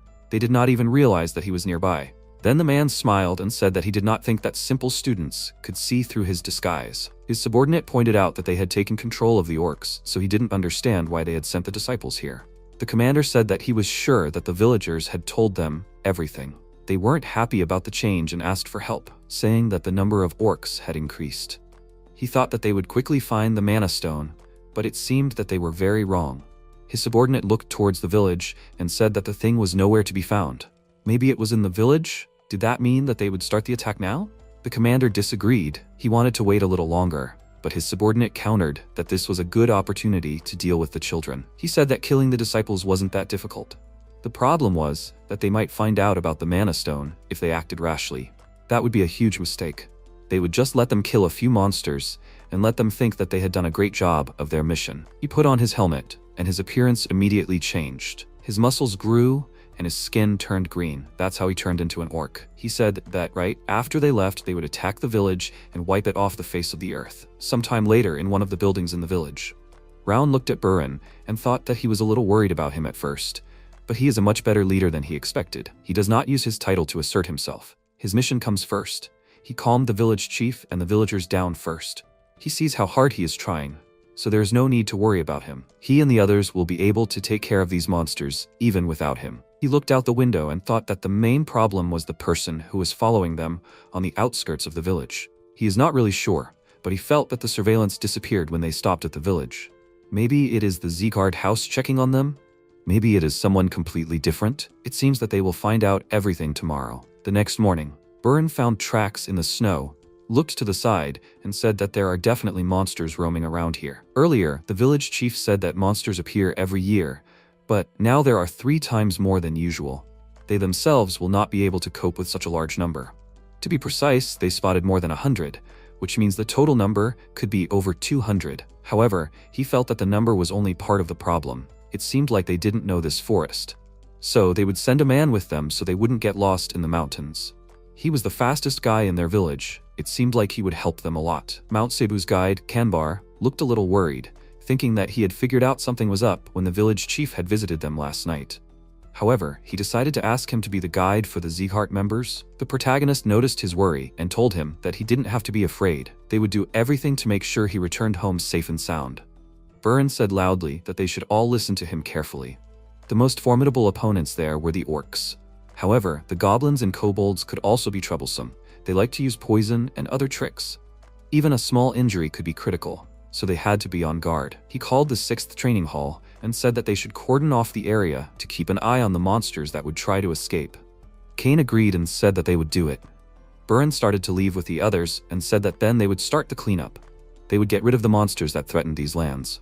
He ran forward with the others and said loudly that they should show them the full power of the Zeekart family. At the same time, Wrath called them idiots and said that he had never seen anything more stupid. At first, they were preparing for an ambush, and now they started screaming, thereby giving away their location. In the end, all efforts were useless. MC watched this with a calm expression on his face and said that they were screaming to get rid of their nerves. This is natural on their first cleanup mission. He looked at him and thought that it was as if he himself was not on his first such mission, but he was not nervous and saw the whole picture. He was just like an experienced war veteran. The Burn squad attacked some orcs they met on the way. Martha said with a smile that she would destroy them all. He attacked with his sword with a calm expression and said that they should get rid of the goblins and kobolds first, and only then attack the orcs. One of them looked at the monsters and said loudly that they broke through the formation and 2 large orcs were advancing. Kumbar looked at this with a very scared expression on his face and asked loudly, "Are the orcs coming here?" He knew it. He shouldn't have come here. Ron, with a calm expression on his face, stood between him and the monsters and dealt a very strong blow to one of them. Immediately after that, he ran very quickly to the second monster and dealt another very strong blow with his sword. After that, he sheathed his sword, and the monsters were badly wounded. The shocked guide fell to the ground and asked, "Are they already dead?" He turned to him, called his name and asked, "He's not wounded, is he?" He looked at him and said in a worried voice that he was okay. He calmly said that he wanted to ask something. "Are there any village stories about these mountains? Like some great treasure or monster?" Kanbar remembered it, agreed, and said that there was one such story. According to legend, hundreds of years ago, a fierce battle took place here between the Goblin King who came from the west and the knights. He heard that the Goblin King's ring was still here somewhere. This caught the protagonist's attention, and he thought that now he understood everything. The surveillance he had been feeling all this time was Eden. They are worshippers of one of the 5 demon kings, who are infamous for their madness. Eden's goal is to return to the times when monsters ruled the world. They want to return to the times when people worshipped monsters. However, if everything were that simple, they would have been destroyed long ago. They have the ability to tame and control monsters.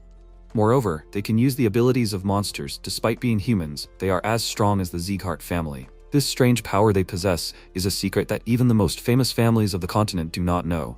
However, he knows this secret thanks to Darius. One day, on another mission from him, they came across these people. The entire Shadow Squad was then killed, and in that hell, only he survived. He did not realize it then, but it is definitely strange. He originally knew that Eden used mana stones. How could he, one of the 6 emperors, know about this? Then why did not he tell the whole world about it? Raph looked at him and asked what he was thinking about. He feels a deep and dark rage inside him. He thought that he was starting to get angry when he remembered Darius. He needs to calm down, because now the most important thing is Eden. He assumes that their goal is to find the Goblin King's mana stone. Hundreds of years have passed since the Goblin King was defeated. He is sure that his mana stone of incredible power is hidden somewhere here. They must be being tricked into checking that the mission is completed.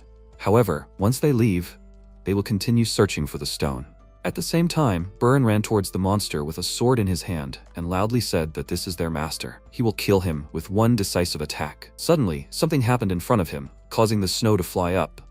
Martha killed the monster that was standing in front of him and said with a smile that this is her opponent. He clicked his tongue in displeasure and said that it was very unsportsmanlike. He turned to the others and said that the leader of the monsters is dead, and now they must kill the rest. MC called Kanbar, who was standing next to him, and asked about this story about the Goblin King. Has anyone found treasure or jewelry in the mountains since then? He thought about it and said that when he was a child, their chief went to the mountains and came back with a red gem that he found on the top of the mountain.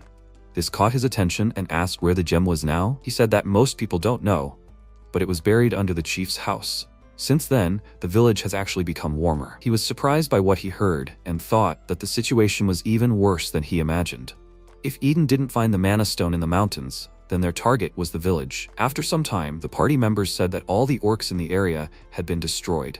They had also already finished clearing out the area. After that, they returned to the village. The village chief shook Burn's hand and said that he was grateful to them for their work. The Zeekart family are truly experienced warriors, as they are said to be. He was very grateful to them for that. He said with a calm expression that they were glad that they could help them. Rollins stood nearby and looked at them from the side. He was brought out of his thoughts by Martha asking if everything had gone according to plan. Looking at him, she wouldn't have said so. He turned around and saw her sitting on a tree branch and eating an apple. He said that he didn't know yet, but he would tell her when the time came. She jumped off the branch and said that he didn't have to worry. Whatever the case, she would follow his orders until the mission was completed. Luna also came up to him, called his name, and asked what he was doing here. He seemed worried. She didn't see any joy in his victory. He said that everything was fine. They needed to go, because the village chief had said that he would throw a feast. He thought that Eden wouldn't take a step here until they left. Everything important would happen tomorrow. The next day, on the outskirts of Cebu village, Burin walked with the others and thought with a small smile that everything had gone well. They took down all the monsters in the mountains of Cebu, and they themselves only got away with minor scratches. Despite it being their first mission, they did a great job. It seems that's why he decided to hand over the leadership role to him. There were no flaws in his leadership. He doesn't understand why he decided to give him such authority at all. However, he hopes that he has proven that his leadership skills are no worse than his. He said with a small smile that it was time for them to leave from here. They walked a short distance, but the protagonist stopped and said that they should stop. They turned to him and asked what happened. Why should they stop? It was too early for a break. He said with a serious expression that the real mission began here and now. Burin looked at him and asked what he meant. He said with a calm expression that he said that the mission was not over yet. He was embarrassed by this and said that they killed all the orcs and even removed the corpses. Is there really something else? He said that their mission was to protect the village. He still didn't understand him and asked then, what's the problem? MC said that someone had been watching them all this time. They were watching them an hour ago, but then they suddenly disappeared. Many might have thought that it was the instructor, but he definitely felt hostility. It was too hostile a look for an instructor. The surveillance had started before they had even arrived at the village, and had only stopped now that they had gotten far enough away. He was surprised by what he had heard, and asked if he was being serious. Martha came up to them and asked if he had said that they had been followed before they had arrived. He said that, to be precise, it had started when they had climbed the hill near the village. She said that now it was clear why he had given him his authority. He agreed, and said that he had decided to hide his presence in order to gain time to analyze the enemy. Kane thought that he had also felt something was wrong during the battle. This feeling was different from the usual observation of an instructor. However, he still had not realized that they were being followed. Burin asked if that was why he had given him the role of leader. He agreed, and said that he had figured that if he gave him this authority, he would be able to keep an eye on the others. He had done an excellent job of this task. He is sure that because of this, the enemies thought that he was the leader of the party at first, and did not notice him. He is a real Z-card. For this, he will recommend him as a deputy when they return. He felt sad about what happened and thought that he was not inferior to him. However, it turned out that he was just trying to learn more about the enemy that no one even noticed. He was happy with his success, but did not even suspect anything. Raun said that they need to start with the fact that orcs are creatures that rarely group with other species. However, here they see that orcs and goblins are working together. This suggests that their enemies are able to control the monsters. Their task is to protect the village, and it is not finished. Since the village is still under threat, they need to return to Cebu. However, they need to act stealthily so that their enemies do not suspect anything. Camouflage would come in handy now, but since they do not have it, a squad member came up to him, took out his equipment, and asked if this would work. He was a little surprised by this and asked where he got it from. He said that he took it just in case. The protagonist asked, with a little surprise, does he carry so much with him just in case? Then they need to act the same way as when they were preparing for a stealth mission. He called Crane and said that since he was the fastest among them, he gave him the responsibility to report this situation to the instructor. He agreed to this and immediately left, and he turned to the others and said that they should follow his orders no matter what happened. 5 hours later, at Eden's temporary shelter near Mount Cebu, the spy returned and said that they had left. They checked the other side just in case. It was also clean. Their leader said that they should get down to business then. He used the recovery skill, and many orcs crawled out from underground. He stood next to them and said that they must kill everyone. No one should be spared. Burin saw a crowd of monsters running towards the village and said with surprise that there really were orcs left there. They would definitely finish them off this time. MC said with a calm expression that now was not the right time. He did say that they were being closely watched. These were not monsters at all, but people. They did not even know who exactly their enemy was.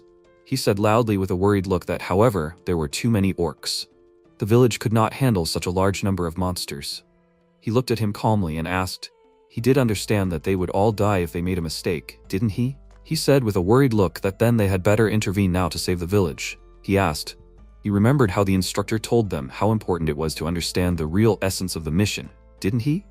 The time had not come yet. They needed to be extremely careful. Since their enemy was Eden, they were all surprised by what they heard, and Martha asked if he meant the same Eden led by the 5 demons. He said that if they were able to control the monsters, then it was either Eden or the Monster Lord. They had to be careful. Burin looked a little worried and said that he knew how strong Eden was, and he was right. However, if they didn't move now, then half the village would die. Are they just going to hide here and watch people die? He felt like the Zeegart family wasn't the type to stand by. That was very naive of him. He demanded that they fight them immediately, because that was how true family members should act. He jumped off the cliff to catch up with the monsters and said loudly that he didn't care if anyone came with him or not. However, if they considered themselves true Zeegart family members, then they should follow him. They weren't very happy with what had happened, and Luna said that she would go too.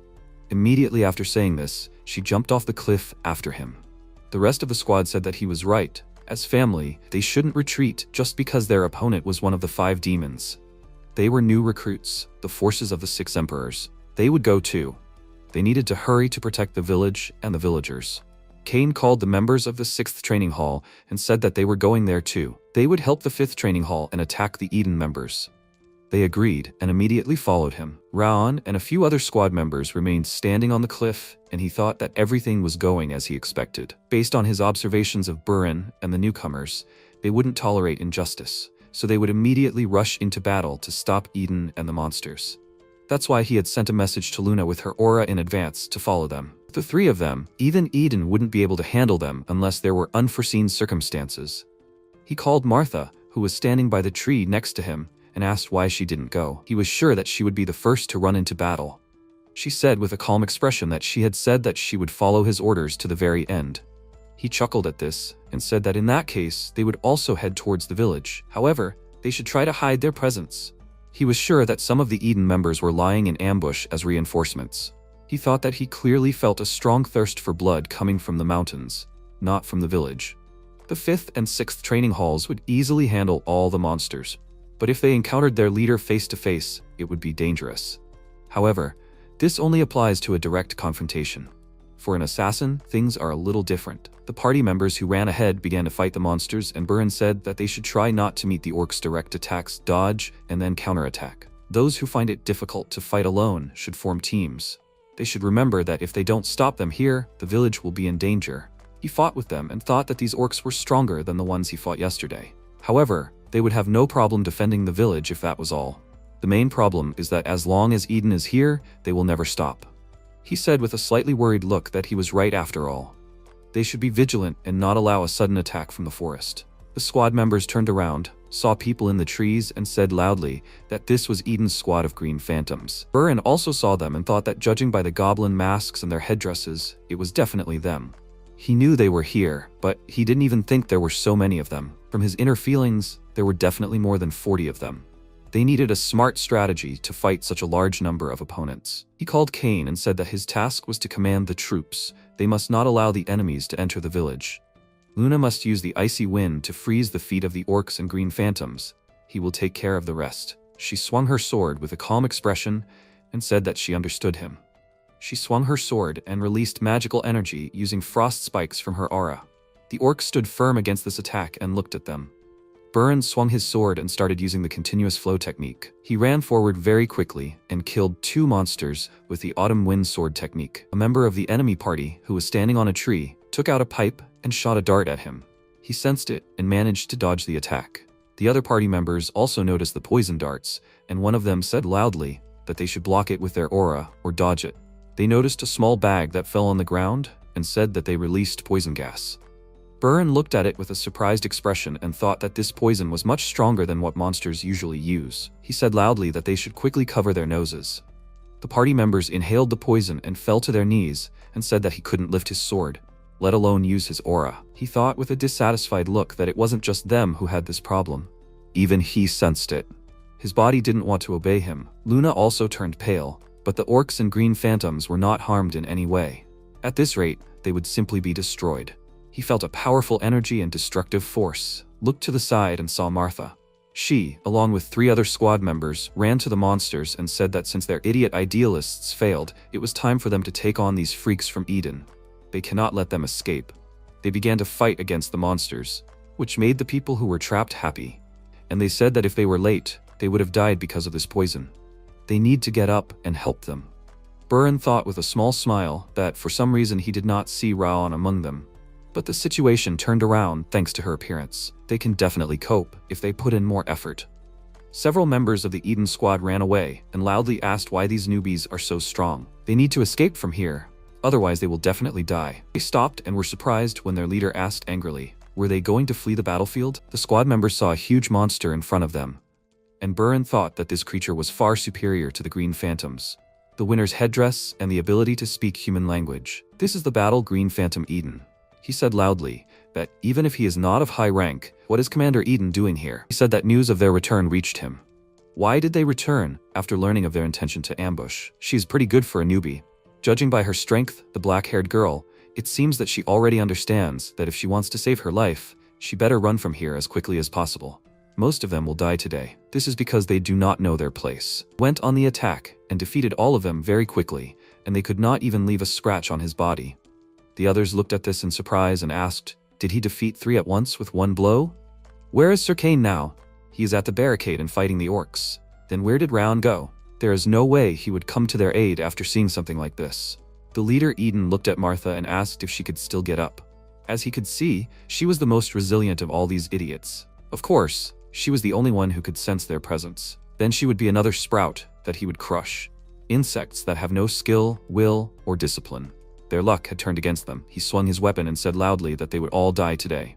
The protagonist ran up to him very quickly from behind, swung his sword, and said that would not happen. He was about to attack with a sword that was burning because of his aura, and said that this was his fate. He used the cyclotorsion skill, the 1000 fire technique, the first flame, and cut off the monster's arm. His arm fell to the ground, but he just laughed and said that it was a good ambush. It seemed like he didn't even expect him to dodge his blow. He said with a slightly dissatisfied look that the freak got away with just his arm cut off. That's why he wanted to finish it off quickly, with 1 blow to the back.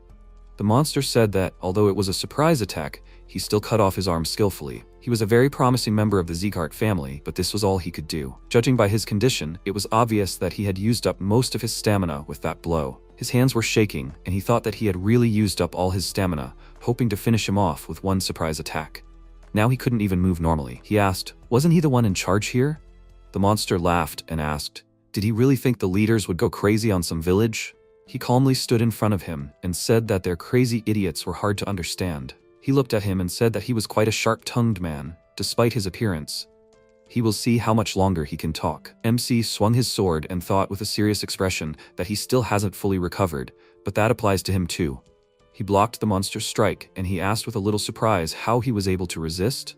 He turned out to be stronger than he thought. He looked at him and asked if he would have become a swordsman if he couldn't resist even such a strike. He got a little angry because of this, and they started to make many fast strikes with their weapons at each other. Buran stood aside looking at this in surprise and wondered what was going on. This green battle phantom defeated them with a couple of swings, but he can fight with him on equal terms.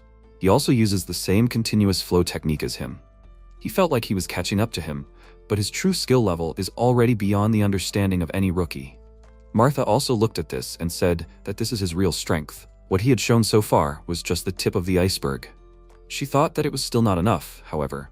They may seem to be on the same level, but Raon had not had time to recover from the power and aura he had used during the surprise attack. Would he be able to defeat that green battle phantom with the amount of power he had left? Luna said that they needed to help him. She looked at her and asked if she could not see that she was barely holding back herself. She was weaker than them, but she was still going to help him. If she made even 1 mistake in the fight, she would die immediately. She said with a calm expression that it did not matter. Martha looked at her and thought that she would be scared, but she was even calmer than usual. Had she changed that much since she started following him? Buran stood up and said that he was ashamed that he had hesitated in the first place. She was right. They needed to help him. She turned to him and asked, has the instigator of this madness started talking? Does he really think that anything will change if they break in? He said with a calm expression that he still can't just turn a blind eye to this and abandon the team to their fate. They are swordsmen of the Zeekart family.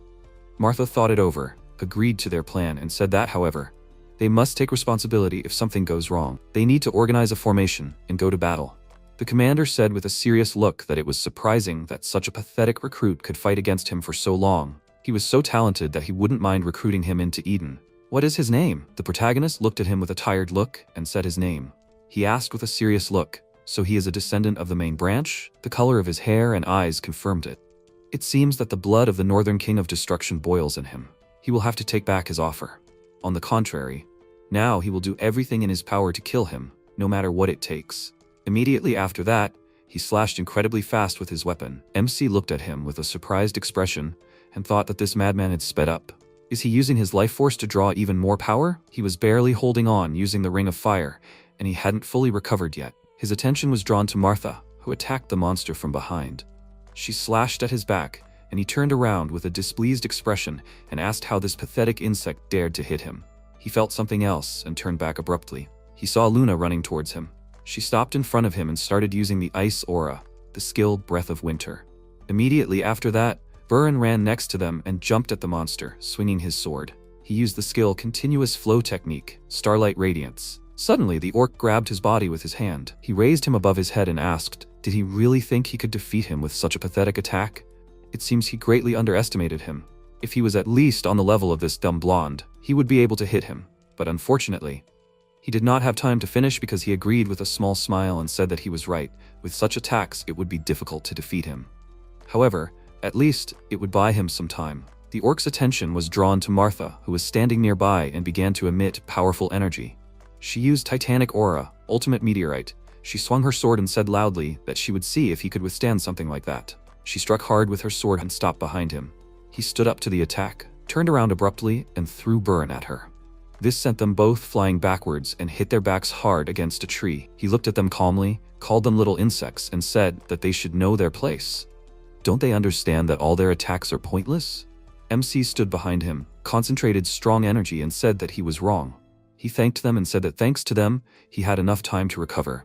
He would do everything to ensure that this opportunity, for which they had risked their lives, was not in vain. The orc looked at him and asked where he got so much strength from and who he even was.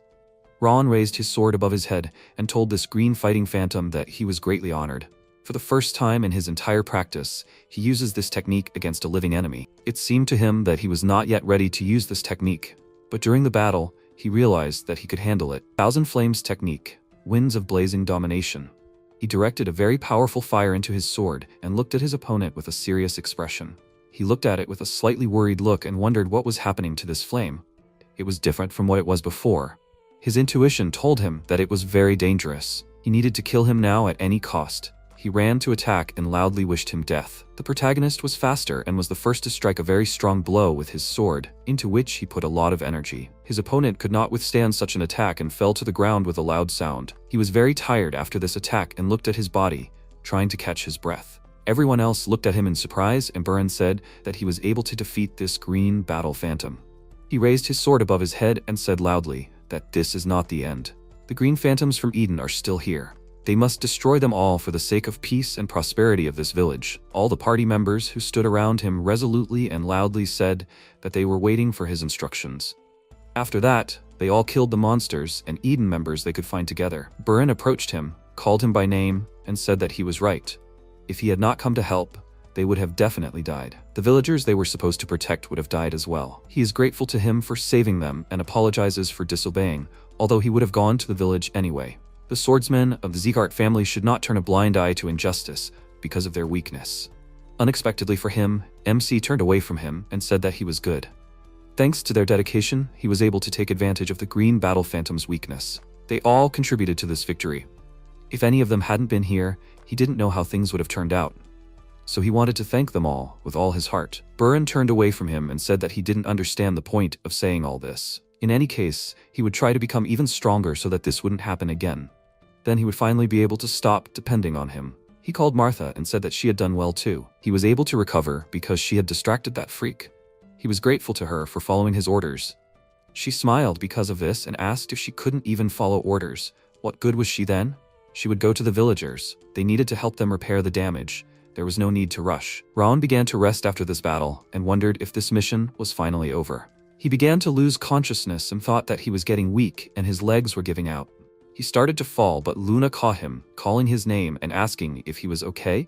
He looked at her and asked if she noticed that he was unwell. She said that it reminded her of the situation, like back then, in the training hall. It seemed to her that all the strength left his body. He thought with a small smile that it was not only him who was looking after them, they were also paying attention to him. He thanked her for this, and something caught his attention. The system notified that he had demonstrated his abilities by surpassing himself in this extreme battle. He managed to ambush an opponent who was stronger than him. He received an invisible blow. He defeated an opponent who was superior to him in strength and rank. The title Unshakable was obtained. A status window appeared in front of him, in which his name, the title Unshakable, the status Frost Curse, 5 knotted were written. Stats, Rage, Ring of Fire, and Legendary Sense of the 4th stage, Technique of 1,000 Flames, Resistance to Flame, Frost Aura of the 3rd stage, Resistance to Water, and Invisible Strike of the 1st stage, Strength 57 points, Agility 58 points, Endurance 59 points, Energy 42 points, Sense 64 points. He looked at it and thought that it seemed to be a reward for defeating the Green Battle Phantom. All his stats increased. Moreover, he received a new title and skill. The protagonist stood up, called her by name, and said that he was fine. She should return to the village. He will check for now if he missed anything.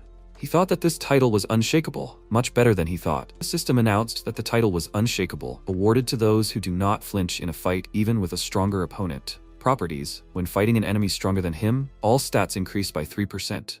He read this and thought, 3%, it doesn't seem like much, but at least as he gets stronger, the amount of stat points he gets will increase.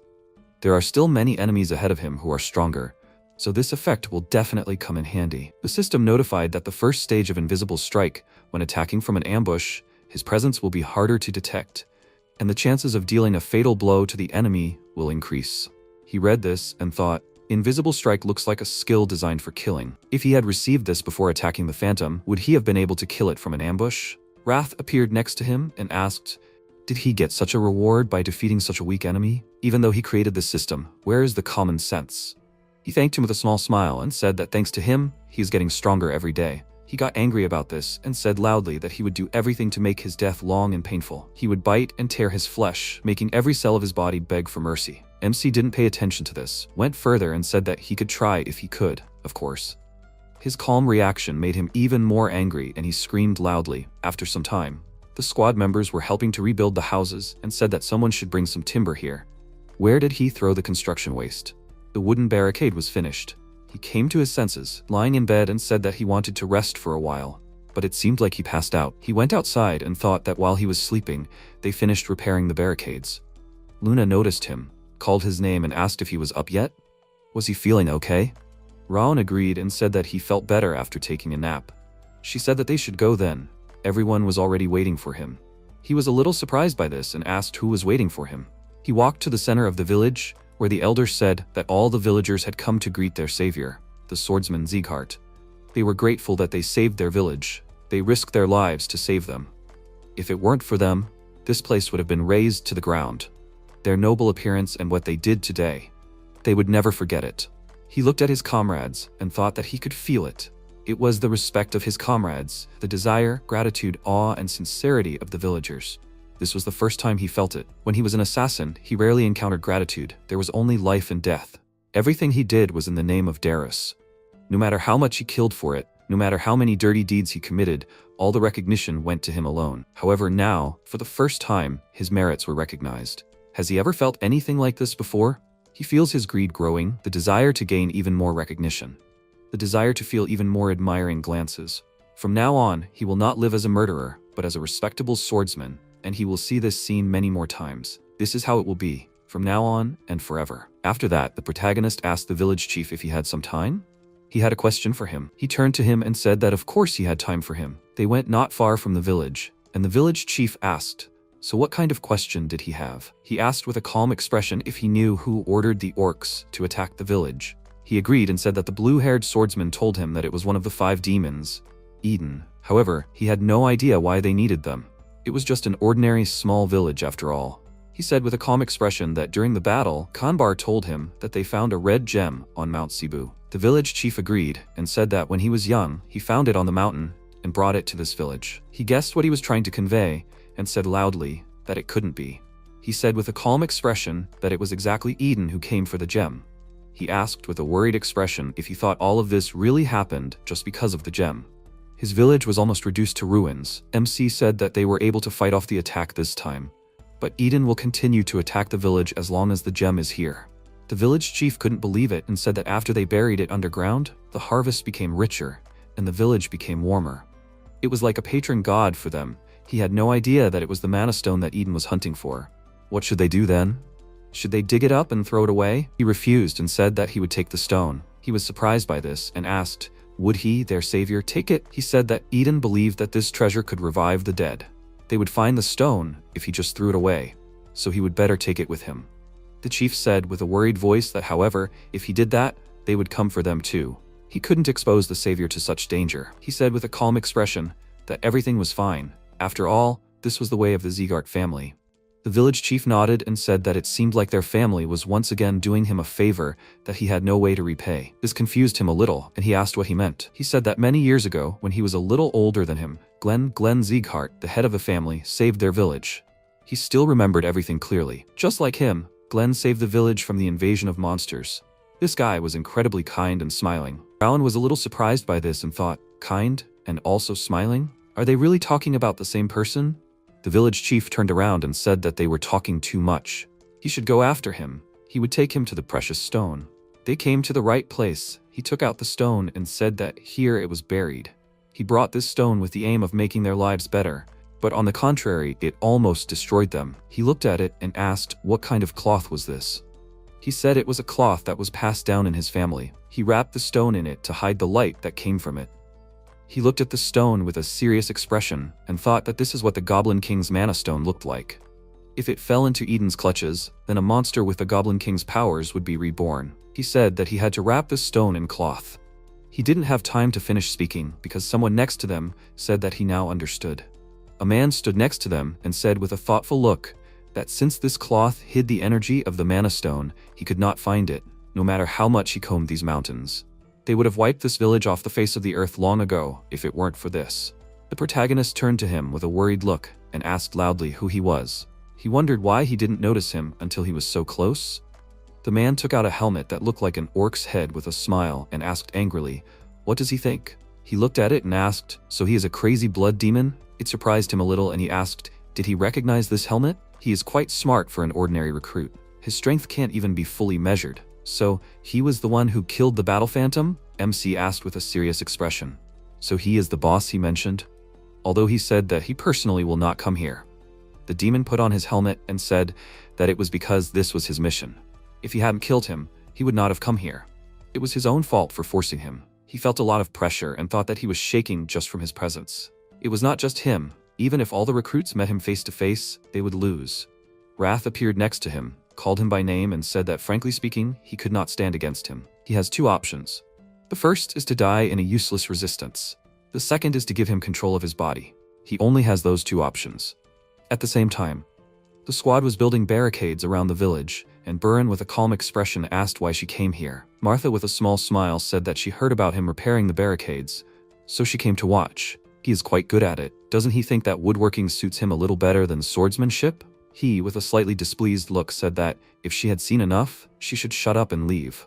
She said that elders should be respected, so if he wanted her to leave, he should ask politely.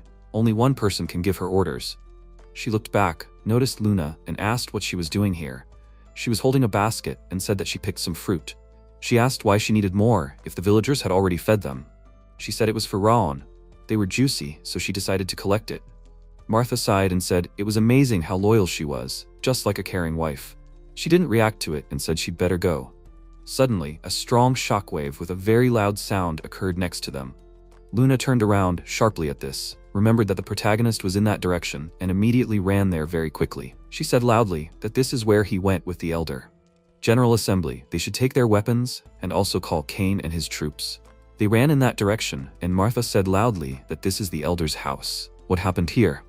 Burin loudly called his name and said that if he is alive, he should respond. At that moment, MC flew past them with the village elder. They were very surprised by what happened and loudly called his name. He threw the elder Burin and loudly said that he should catch him.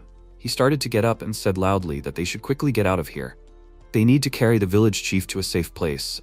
They need to quickly escape from here. They were about to say something, but at that moment they felt a strong tremor. They couldn't breathe because of the heavy aura and said that he couldn't breathe. She felt like her lungs were being squeezed. What was that frantic aura? A demon came to them and said that they had such a good company gathered here. They looked at his appearance and the ogre armor and asked fearfully, "Is this really the commander from Eden?" He saw that they were trembling and asked, Is it hard for them to withstand his aura, right? They are so weak even though they have the surname Zcart. Rowan asked loudly with a serious expression. Do they want to die here? They should quickly recover and escape from here. He will kill them if they stay here. They need to focus their aura on resisting his pressure and get out of here. He needs to take as many villagers with him as possible. Burin agreed to this, started to run away, and said that he would come back for him. He called the girls by name and said loudly that they should retreat to the rear and wait for the right moment. They don't even have to think about fighting him now. They just need to monitor the situation. Instructor Rimmer often said that you need to overcome your limits, and now is such a case. Now is the best time to push the boundaries of what is possible for your body and mind. The demon began to laugh with a smile and said that he liked his attitude. However, does he seriously think that it will be enough to just go beyond his limits? The protagonist looked at him with a sword in his hands and thought that behind him there are still young recruits and the villagers of Cebu. If he escapes, then everything will be over for them. He must cut off his head at any cost. He has to do it, but he doesn't see any way to do it. It's like he's standing on a cliff, staring into an endless abyss. Even in his past life, it was extremely difficult. The demon stood still calmly and asked why he was just looking at him. He thought he was going to attack, considering all his talk, but he just froze in place. He started to prepare to run, and asked though, what difference does it make? He ran towards him very quickly, and swung his fist and said loudly that he was just attacking first. He looked at it with a very surprised expression, and thought that he had become faster. He reacted to it, and used the technique of 1,000 flames, 10 vortexes of flame, heavenly tornado. The demon continued his attack and said loudly that however, this blow was worthy. He admits it. MC thought with a shocked expression. Did he break through the flames of the 1,000 fire technique and continue to move forward? He blocked the strike with his sword and thought that he needed to counterattack. Immediately after that, he jumped to the side and thought that however, he barely managed to reflect his attack. He would easily die if he couldn't read him with the ring of fire.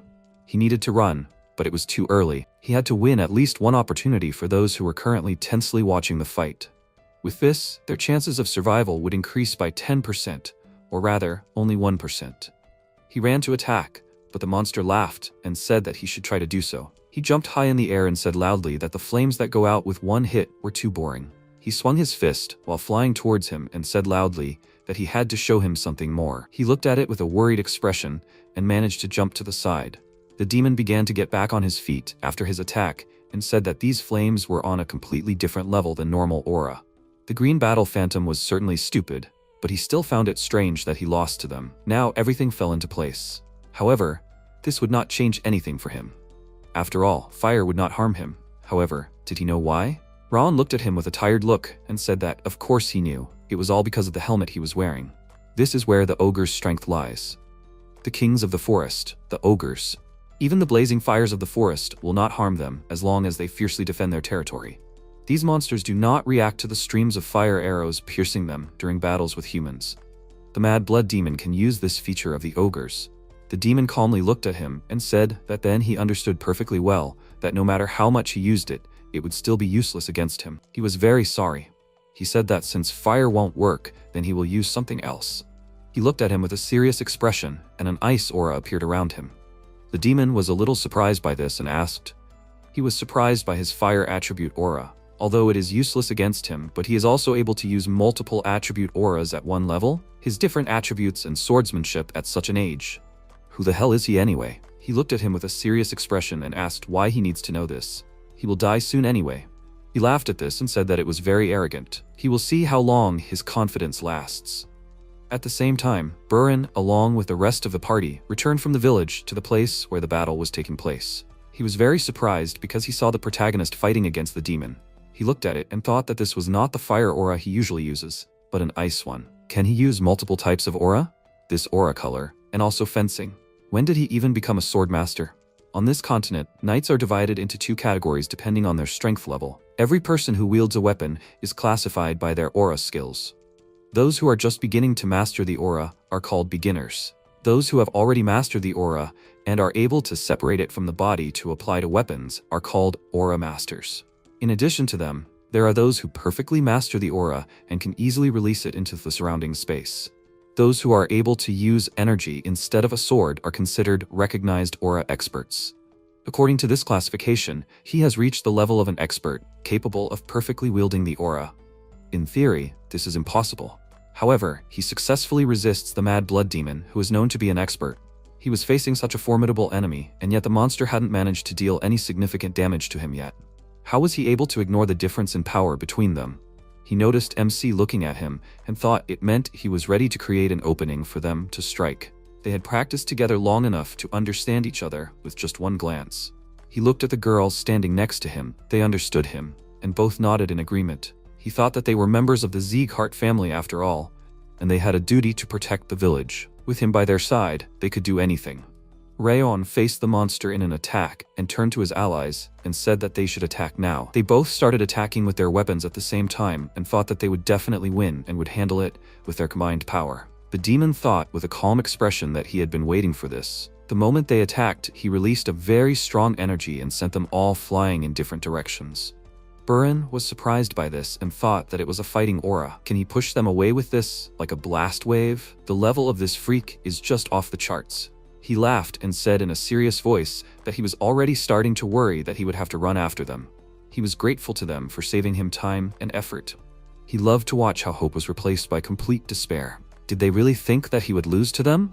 They were wrong. And today they will all die because they do not know their place. The protagonist, with a serious expression on his face, said loudly that he was not the only one here who was happy about this opportunity. He thought that all the assassin instincts accumulated by him in his past life allowed the cold energy to penetrate the Thousand Lights technique and concentrate in one point. He used the Thousand Lights technique, Zenith, and hit this demon in the stomach very hard. He stood in place with a tired look and looked at his opponent. The monster stopped his attack, grabbed the blade of the sword and asked, did he immediately calculate his weak point?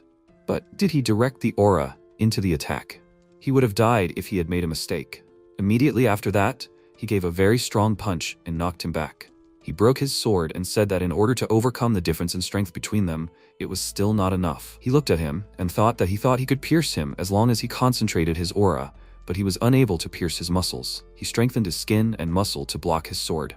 It turns out that this is the master of aura. He gritted his teeth with a dissatisfied look and said that he had no other plans.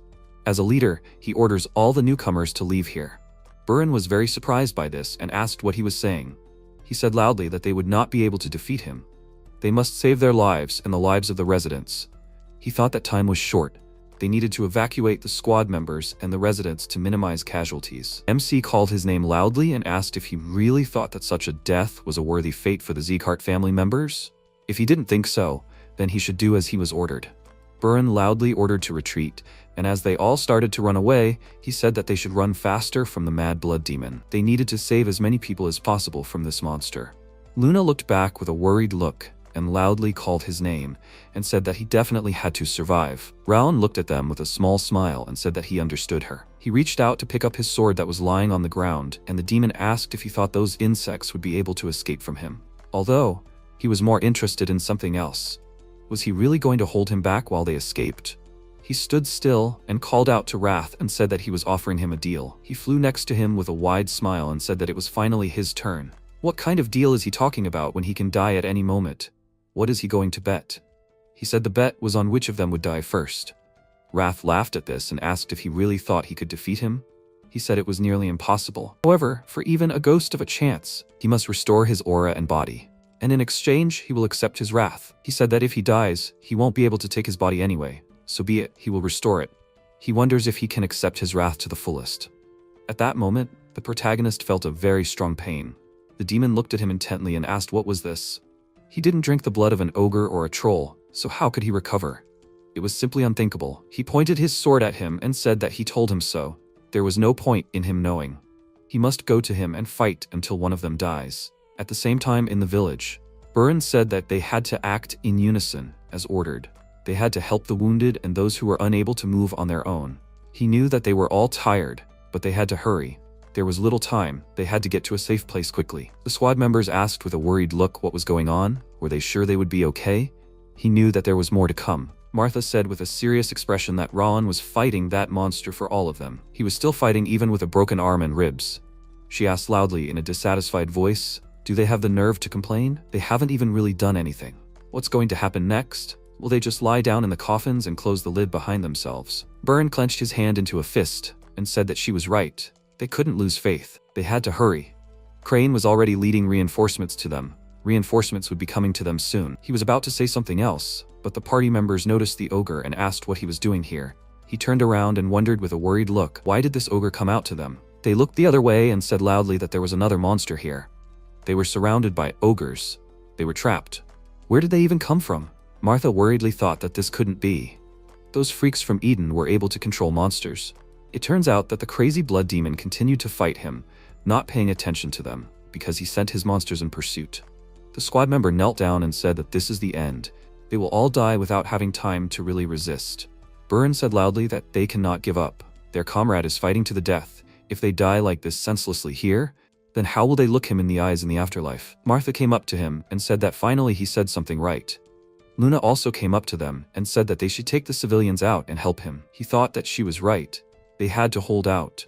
This is the only thing they can do for him now, while he alone fights for their lives. They ran to attack, and their attention was attracted by the wind that appeared at the same time. The demon calmly stood in place and said that he was very stubborn. He should give up already.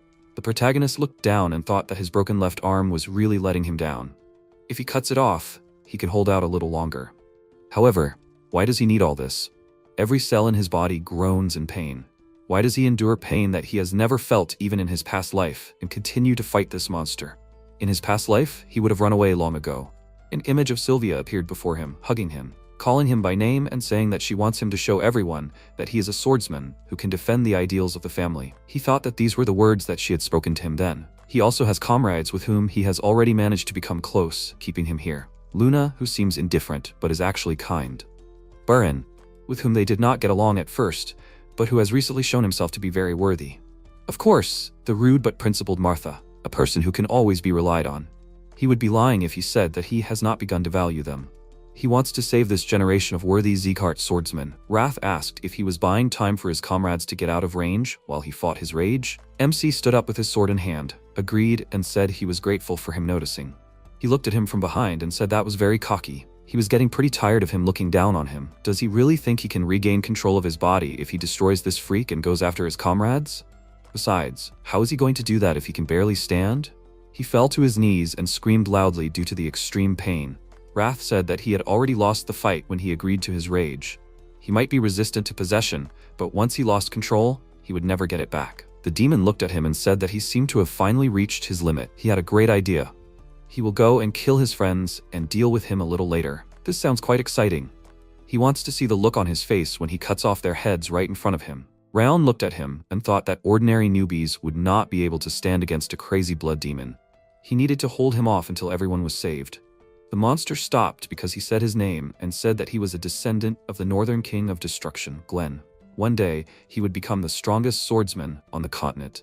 As long as his heart beats, he will not let him leave here. The demon looked at him and said that for such a guy, he had incredible fortitude. Calling him weak would be unfair. Perhaps he should show some respect for such a warrior. He will remember his name. He began to deliver a strong punch with his fist, and the protagonist thought that he was not strong enough to dodge this attack. At that moment, a strong wind appeared around him. Rimmer stood in front of him and blocked that punch with his sword. He smiled when he saw him and said that he was a little late. He looked at him with a smile, apologized, and said that he overslept for a bit. He could leave that monster to him. The demon looked at him and called him a magnificent sword. Zeekart.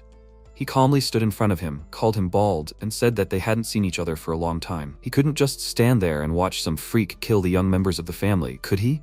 He began to channel energy into his fist and asked, who would have thought that such a skilled warrior would be sent to inspect the work of the trainees? It seems that they don't value loyalty at all. Immediately after that, they attacked each other at the same time. He said that he could barely parry such a blow. Even the balance was broken. So the rumors about his energy core being destroyed and becoming helpless were true?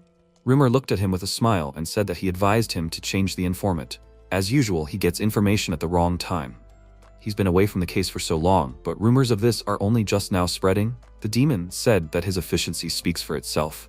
Previously, one swing of his sword would waft death. However, now he can barely create a small wind. He won't be able to defeat him with this. He went to attack and threw a strong punch but missed. Rimmer jumped aside with a smile and said that that was quite rude. MC watched them fight and thought that the instructor was so agile in the air, like a leaf dancing smoothly in the wind. His maneuvers are so perfect that he gets goosebumps. If he used all his strength, this fight would be over already. Why is he dragging this out? Maybe he wants him to watch? Right, maybe, like that time, He is deliberately demonstrating his swordsmanship? Is he really going to teach even in such conditions? This is simply unbelievable. Rimmer ran towards his opponent and said that he was pretending to be tough, but he couldn't defeat him even when he was weakened. At this rate, he would quickly lose that helmet. The demon became very angry because of this and started to punch very quickly and said loudly that he should shut up. He should stop playing around and start fighting seriously already. He looked at him with a calm expression and thought that it seemed like it was time to stop playing with him. He had already reached his limit while trying to prank him. He called Raon and said that he should watch closely. This is how the Sieghart family fights. He will have to learn this. He raised his sword in front of him and with a serious expression used the sword field release, Eye of the Storm. Because of this, a very strong wind appeared around him. The demon looked at him and thought, a raging storm, enclosing the enemy in the center? It is a barrier of aura that will kill anyone who tries to pass. He made sure that he couldn't escape. In that case, the only way out was to face the storm head-on. He charged and said loudly that he would kill him. Rimmer also ran towards him and they both started attacking each other at the same time. After that attack, they stood with their backs to each other, and the demon said that the two of them had reduced his power and aura by concentrating all the wind in that calm area into their sword. Of course, that's what a sword field is. However, how could an indirect descendant of Sieghart create a sword field? He said with a small smile that it wasn't a sword field. He created something similar by borrowing the power of nature. Elves are good at that. The demon said that he understood him. Although he was old and weakened, a tiger is still a tiger. He only regretted that he couldn't kill that guy. He simply had to destroy him. That would affect the achievement of his goal. Rimmer said with a calm expression that they would never allow the young king to fall to someone like him. The demon said that he definitely had the qualities of a king. They too had talents that could match that monster. Victory was theirs today. Immediately after that, blood gushed out from his wounds and he began to fall to the ground. He went to the protagonist and asked if he had considered everything. As a member of the Sieghart family, he would have to learn the sword field. Unlike mages who create barriers with mana, this field is formed by emitting aura. The sword field requires experience, skill in wielding aura, and of course, innate aptitude. He is a direct descendant, which means he is quite capable of mastering it. Until that day comes, he must study hard. He looked behind him with a happy smile and asked, were they watching too? MC saw 3 party members standing nearby and asked what they were doing here.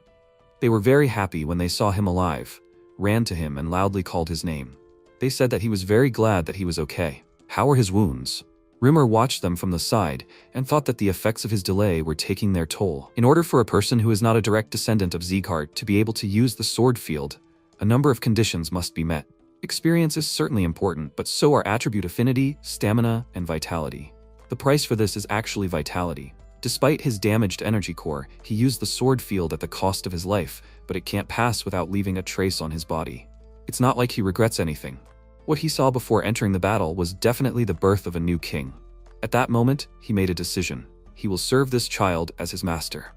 With a damaged energy core, his life faded. However, thanks to these children, everything changed. Life sparkled with new colors. He doesn't regret it at all, even if his life is shortened because of this. Before he retires, he would like to see only how he becomes a king. Sometime later, at the Sieghart family's ancestral home, Glenn demanded that the elf repeat what he had said.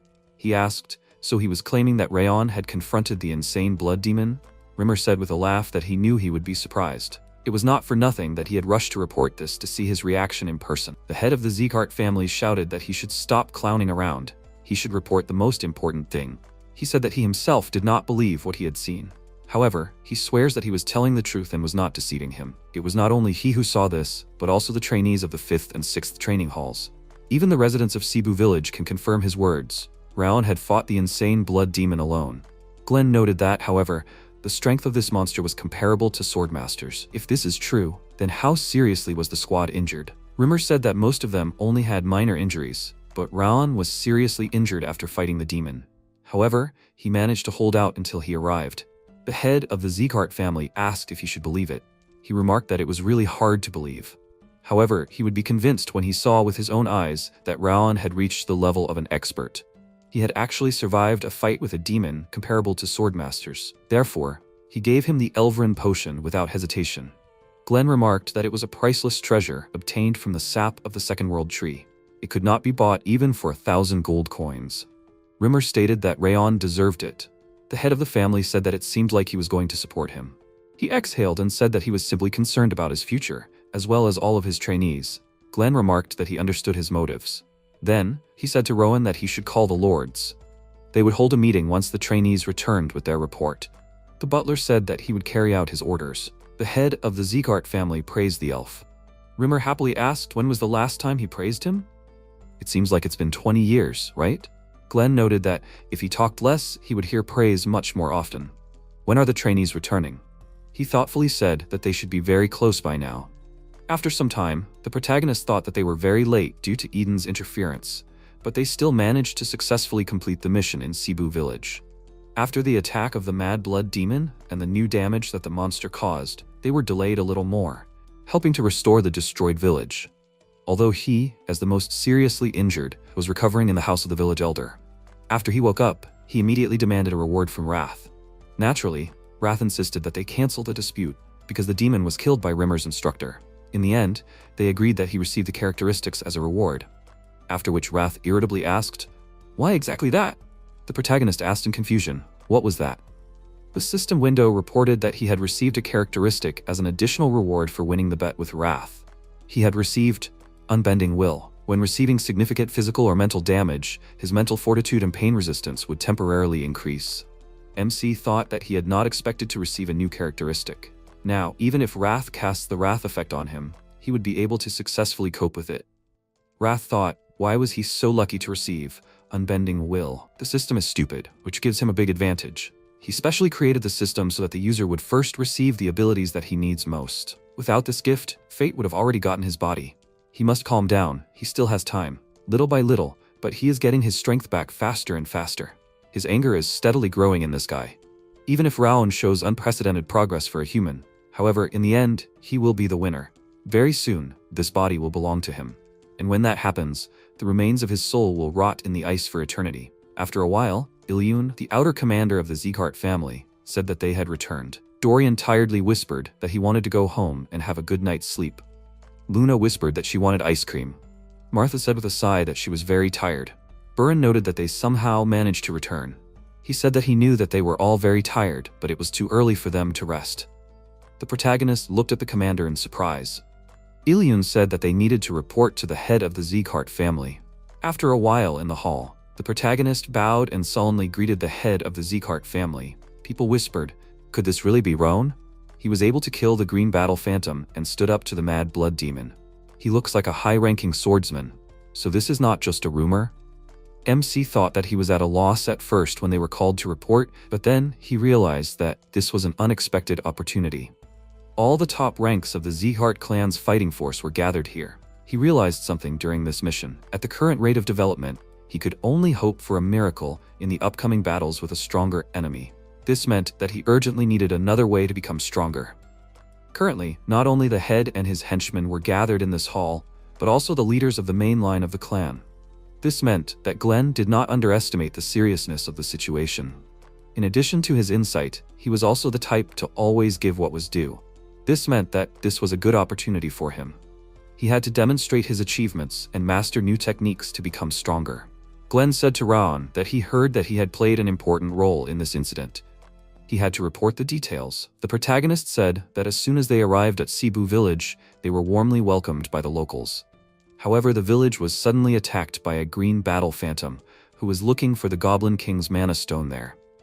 And when they thought the mission was over, they were about to go home. However, apparently having lost contact with his subordinate, a Mad Blood Demon appeared at the scene. If they tried to stop him with all the trainees, the damage would be too great, so he decided to act as bait. Karan shouted in irritation, how dare he lie in such a place? Does the boss really believe this? He is only 15 years old, and he is already able to survive a fight with a Green Phantom? And he also claims that he successfully distracted the Mad Blood Demon. He is clearly lying. The protagonist said, turning to Dorian, that he should show this. Dorian said that he will show this item now. Afterwards, people noticed that these are the slaps of the Green Battle Phantom and the Silent Blood Demon. So everything he said is true? MC said to the leader that this might be offensive, but he was asking for permission to draw his sword. Glenn allowed him to draw his sword. Raon drew his sword from its sheath using his ability. The people shouted in surprise that this was sword energy and that it had very powerful flames. 10 years ago during the determination ceremony, his mana was mediocre. Is this really the same person? With such power, he could actually defeat the Green Battle Phantom. The protagonist asked, "Is this enough?"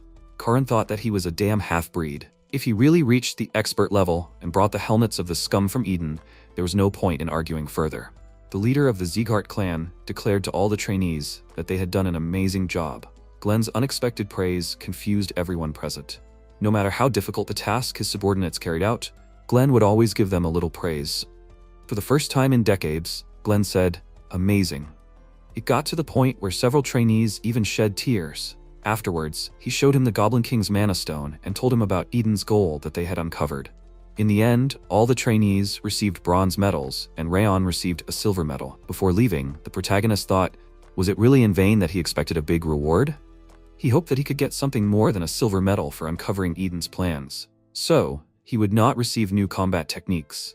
After which Wrath said that he could not believe that he did not receive anything worthwhile despite such valuable information. The stupidity of the leader is indescribable. MC thought that when he received the Thousand Lights technique, he would admit that he had begun to count on it. However, now it was meaningless. Lowen said, turning to Ron, that he wanted to talk to him. The protagonist thought, did something happen? He asked, would he be able to come to the annex today closer to midnight? The protagonist asked why he would do that. Lowen noted with a smile that the leader had asked to bring him there.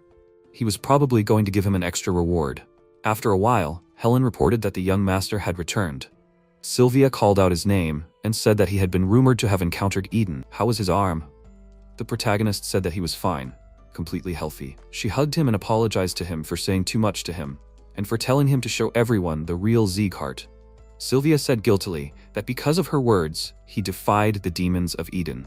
The protagonist noted, calling her mother, that he was very grateful to her. He honestly admits that when he stood before the mad blood demon, he wanted to run away. He was not sure that he could defeat it. He even thought about using the other trainees as bait. However, at that moment, he remembered her words. She said that she would be happy if he lived his life as a swordsman of Zeegart. These words gave him the determination to stick to his chosen path until the end. The only reason he stood firm then was because of her words. She tried to say something, but suddenly sat down on the ground, sobbing. The maid also cried and noted that he had become a more courageous person. The MC shouted in confusion, what happened to them? As night fell, Raon asked what new things had happened while he was on the mission. Judiel said that she had been called back. An order had come from the central hall. She thought that they were going to get rid of her. The protagonist thought, looking at the girl's sad expression, that this was most likely a punishment.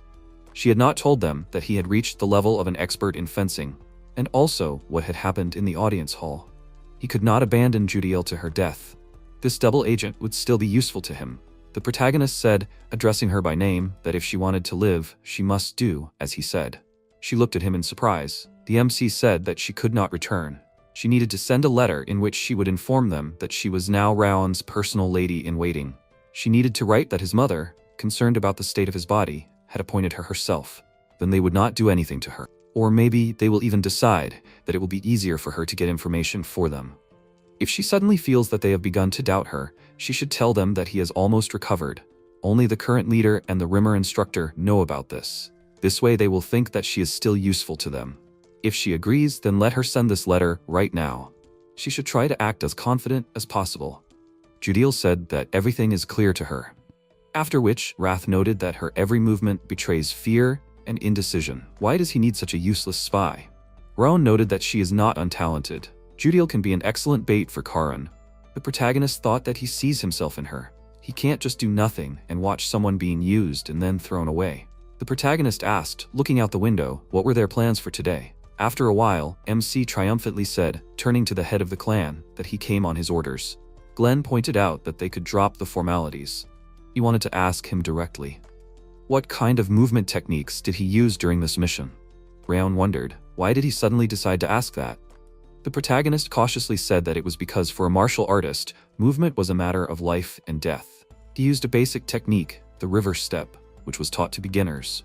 The clan leader noted that, although such a technique was still useful even at a higher level, it was too simple for a master, and not very useful against strong opponents. This was wonderful.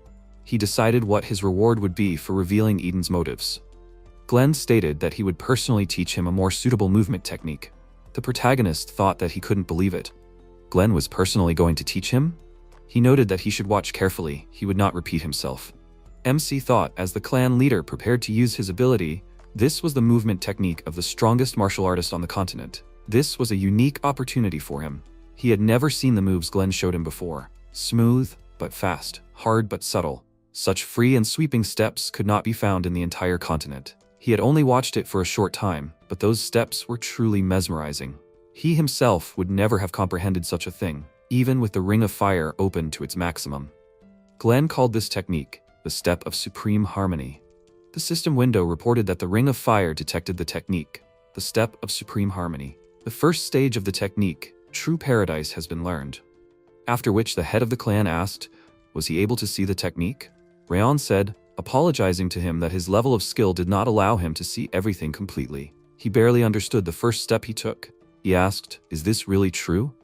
Then that's it. He can leave. This is his reward for revealing Eden's motives. And then it is up to him whether he can learn it or not. The protagonist bowed and said that he was grateful for this. And now he is leaving. After a while, Rowan noted with a laugh that he did not expect that he would decide to teach him the technique, the Step of Supreme Harmony. Isn't it intriguing? After all, he was the one who created this technique. He wonders if he will be able to master such a complex martial art. Glenn noted that he was sure that Ron had already mastered at least half of this technique, namely, the first stage, True Paradise. He intuitively understood everything.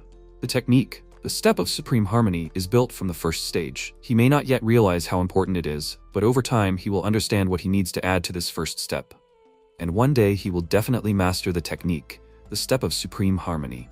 Several days have passed since Glenn showed the protagonist the technique, the Step of Supreme Harmony. The protagonist continued to train under the influence of the system, but could not fully master it. After Wrath noted that he had already said that he would not be able to master such a technique, MC thought that he would master it after a few tries, but he still couldn't do it. Sylvia shouted, calling him by name and jumping over the fence.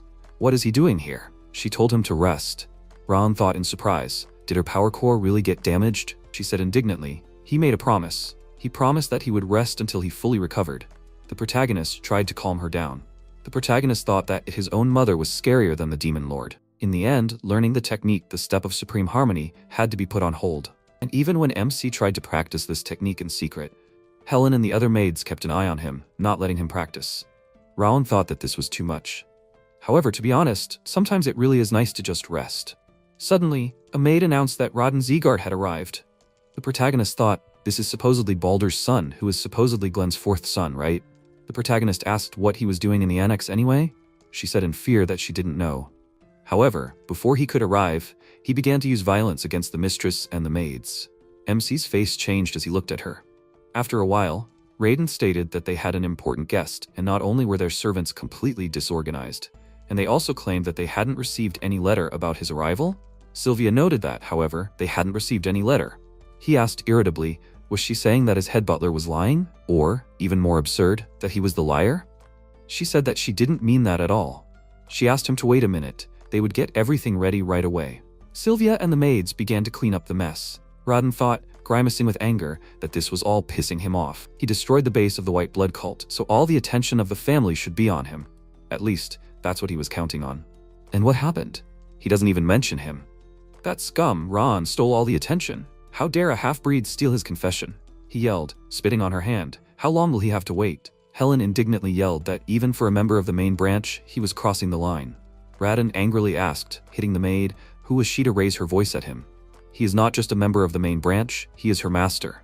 Even if he kills her, the most he will face is 2 days of house arrest. And she seriously thought that she had the right to interfere? Sylvia yelled that he should not do this. Judiel yelled, turning to Sylvia, that it was too dangerous. She thought that she would not allow anyone to harm Sylvia. At that moment, the protagonist appeared, holding a sword in his hand. Radin asked if it was Ron himself. He had just come to see him. He was on time. However, what was that in his hand? Did he really want to wave that stick in front of him, a direct descendant of the line? He had to put it away before things got out of hand. He happily declared, introducing himself as Baldur's son, and also the master of the Central Martial Arts Hall. The protagonist asked, rushing at him, did it matter? At the last moment, Raiden's butler blocked his blow, and he said that he was acting like a dog. MC punched him in the face. Raiden shouted, does he even understand who he swung his sword at? Rayon said that of course he understands. He added, getting into a fighting stance, that he was slashing at the insolent intruder. He shouted in fear that this was unthinkable. He is the rightful owner of this territory. The protagonist kicked him in the stomach and declared that he was wrong. Raden said with difficulty that he had gone crazy. The protagonist noted that nothing here belongs to him, and this extension is not his property. MC declared, raising his sword above his head, that this belongs to him and his family. He screamed in horror, but suddenly Raquel said that he must stop. Raon thought that, judging by this clothing, he is from the Order of the Heavenly Sword? What is a swordsman doing here, under the direct control of the head of the family? Raden shouted, is he from the Order of the Heavenly Sword? He must immediately execute this scum. This half-breed dared to attack him. A direct descendant of the head of the family. He pointed out that they only obeyed the orders of the head of the clan. He should calm down too. He shouted in surprise. What did he mean? How could he, the guard dog of their family, disobey? The butler whispered that he shouldn't act like that. It would only make things worse if he did so in front of the swordsman from the Order of the Heavenly Sword. Raden gritted his teeth in anger and said, before leaving, turning to Raon, that he would not forget today. He should wait, and then he would understand that he shouldn't have dared to act like that towards him. He would make him experience humiliation and pain worse than death itself. Then Helen said that she apologized to the mistress. She couldn't fulfill her duty properly. It was her fault. Sylvia pointed out that she was wrong. She stood up for her incredibly bravely. She did nothing wrong. She didn't need to worry about what happened. She would solve this problem. The protagonist said that he would handle this situation himself. He did not think that this was a simple provocation. Therefore, he asked to leave it to him. They could not worry and just believe in him. The next day, Glenn said that they could rise. He heard rumors that a shameful situation had happened yesterday. Raden noted that it was all true. He sent a letter in which he said that he wanted to meet Raon. However, not only was no one in this annex prepared for his arrival, but they also dared to be impudent to him. And this insane person even attacked him and his butler. He could have easily died there. The protagonist thought that he was a much better actor than a swordsman. He was the complete opposite of what Judeel had said about him. The protagonist said, addressing the head of the family politely, that Raden was lying. His furious screams and humiliating actions still did not leave his head. He angrily shouted, grabbing his collar with his hand, that he was scum. Rowan said that they should stop. He added threateningly, have they completely forgotten where they are now? The head of the clan noted that since their statements did not match, he would have to call a witness to sort this situation out. Raquel said, introducing himself, that he was greeting the head of the clan. He said that he needed to tell what he saw there. He said that young Master Raden claimed that he had sent a letter. However, no letter had actually arrived at the annex. While Lady Sylvia and her maids were tending the garden as usual, Raden suddenly burst into the annex and began to complain. MC thought that he hadn't expected this at all. He thought that he would rather support a direct descendant than the despicable inhabitants of the annex. However, he was telling the truth. Then Glenn said, turning to a frightened Raden, that it seemed that everything was not at all as he said. Had he really ripped him off? Raden shouted that what was more important now was that a representative of a collateral branch attacked a direct descendant. This incident could shake the family hierarchy. He noted that since this was certainly a problem and both parties had acted incorrectly, they would both receive the punishment they deserved. He shouted, is it just punishment? However, if he let him live, then it could still be a problem for their family. Raon stated to the clan leader that he would accept any punishment with dignity. However, he had one thing to do first. Glenn asked what he was talking about. The protagonist stated that Raden had humiliated his mother in front of everyone and had also used violence against the maids. However, he had not received any compensation from him yet. The clan leader said with displeasure that he had said that both parties would be punished. However, would they continue the conflict? He asked, using his abilities, do they even understand who they were dealing with? The protagonist thought that he felt like the hall would soon collapse under the onslaught of his aura. MC said that he acknowledged it.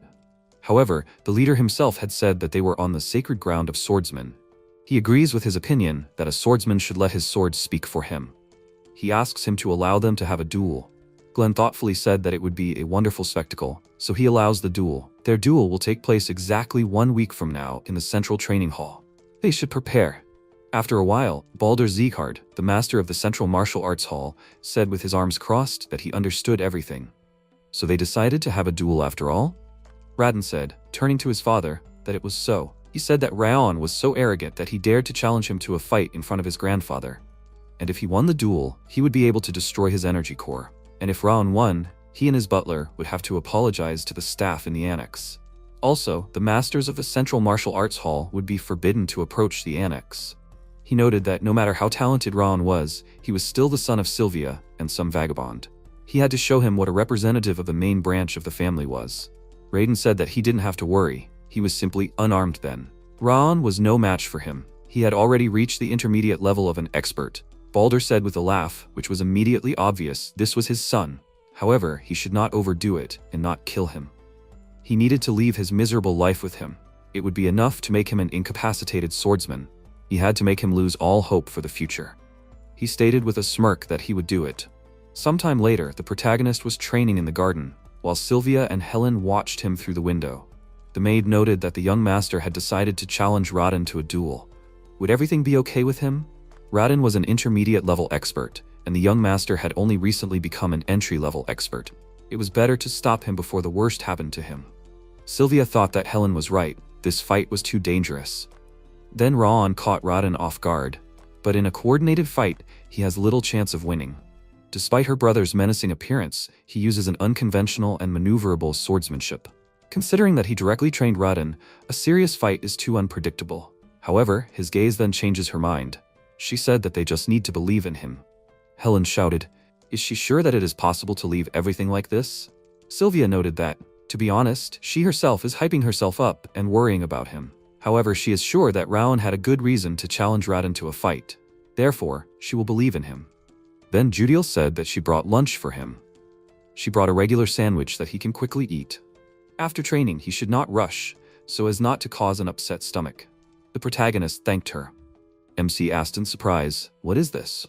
Raon thought that this book contained information about the flexible sword technique that Raden uses. Everything is presented so simply and clearly that it can be easily understood at a glance. Could she really have collected all this information and compiled a reference book in just one day? She even rushed to protect his mother recently. He did not ask her to do this, but she still helps him. He is grateful to her. A week passed, and everyone spent this time in their own way. And then came the day of the duel, which the whole family gathered to watch. Raden thought, smiling smugly, that he had been waiting for this day for a long time. Raon did not even know how much he wanted to finish him off. He would disfigure his body so that he would never be able to lift his sword again. The referee announced that if they were ready, then they should go up to the arena. He said that he was eager to look at the pathetic expression on the loser's face. The protagonist said that he would not be able to see his face. The referee announced that they could begin the duel. Raden shouted with a smirk as he rushed towards him. Maybe he should stop acting so smug. After he used his ability, he wondered where he disappeared to. The protagonist appeared behind his opponent and stated that this was his first death. Raden thought in shock, when did he manage to appear behind him? MC furiously remarked as he raised his fist, "Today he will die as many times as he deserves." Raon punched him in the face with all his might. He thought, what was that? He couldn't see a single move from him. What did he do? The protagonist asked. How long will he lie down? He should get up already. He told me he was destined to die several times. This is for lying about the letter he sent. Raden shouted furiously, swinging his sword, that he was an arrogant piece of trash. He would regret not finishing the fight when he had the chance. They rushed at each other, and then he wondered in surprise, where did he disappear to again? He was sure that he only hurt him. The protagonist said, hitting him in the face with the hilt of his sword, that he was on the left. This is for ruining the flowers that his mother grew. MC hit him in the face and added that this is for trampling on them. After which, Raon hit him in the face again with his fist and said that this is for hitting Helen. Raden thought, what is going on? This can't be. This trash should be trained in nothing more than the flexible sword technique and river step. He is a low-level expert. He should be weaker than him. Then why is he losing? Helen watched the fight with Sylvia. The maid thought that Lord Raon could have won this fight with just one strike. However, he deliberately gave his opponent a chance to get up. It was as if he was not fighting for the sake of winning, but for them. Helen cried and thought that he was venting his anger for the insults they had suffered, even though she was just a maid who was not considered a human in this place where bloodlines ruled. Raon challenged and crushed a direct descendant. Sylvia thought as she watched her son that her father only cared about strength, and so this family became more and more inhumane day by day. She never felt like a part of them, even though she was a direct descendant. In the end, she couldn't stand the pressure and ran away, refusing to accept reality. However, perhaps it was for the best. Now she sees another way, to use her power to destroy the order of this hopeless place.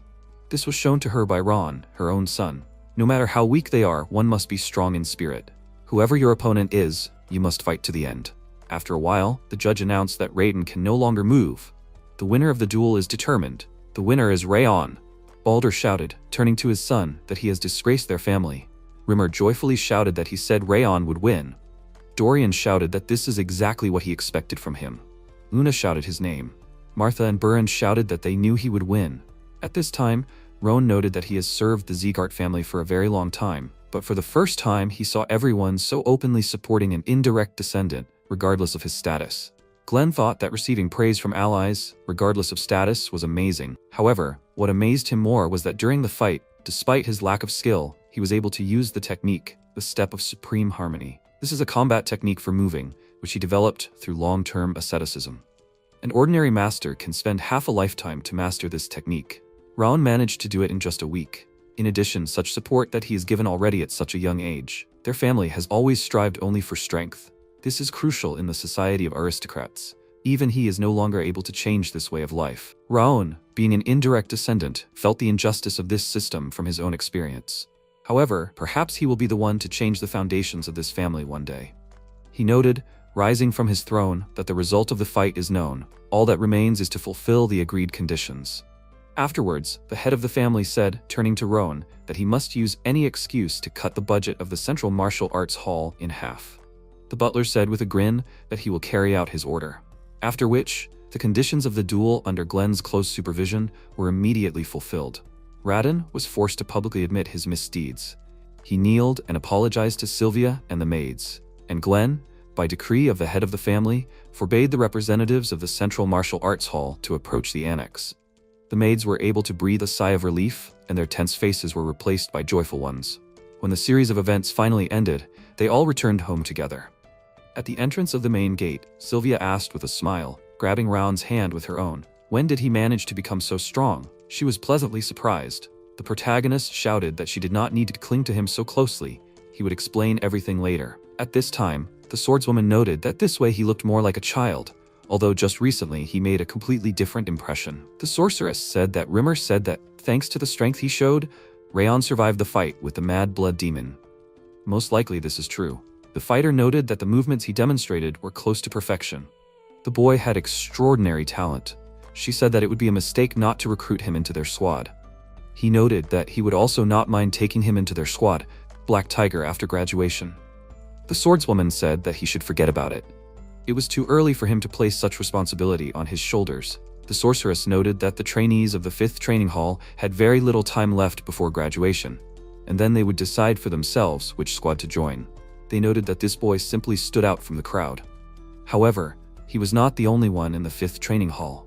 There were also Martha and Buren, as well as Luna. All three would fit perfectly into any squad they were assigned to. After all, they were all strong and talented trainees. The upcoming selection ceremony promises to be interesting. After some time in the protagonist's room, Judiel asked if he had planned everything in advance when he demanded a duel. MC noted that it was somewhat true. At least, he was confident in his victory. She said with a sigh that he really was a scary person, although he was still much kinder than most here. Raon asked, so he was kinder than the rest? Judiel stated with a smile that she was sincerely grateful for him saving her from Karin back then. With that she left, he needs to rest. The protagonist thought that her expression looked quite natural. It seemed that her attempts to protect Sylvia and her reaction were sincere. Perhaps he should tell her that he lied about the rampaging worm? Sometime later in the hall, Rimmer happily greeted the head of the clan. Glenn asked where he got so much gold from. He noted that he made a bet with this loser, although he wanted to say, with the master of the Central Martial Arts Hall. All this is thanks to Rayon. Moreover, he had obtained a huge amount of enhancing pills for the 5th training hall. He thought that the instructor was profiting off his son. The clan leader said that he was sure that he was not here to show off his wealth. He should say why he came here. Rimmer said that he understood. Then he would get straight to the point. He had a proposal. Glenn asked what he meant. He had completely entrusted him with the training. He pointed out that this proposal was not about training. He was asking for permission to make changes to the procedure for the graduation exam for trainees. The clan leader asked, so he wanted to change the exam? He should explain in more detail. Rimmer said that currently, in order to pass the exam, one must either gain the instructor's recognition or fight other trainees in a duel. However, the current trainees fought the Owen Knights, and on their second mission, they killed, risking their lives in a real fight. They had already achieved incredible heights for trainees. That's why the 5th training hall needs a brand new test. Glenn found this an intriguing proposal. He said that he wanted to make it a survival test. He thought that the great Zeegart lineage wouldn't help them. If they survived without anyone's help, they would prove themselves worthy of becoming great knights. Rimmer asked, "Isn't that a great proposal?" Glenn looked at him thoughtfully and said that he had changed. He asked, puzzled, what was he talking about? The clan leader noted that after the day his energy core was destroyed, he retired and preferred not to show himself for a long time. However, now that he met this year's newcomers, he is no longer so dull. On the contrary, he is full of enthusiasm and energy to teach. Rimmer said that such words embarrassed him too much. Roan noted that he completely agreed with the clan leader. His expression became much brighter. He said that he did not agree with it, but it was as if he had just discovered a new talent for mentoring. Who knows, perhaps the day will soon come when he will seat in the chair of the head of the clan, someone whom he raised with his own hands. The head of the clan asked, did he mean Rayon? Rimmer asked, is it possible to know for sure? It could be Burin, Martha, or even Luna. Glenn noted with a smile that it was funny. He had to prepare the exam program in a week. If he failed, he would consider this conversation invalid. He said with a smile, taking out the documents, that in fact, he had already prepared it. After a while, the trainees of the 5th training hall were discussing that the instructor had told them all to gather and he himself was late. Although it is not surprising, he is never on time. Perhaps their instructor was visiting gambling places and taverns until dawn again? Suddenly, Rimmer burst into the training grounds, kicking the doors open. He happily said that he apologized for being late. He was a little late because he stopped by to see the orphans on the way. Burin shouted in irritation that if he was lying, he should at least come up with a normal reason. Rimmer said that he was not lying and was telling the truth. Anyway, he had an important announcement for them. He had thought about it for a long time, but they gave him the confidence to carry out his plan. The graduation exams were starting soon.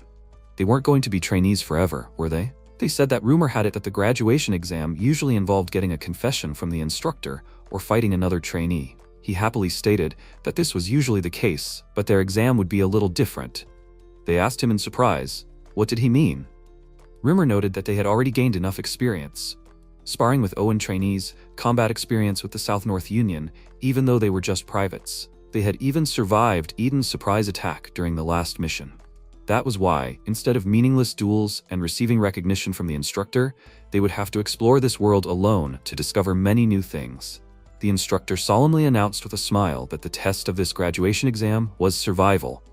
In a month, they would leave their status as Zeekart's disciples, and they would survive in various places on the continent with only their swords in their hands.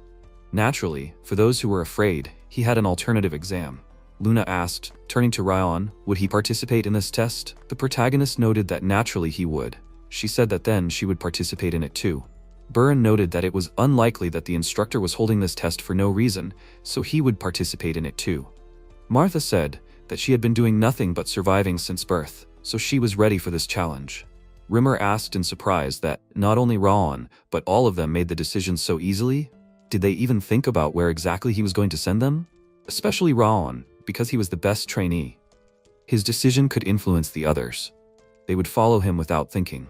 The protagonist said that he did not expect it to be easy, but it was unlikely that he, the instructor, would make this decision without thinking. Moreover, he had never set impossible tasks for them. He said that he deserved praise, but he would not be lenient with him because of this. And now he would tell them where they would be going. After which, Rimmer read from the document that the Levin Desert for Burin, the Siam Canyon for Martha, the Kadam Jungle for Luna, and finally, the Haban Castle in the northeast for Ran. MC wondered in surprise, what kind of place was this? The instructor pointed out that this was a battlefield where they would have to fight monsters that rushed from the northern sea and Mount Stalin every day. This place was called Hell on Earth, since there was often no time to sheath a sword. It would be difficult for everyone, but especially for him. They had a month before they were sent out, so they had to prepare well. After a while, in the Garden of the Annex, Helen asked Sylvia if the young master was training too much. He had not slept for several days due to training. Honestly, it would be better for him to give up this exam. This place was too dangerous. Sylvia said that she agreed with her, but this was a good opportunity for him to grow. In addition, she believed that he himself wanted to give it his all during the exam at Habun Castle. They should help him fully concentrate on his training. Afterwards, the protagonist thought as he continued to train hard, that when he heard the conditions for taking the exam, he had increased the intensity of his training this week and was already starting to feel a little exhausted. Even with so much training, he can't help but feel like he's missing something. The monsters of Castle Haben are huge, and their hides are so tough that a sword can barely cut through them. Using the Zeekart family swordsmanship, which is equally balanced in attack and defense, he'll be at a disadvantage. The Thousand Lights technique he wields is deadly, but it requires too much aura, which will affect long-term battles. The Ring of Fire has compensated for this so far, but he can't rely on just these two techniques anymore. He has 3 weeks before leaving.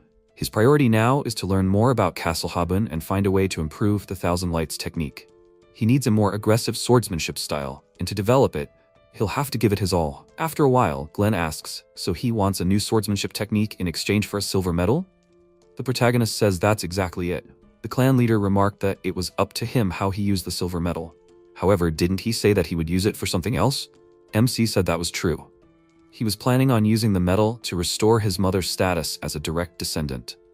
He asked if he was still going to use the silver medal, even though that was the case. Brown remarked that he had learned something from the Cebu village mission and the previous fight. Glenn said that he would listen to him. The protagonist explained that his achievement during the mission was quite impressive for his age and status, but he only received a silver medal as a reward, not a gold one. He then remembered what he had said about the difficulties. Gold medals were needed to restore her status, instead of collecting silver medals, which would not help his mother in any way. It would be better for him to become stronger by spending the silver medals he had, so that he could then obtain gold medals. The clan leader stated, using his ability, that his thinking was correct. He should take this. He will need it in Castle Haben. If he does not trust it, he can choose something else. The protagonist read the inscription on the book, Fangs of Madness. MC thought that at least Glenn was not stingy with suitable rewards. Since he personally picked it up, he believed that the effectiveness was guaranteed. Ron said respectfully that he would gladly accept it. The head of the clan said that he should put all his efforts to learn it. The protagonist said that he would go then. Glenn said that he should wait. He wanted to ask him a question. Since he came for the book to learn a new sword technique, he barely realized what awaits him there. Is Castle Haben not afraid of him at all? He could have refused. The protagonist noted that he realized this after fighting the demons of Eden. He asked what he realized.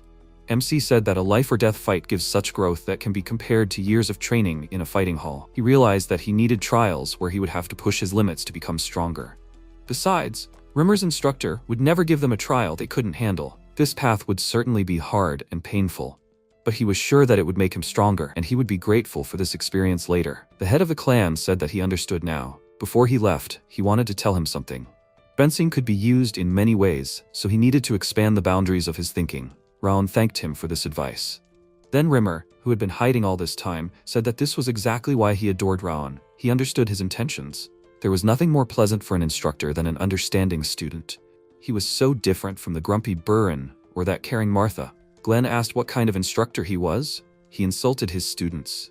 He noted that it was unexpected for him that he decided to show him the technique, the Fangs of Madness.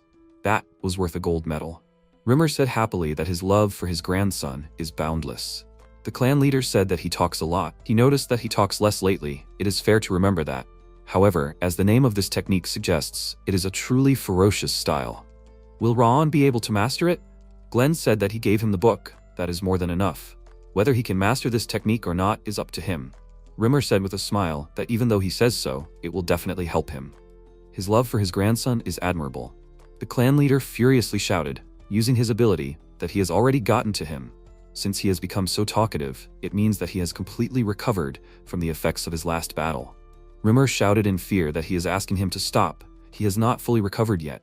Glenn raised his hand to strike and menacingly declared that he looks like he has recovered a long time ago. Therefore, he wants to teach him a lesson.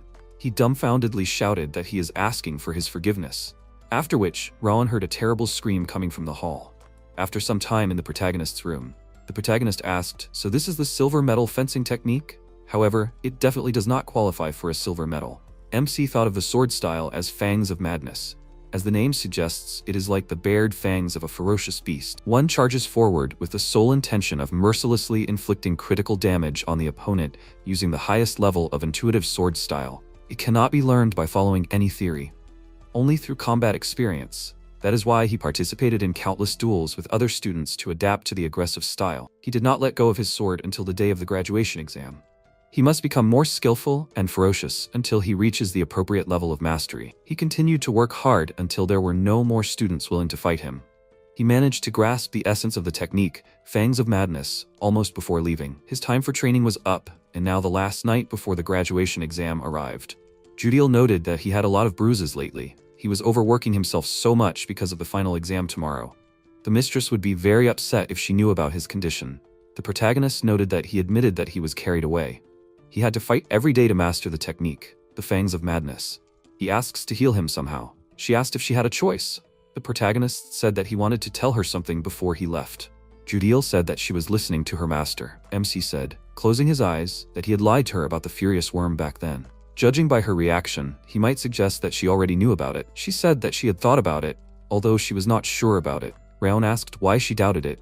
Judiel said that although at first she really believed that he had placed the frenzied worm inside her, and then she didn't dare to think that it could be a lie. All she could think about was how to survive this horror. However, thanks to the warmth of the inhabitants of the annex, she gradually got used to it. He also treated her like a human being, without demanding anything in return. And he even helped her not to arouse suspicion in the Central Martial Arts Hall. After everything she had experienced here, she came to a realization. And the face he shows Sylvia, and the look he gave her, all this was for the sake of protecting the annex. And after that, the thought occurred to her that there was no frantic worm. This, of course, was just an assumption, without any evidence. But why did he tell her about it anyway? The protagonist said that she had changed. After all, he had also been closely watching her all this time, and he noticed that the mask she wore before was increasingly revealing her true face. The day Rodden came and started to rampage in the annex, she risked herself to stand up for Helen and his mother, and it was a truly sincere act. And then he found information about Rodden's sword style on his bed. Wasn't it her who put the book there? It helped him a lot. He thanks her for it. She said that she has a younger brother. Judiel said that they were separated when she was given to be a servant, and now she doesn't even know where her brother is. She had no choice but to obey orders, because she was told that this was the only way she could see him. She said with tears in her eyes that she was very sorry. The protagonist said that he would save her younger brother. He is sure that Karun will not leave him alone so easily, so they will meet more than once. And in one of these clashes, he will demand the return of her brother. As long as he is alive, he will do it. Judiel asked if she could ask just one question. What will he do if she does report him to Karun? Why did he reveal the truth about the rampaging worm? MC said with a smile that it was because he had confidence in her. She said that it was an unexpected answer. Raon asked what she would do. Judiel said that she would follow him. He could always call her if he needed help. The protagonist said that while he was gone, he would leave the outbuilding to her. She said, kneeling, that she would look after the place. The next day, the protagonist thought that the night had passed and he faced the morning of the graduation exam. Rumor said that it was finally time to test them. Their task was to last a year and return. If they succeeded, they would achieve great success. How about their representative giving a farewell speech? MC thought that the instructor was constantly forcing him to perform, even though he hated it. Afterwards, Raon said that the people said that what does not kill a fighter makes him stronger. It may have been just a twist of fate, but they still experienced a real fight, and they all escaped from the clutches of mortal danger, fulfilling their duty. And that means they have become stronger. They must continue to become stronger and bring glory to the family and the 5th training hall. The graduates shouted that they will definitely come back. The instructor looked at him and thought with a smile that he knew from the beginning that he was an unusual guy. However, his skill is not the only remarkable thing about him. He is calm and balanced beyond his years. He has a huge potential to influence those around him. At the same time, he is not proud of his successes and always works harder than everyone else. What he showed him during their last fight was very similar to a technique, the Fangs of Madness. He will never get tired of watching him because it always exceeds all his expectations. Rimmer noted that he decided to become his opponent after he knocked down all his peers.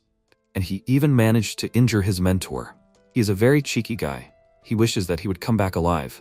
He would be sorry if they did not see the birth of the new king with their own eyes. At this time, the protagonist said that now they should bow together to the instructor. They shouted with respect that they were grateful to their instructor. Rimmer said with a smile that he would wait for their success. They must return, safe and sound. Buran said, turning to Raon, that he would work until exhaustion to become stronger this year. He hoped, and he would not disappoint him. Martha said that she supported his words. She has not yet repaid the debt, so he should not stop there. And if he dares to die, then she will get him even there to return him back to the afterlife. The protagonist thought, can't they be sincere at least once? Luna called him by name and said, holding out a box, that he should take this. MC asked in surprise, is this really ice cream? She really wants to give him such a delicious dish? She noted that she still has a lot of it, so it's okay. Ron said that he was grateful to her. He would definitely eat it later. Luna said that she would go, and he should be careful. The protagonist said that of course he would be careful. After the protagonist said, turning to Dorian, that it was time for them to go. Dorian asked in horror, why was he also sent to Hubban Castle? MC dragged him along and noted that they needed to visit one place on the way. He asked where he wanted to go first. Ron said with a smile that they would first visit the trading city of Cameloon. They needed to prepare equipment before fighting monsters. After some time at the central market in the trading city of Cameloon, the protagonist thought, looking around, that there were a lot of things here, but nothing useful. Apparently, he would have to go to the black market.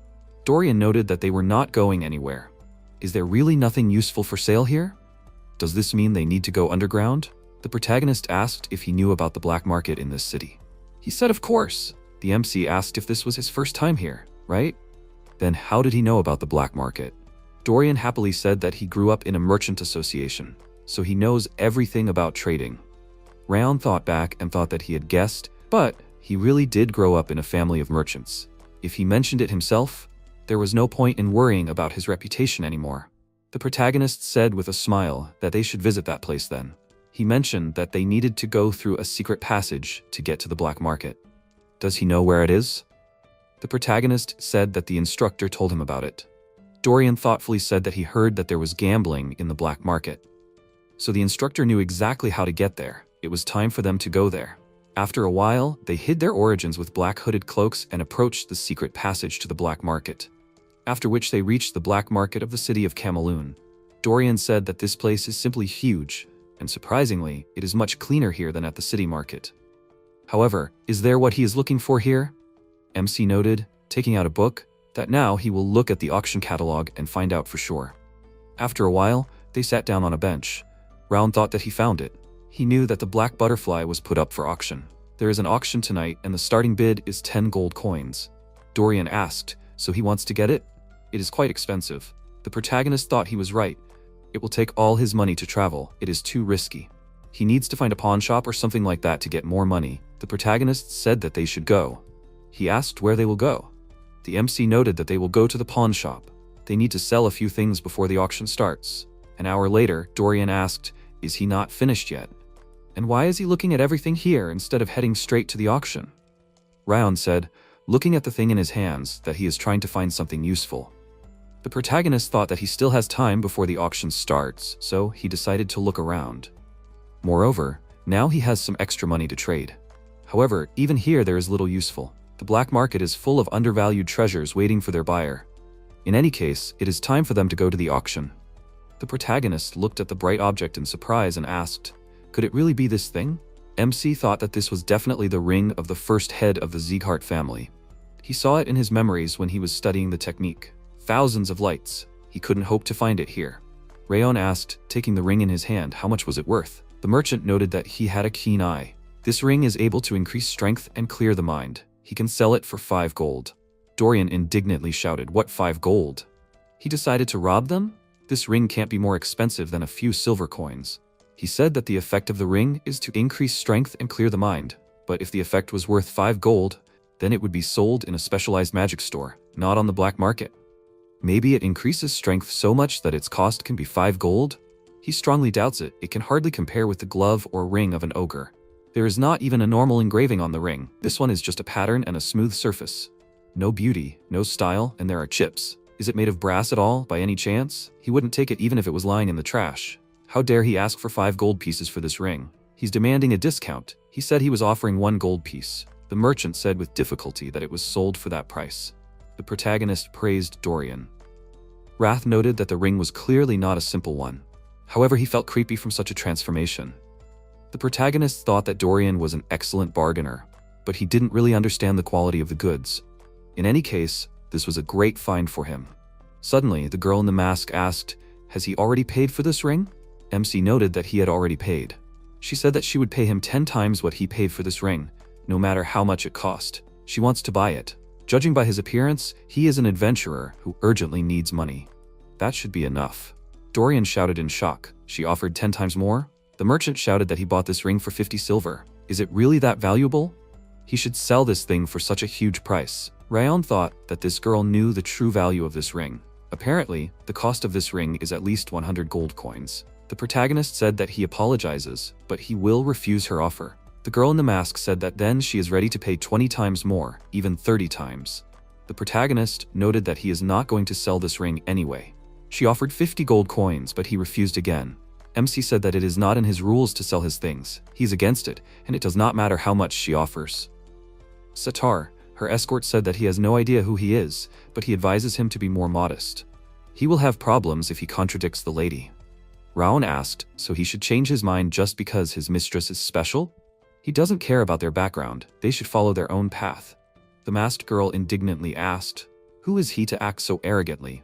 He should stop arguing and give her the ring while she is still politely asking for it. The protagonist noted, looking at her, that the only arrogant thing here is her desire to take possession of someone else's thing against the will of the rightful owner. Does she want to completely disgrace the honor of an aristocrat, or will they part peacefully? She said that he can't even imagine how terrible this world can be. He needs to think carefully about why people bow down to others, unless, of course, he wants to meet death in some alley, sudden and inglorious. The protagonist said that if that's all she can say, then he will go. After which the girl in the mask said irritably, turning to Satar, that they were heading to the auction house right now. These counters are usually visited by those who have just left the pawn shop. If he came here, most likely he's going to participate in the auction that will begin soon. They need to buy back everything that he tries to buy, no matter what. After some time at the auctioneer announced that 70 gold coins were offered for Data's necklace. They congratulated him on winning the auction. The next lot is a silver mana stone and a ring of violent flames. These lots were successfully sold, and he announced that the next lot would be presented soon. The protagonist thought that there was nothing interesting for him so far. How long should he wait for the black butterfly? The auction announced that the next lot, a noble butterfly, is perfectly compatible with mana stones. And this is a black butterfly. It is also popular as a decorative element due to its faint shimmer that attracts attention. Of course, there are some disadvantages, such as a short lifespan and high maintenance costs, which is why it feeds on mana stones, but nothing compares to the beauty of the black butterfly. It's time for them to start bidding. The visitors quickly raised the bid to 7 gold coins, and the protagonist bid 13 gold coins for the item. MC thought that this price was high. It was unlikely that anyone would bid more. 13 gold coins was too expensive for a decorative butterfly. The girl in the mask bid 50 gold coins for the item. People shouted that this was a record price for such an item. They did not think that anyone would bid higher. The auction announced that the bid of 50 gold coins would get this item. She said that it was time for them to go. Setar asked if she would buy only the black butterfly. The girl in the mask said that she would. This guy was not interested in other items at all. Besides, he bid on this butterfly at a price higher than the market value. The black butterfly was definitely his target. She showed him his place. Dorian exclaimed that she was at the store. She didn't even try to hide her evil intentions. What should they do? There might not be another black butterfly at the auction. MC said that he didn't have to worry. It was time for them to go. They still needed to pick out clothes for the night journey. He asked in surprise, why did they suddenly need clothes for the night journey? Ron said that they would steal the butterfly she bought. Dorian looked at him in horror. After a while, the protagonist thought that every great swordsman on the continent had his own unique qualities. Some were famous for their speed or smooth movement, while others were famous for their mental strength and tactics. In his past life, he was famous for his stealth. The key movement technique he used in his past life was the traceless steps. He thought that he would no longer need them in his new life, because he had mastered the step of supreme harmony. However, to his surprise, he had to use this technique again. 10 minutes before that, Dorian whispered that this was the night walking suit he had requested. The protagonist said that it was excellent. Considering the limited time, it was a very good quality item. Did he find out anything about the masked girl? He scratched the back of his head with his hand and tried to say something. The MC asked what was wrong. He had a strange reaction. Dorian asked if they should abandon this idea. The masked girl was Princess Jaina from the Kingdom of Balkar. He explained that she had a great talent for magic since an early age. Her ability to sense magical artifacts was unique, and that was why King Balkar valued her especially highly. It was sad, of course, but it would be better for them to just give up and look for alternative equipment for the mission. Raon asked, so the royal person was on the black market? That changed a lot. Additional verification of the authenticity of the items she purchased would be required, which meant that, unlike regular participants, the princess would not be given the goods right away. Stealing it now, while the black butterfly was with the seller, would be the safest option. He would be back soon. Dorian tried to stop him because he thought it was very dangerous. After a while, the protagonist thought, moving stealthily around the auction house, that as he expected, the princess's purchase had not yet been transferred. The employee asked why he would buy some decorative butterfly for 50 gold. No matter how hard he tried, he could not understand what was going on in the heads of rich people. His colleagues said that they have their own quirks. He doesn't need to worry about it. It's better for them to continue playing cards. The protagonist thought that he noticed a black butterfly. It is guarded by the auction workers, but they are too engrossed in the game. MC thought, using his ability, that in this case, it's time for him to act. Round thought, while the butterfly flew out of the cage, that black butterflies are usually kept in bird cages because they die if left in a tight, enclosed space. These butterflies love magic stones because they feed on high-purity mana.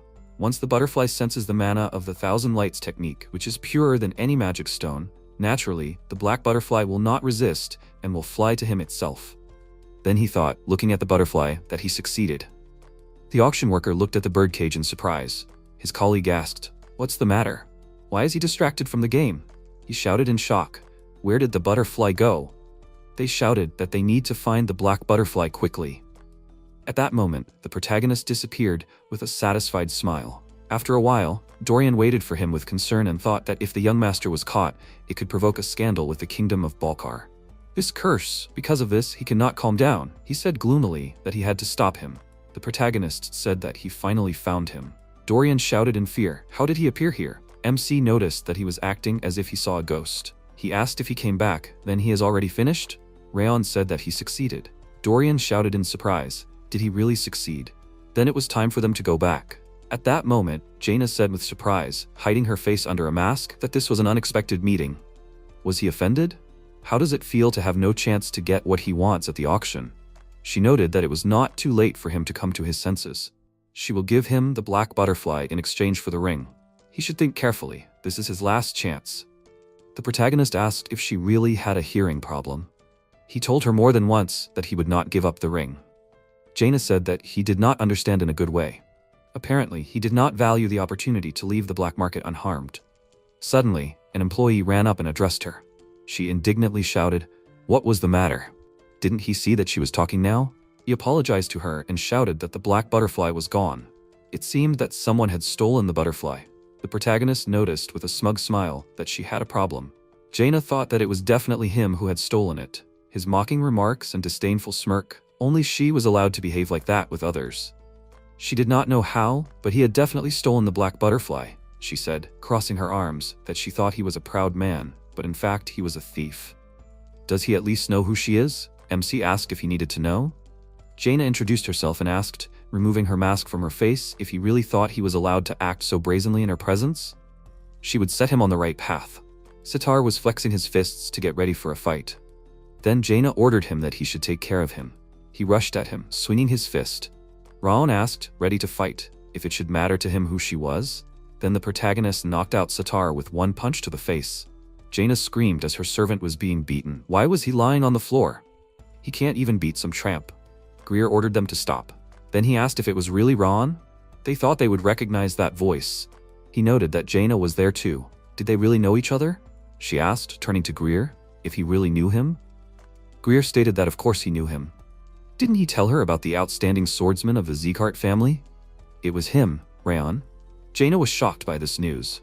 She thought he was from the Zekart faction, led by the Northern Destruction King. She remembered that the Northern King had the same blonde hair and red eyes. Was he really of that bloodline? Raon asked what she called him. A thief, right? Jaina couldn't answer. The protagonist said that he had suffered enough. Should he regard her behavior as an accusation from the Balkar kingdom against the Zekart family? This was the last chance. She needed to apologize right now, and he would graciously regard it as the mistake of an immature princess. She said in fear that she didn't even know he was like that. The protagonist pointed out that, in that case, she should wait for an official protest. For treating him like a thief without any evidence, insulting him, and starting a beating. Jaina gritted her teeth in anger, and then bowed her head and apologized to him. MC said before leaving that he accepted her apology. He also did not want to make things worse, so they would stop there. However, she should try to watch her words in the future.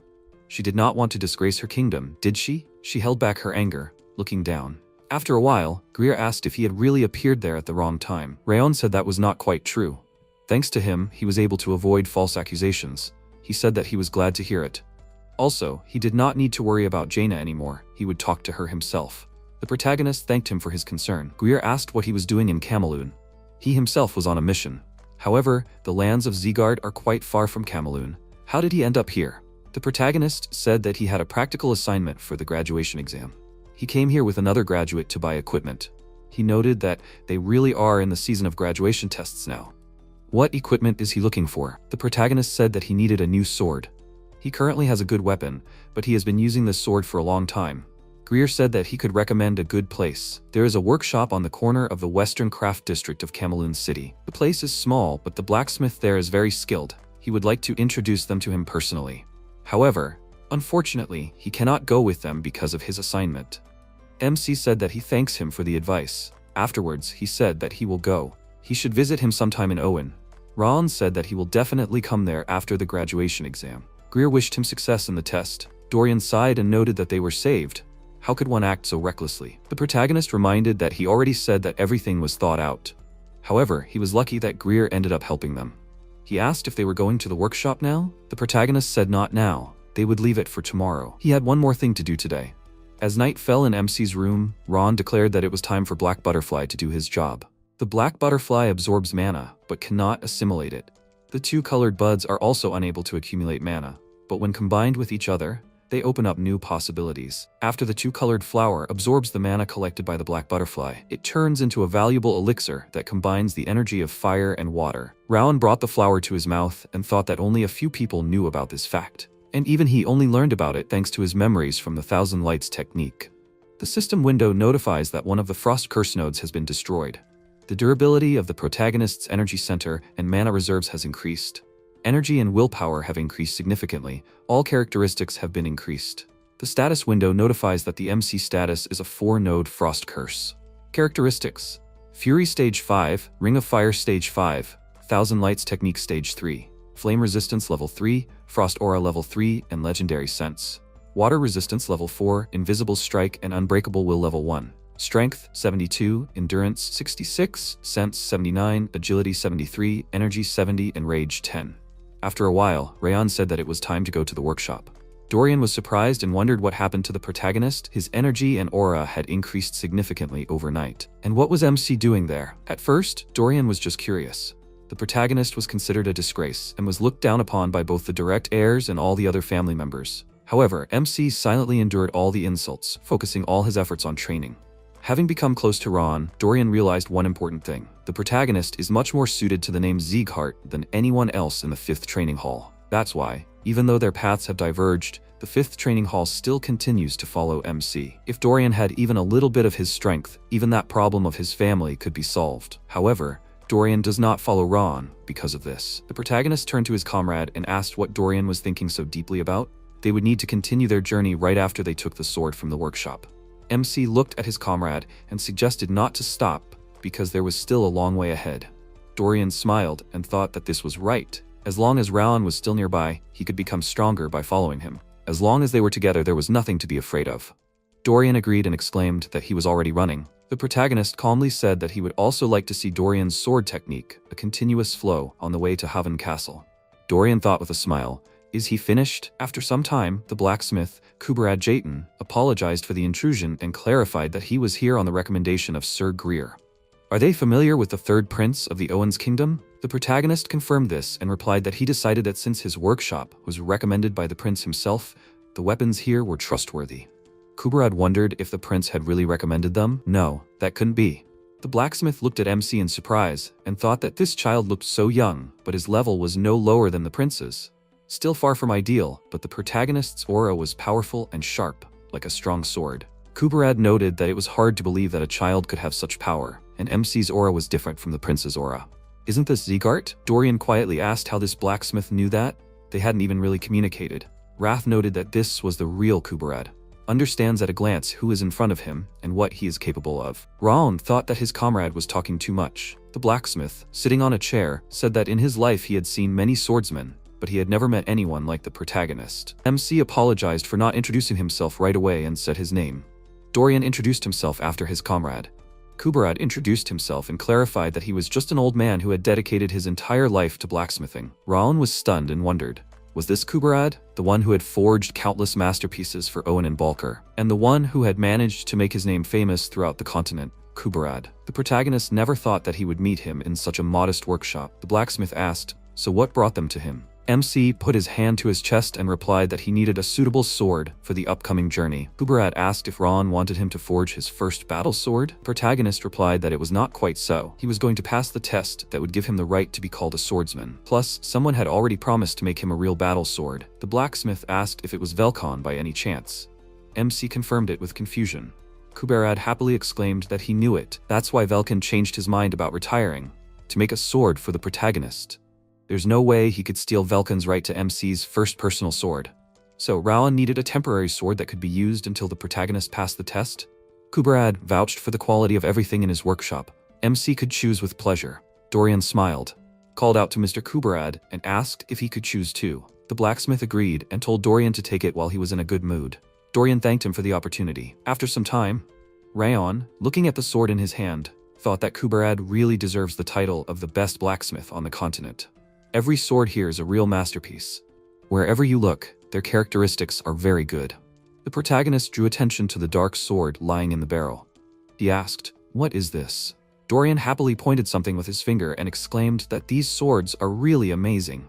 He does not even know what to choose. Each sword here is very expensive. Kuberad, smiling, noted that this is natural because he forged them. Dorian can choose even with his eyes closed. He will not be mistaken. The blacksmith fell into a stupor and turning his head to the side yelled that this is energy. He fell silent, looking at MC holding a sword shrouded in a dark aura in his hand. Kuberad ordered Dorian to arm himself faster. Dorian, in confusion, clarified what the blacksmith was doing, and Kuberad yelled that Ron was holding a possessed sword. "We need to quickly take the sword away before the deadly energy takes possession of the protagonist." Dorian replied that he did not think it was dangerous. The blacksmith barked. How can Dorian not understand? Doesn't the assistant feel how dangerous this energy is? Kuberad was very surprised when he looked at MC and wondered, what's going on? The sword emanates a terrifying aura, but does not even try to take possession of the boy's body?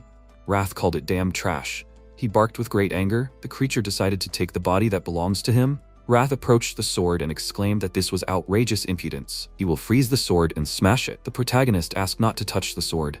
Wrath yelled in irritation that this freak was going to take it by right. Why wouldn't he touch the sword? And anyway, if it were not for him, MC would have been consumed by possession. Raon calmly looked at the sword and replied that it was not his property, and that the thing would not have absorbed him. The blacksmith asked with confusion, "Is the protagonist okay?" MC looked at him and replied that everything was fine.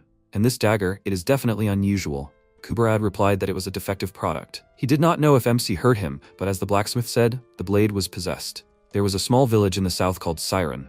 They served the sacred tree Othello, a peaceful village, full of kind and trusting people. But one day, Siren was attacked by a white blood cult. Their followers killed half of the villagers, and the other half, as the white blood cult usually does, they kidnapped. Not a single survivor could be found in Siren. Having learned of the disaster in the village, Kuberad took a branch of Othello to forge this blade, trying to honor the memory of the fallen, but it turned out to be a big mistake. As soon as the blade was ready, the light blade and handle turned scarlet. Contrary to the intentions of the blacksmith, the blade revived the bitterness and hatred of the inhabitants of Siren. No one can resist its malice and deadly energy. However, the protagonist somehow managed to maintain his sanity. The blacksmith still cannot understand how. MC closed his eyes and thought that the memories of the inhabitants of Siren were penetrating him through this blade. Anger and indignation, pain and grief. Did they really meet such a cruel death at the hands of the white blood cult? Raon said that he was very busy now. He was afraid that he would not have time to help them take revenge. But if the protagonist meets representatives of the white blood cult, he promises that he will avenge them. The protagonist sternly looked at the sword and asked if the sword was ready to follow him. Kuberad looked at the sword in amazement and thought that the deadly energy was disappearing. Did the sword really recognize the boy as its owner? Raon said that it was a blade forged to honor the fallen. He invited the blade Requiem to join his journey. After some time, the protagonist thanked the blacksmith for his very good work. He received not only Requiem, but also a regular sword. Kuberad calmly replied that there was no greater honor for a blacksmith than to watch a rising star fight with his creations. MC turned around and added that if the blacksmith ever came to the lands of Zegard, they would receive him with all honors. Kuberad wished the protagonist good luck with his exam. Let everything go smoothly. The blacksmith looks at his leaving comrades. Kuberad thought that at first he thought that this was just a capable guy, and MC was able to tame the possessed blade and even become its owner. Was there some kind of resonance between the blade and the mind? Or is it just that the spirit of Raon is so powerful? Kuberad feels that Sieghart will surprise this world again. After the comrades left Camelin, they moved north for a few more days. Everything around was covered in snow. When they finally got used to the monotonous landscape, Castle Haven appeared, where they were to take the final exam. The protagonist exhaled and said that they were there. Dorian covered his mouth with his hand and asked what that smell was. Wrath happily exclaimed that here it is, the real smell of the battlefield. This smell is even refreshing. MC looked at his comrade and noted that they had just arrived.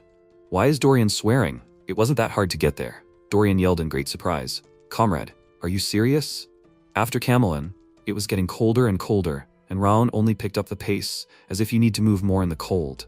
Not only that, in his free time, the protagonist did nothing but criticize Dorian's fencing technique. And when it was MC's turn to stand guard, Comrade waved his sword over his ear every night. Because of this, Dorian didn't sleep. And Raon has the nerve to ask why he's swearing? Wrath said irritably that the broken watch only shows the correct time twice a day. The protagonist really did overdo it with training. Even he wasn't allowed to rest. Tarian Baredun, the second in command of the Havun Castle defense, asked if they were their reinforcements. He noticed that the guys were late. Tarian seriously introduced himself standing in front of his comrades. He announced that as long as they were here, they would report directly to him. The protagonist agreed and asked to take care of them. Tarian looked at Dorian and asked if he was okay.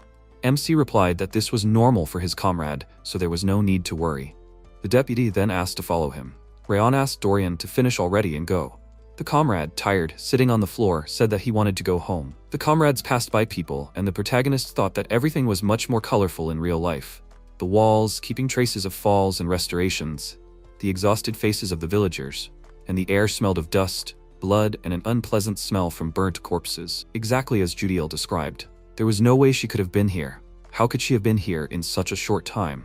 At this time, the worker of the Frosty Branches Tavern, Yua, turned her attention to the protagonist. She was surprised, holding a bag of food in her hands, and noted that she did not remember their faces. Who are they? Maybe reinforcements have arrived? Grandpa asked why Yua froze. It's time for them to open up. She looked at him and exclaimed that she was already running. She ran and MC turned his head to the side. After a while, Tarian turned to the commander and announced that he was entering the room. The reinforcements that the commander mentioned, or rather the Sieghart trainees, had arrived. The commander of the castle's defense, Miland Bredun, greeted the Sieghart trainees. He introduced himself, and Raon thought that he was looking. They already knew about them. That same Miland, they call him the Giant of the North. The commander has been successfully defending Castle Haven for over 20 years. Wrath noticed that those eyes, he hadn't seen a real warrior for a long time. The protagonist whispered, "Did the spirit feel it too?" Wrath agreed and said that only a warrior who had spent decades in battle could have such eyes. Milan crossed his arms seriously and said that for now, those present are the only ones who know about their arrival. For the rest, it's a secret. And the commander knows why Rimmer sent them here, wants them to gain combat experience and come back. Milan folded his arms and added that he was afraid that this was not the place where comfortable training awaited them. A kind instructor, hot food, a comfortable bed, they could forget about this. All they had at their disposal was a cold wind that penetrated to the bone and endless battles, and if their comrades were counting on some comforts, they could turn around right now. Dorian happily raised his fists and asked if they could really leave. Raon raised his hand and clarified that they had come here to become stronger, and he would readily accept any battle or situation. Milan replied that he liked the protagonist's attitude. He would see how long this would last. Now they were soldiers. They would have to start from the very bottom. The commander turned to Charles and said that the two of them needed to be taken to the 3rd Reconnaissance Squad. The assistant replied that it would be done. Milland added that they could boldly assign them any fights and tasks, and now Charles should show the two to their rooms. Charles headed for the exit and agreed with the gentleman. He stood in front of his comrades and asked them to follow him. The door closed and Tarian said that he did not like them. Milland asked why. The deputy replied that that boy Dorian was shaking with fear. And Ron, on the contrary, was very calm, as if he had come for a walk. You won't get any help from them, only problems. And a bracelet with flowers. What kind of a warrior is he? It's better to send them back quickly then. The commander interrupted him and said that he understood the deputy's doubts, but one should not judge by appearances. After all, they had undergone the strictest Sieghart training. They are not as weak as they seem. The commander suggested first seeing what they were really like, and then drawing conclusions. Milland asked the deputy to keep an eye on them, and Tarian calmly agreed. The commander clarified that the only thing he did not understand was why they were asked to send a report on these boys every week. Tarian asked if this was a request from Instructor Rimmer. Millen disagreed and replied that the letter seemed to have come from the chief himself. The deputy was very surprised and yelled, "From that same Zekart, the commander wants to say that the Northern King of Destruction personally supervises them?" Millen confirmed this and said that Glenn ordered to send a report on everything they do. This is the first time that the chief wants to know all the details. The commander does not understand what is in his head at all. After a while, the protagonist looked at the room in great surprise and asked when Dorian managed to settle in so quickly. The comrade happily raised his hand and answered that while MC was in the bathroom, Ron was confused, thinking that just a minute ago this place was in terrible condition. He lifted the curtain with his hand and asked where the comrade got this. Dorian exclaimed that he took it with him. The protagonist noted that it was also in different colors. Dorian agreed and replied that it was an essential item. "He has red, yellow, and even green here. Which comrade will choose?" MC was stunned and wondered what kind of magic bag Dorian had. The captain of the 3rd Reconnaissance Squad, Rodden, came into the room and asked if the newcomers had already unpacked their things. He introduced himself and said that he knew they had just arrived, but it was time to get to work. An order was received for an expedition. Sometime later, in Zekart Castle, Glenn asked what brought Rimmer to him. Rimmer happily exclaimed that he already knew everything. The leader had secretly organized surveillance to find out how Raon was doing. He was so worried about his grandson. Glenn irritably put his hand to his forehead and thought that he knew that he shouldn't have let Rowan go to gambling establishments. He must have told everything. The leader asked to keep it a secret. Rimmer enthusiastically asked to tell him that the protagonist is amazing. Not only did he find a use for the 2 colored buds he got in the mission against the Claw, he also won the famous Princess Balkar. Glenn seriously agreed and noted that MC is an amazing thief. That's who Raon is. What's good about the protagonist ruining his relationship with the princess of the neighboring kingdom? Rimmer replied that MC may be a thief, but the princess asked for it. The protagonist responded to her provocation in his own way. It's funny that even surveillance couldn't figure out how exactly he managed to steal the butterfly. It seems to him that Raon's next move will also be a reason for admiration. Glenn said that he didn't think so and clarified that he had already called his people back. Rimmer was very surprised and asked why. Isn't the leader interested in what the protagonist will do next? He heard that Kubarad gave him a sword. Glenn calmly clarified that he sent them to prevent family problems. Now there is no need for that. Rimmer smiled and exclaimed that indeed, now the spies inside Haven will be able to report to the leader. Glenn looked at Rowan with horror, and the butler yelled that he definitely did not say such a thing. Rimmer exclaimed that the leader was just trying to hide it. Obviously, Glenn has spies inside the castle. Is it really that hard for the leader to admit that his grandson is the best? Rimmer smiled and asked Glenn to show his favor to the protagonist. This would also save the inhabitants of the annex from problems. Moreover, their relationship with Sylvia would improve, so in the end, everyone would only benefit.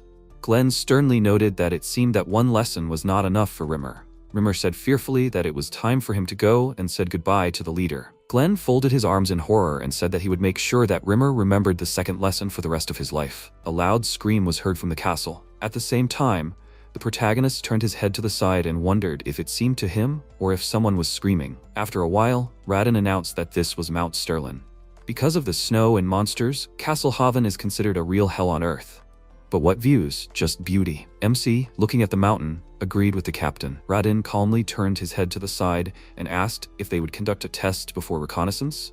It would be nice to know how skilled they are. He looked down and asked what they thought about these tracks. Dorian noticed that the tracks were large and suggested that maybe it was an ice troll. MC thoughtfully brought his hand to his mouth and replied that it was definitely not a troll. He knelt down and, putting his hand to the track, clarified that troll tracks were similar to human tracks, but usually much larger and deeper than these. These tracks definitely belong to an animal moving on 4 legs. Round thinks it is a mountain goat, Kari. Rodin was very surprised and thought, did the protagonist understand this the first time? He confirmed it and asked when the goat left these tracks. MC replied that since the ground is not too hard, the tracks are probably fresh. If they go west, they will be able to catch it. Radin looked at the scratch on the tree and asked, "What is this then?" Raon replied that these are the claw marks of a ferocious wolf. They use their powerful claws to leave marks on trees and boulders, marking their territory. But this one is already dead. Radin was amazed, and the protagonist added that these wolves usually do not leave their territory, and since the tracks are old, it means the wolf is already dead. Radin thought, who is this freak? How does MC know all this? Newbies joining their squad usually face a lot of difficulties. In the reconnaissance squad of Haven Castle, it is not customary to beat and load newbies with routine work. Here a person is simply confronted with the fact of his own powerlessness, leaving only the awareness of the futility of theory, and clearly demonstrates how dangerous this place is. At best, a person will receive a couple of encouraging pieces of advice. But this guy knows too much. For the protagonist, nothing is difficult. Dorian looked at Radin in amazement. The captain smiled and showed him the branch and yelled, "What, in his opinion, does this mean?" Dorian asked how he could know this. Radin happily put his hand on his head and wondered how he could not know. Dorian asked his comrade to help him. The protagonist calmly thought that they should have fun, and in the meantime he would go and explore the area. Thanks to his legendary sense of smell, MC is very good at capturing everything that surrounds him. Raon looked at the dark aura emanating from the blade, and thought that the Requiem blade was also capable of scanning the surroundings and transmitting information to him through spiritual energy. The protagonist discovered this property when they first arrived.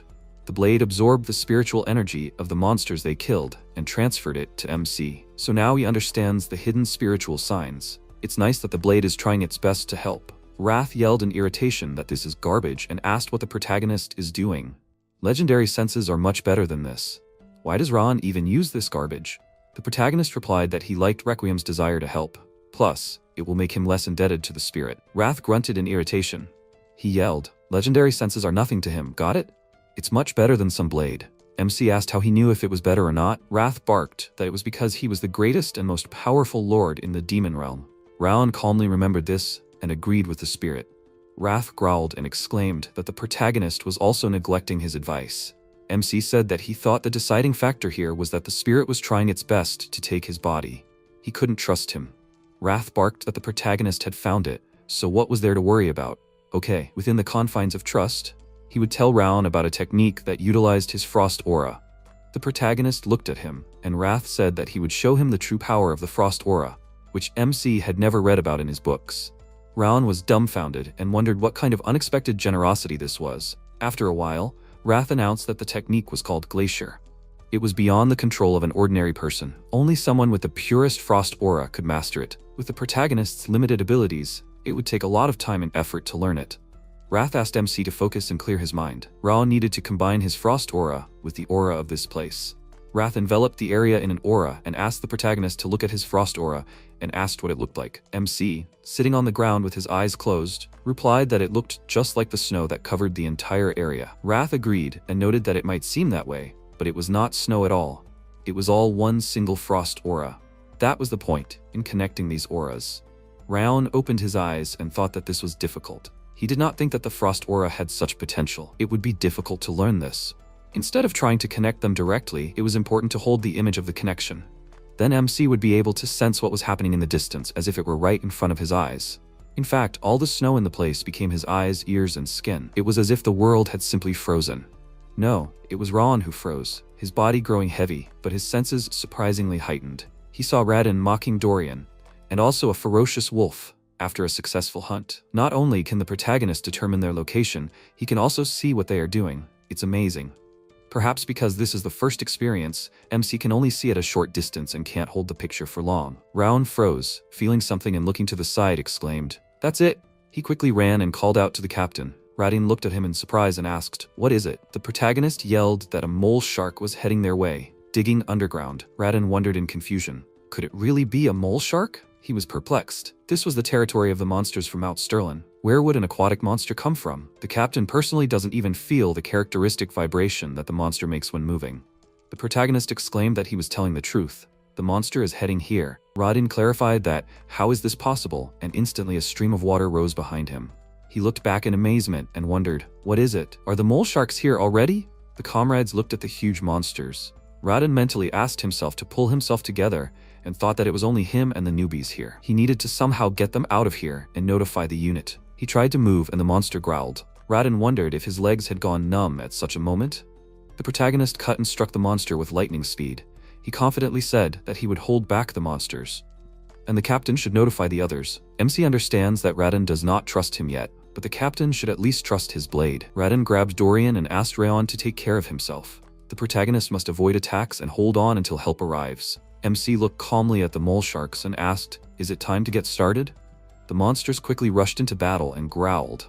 Raon used Fangs of Madness and killed the opponents.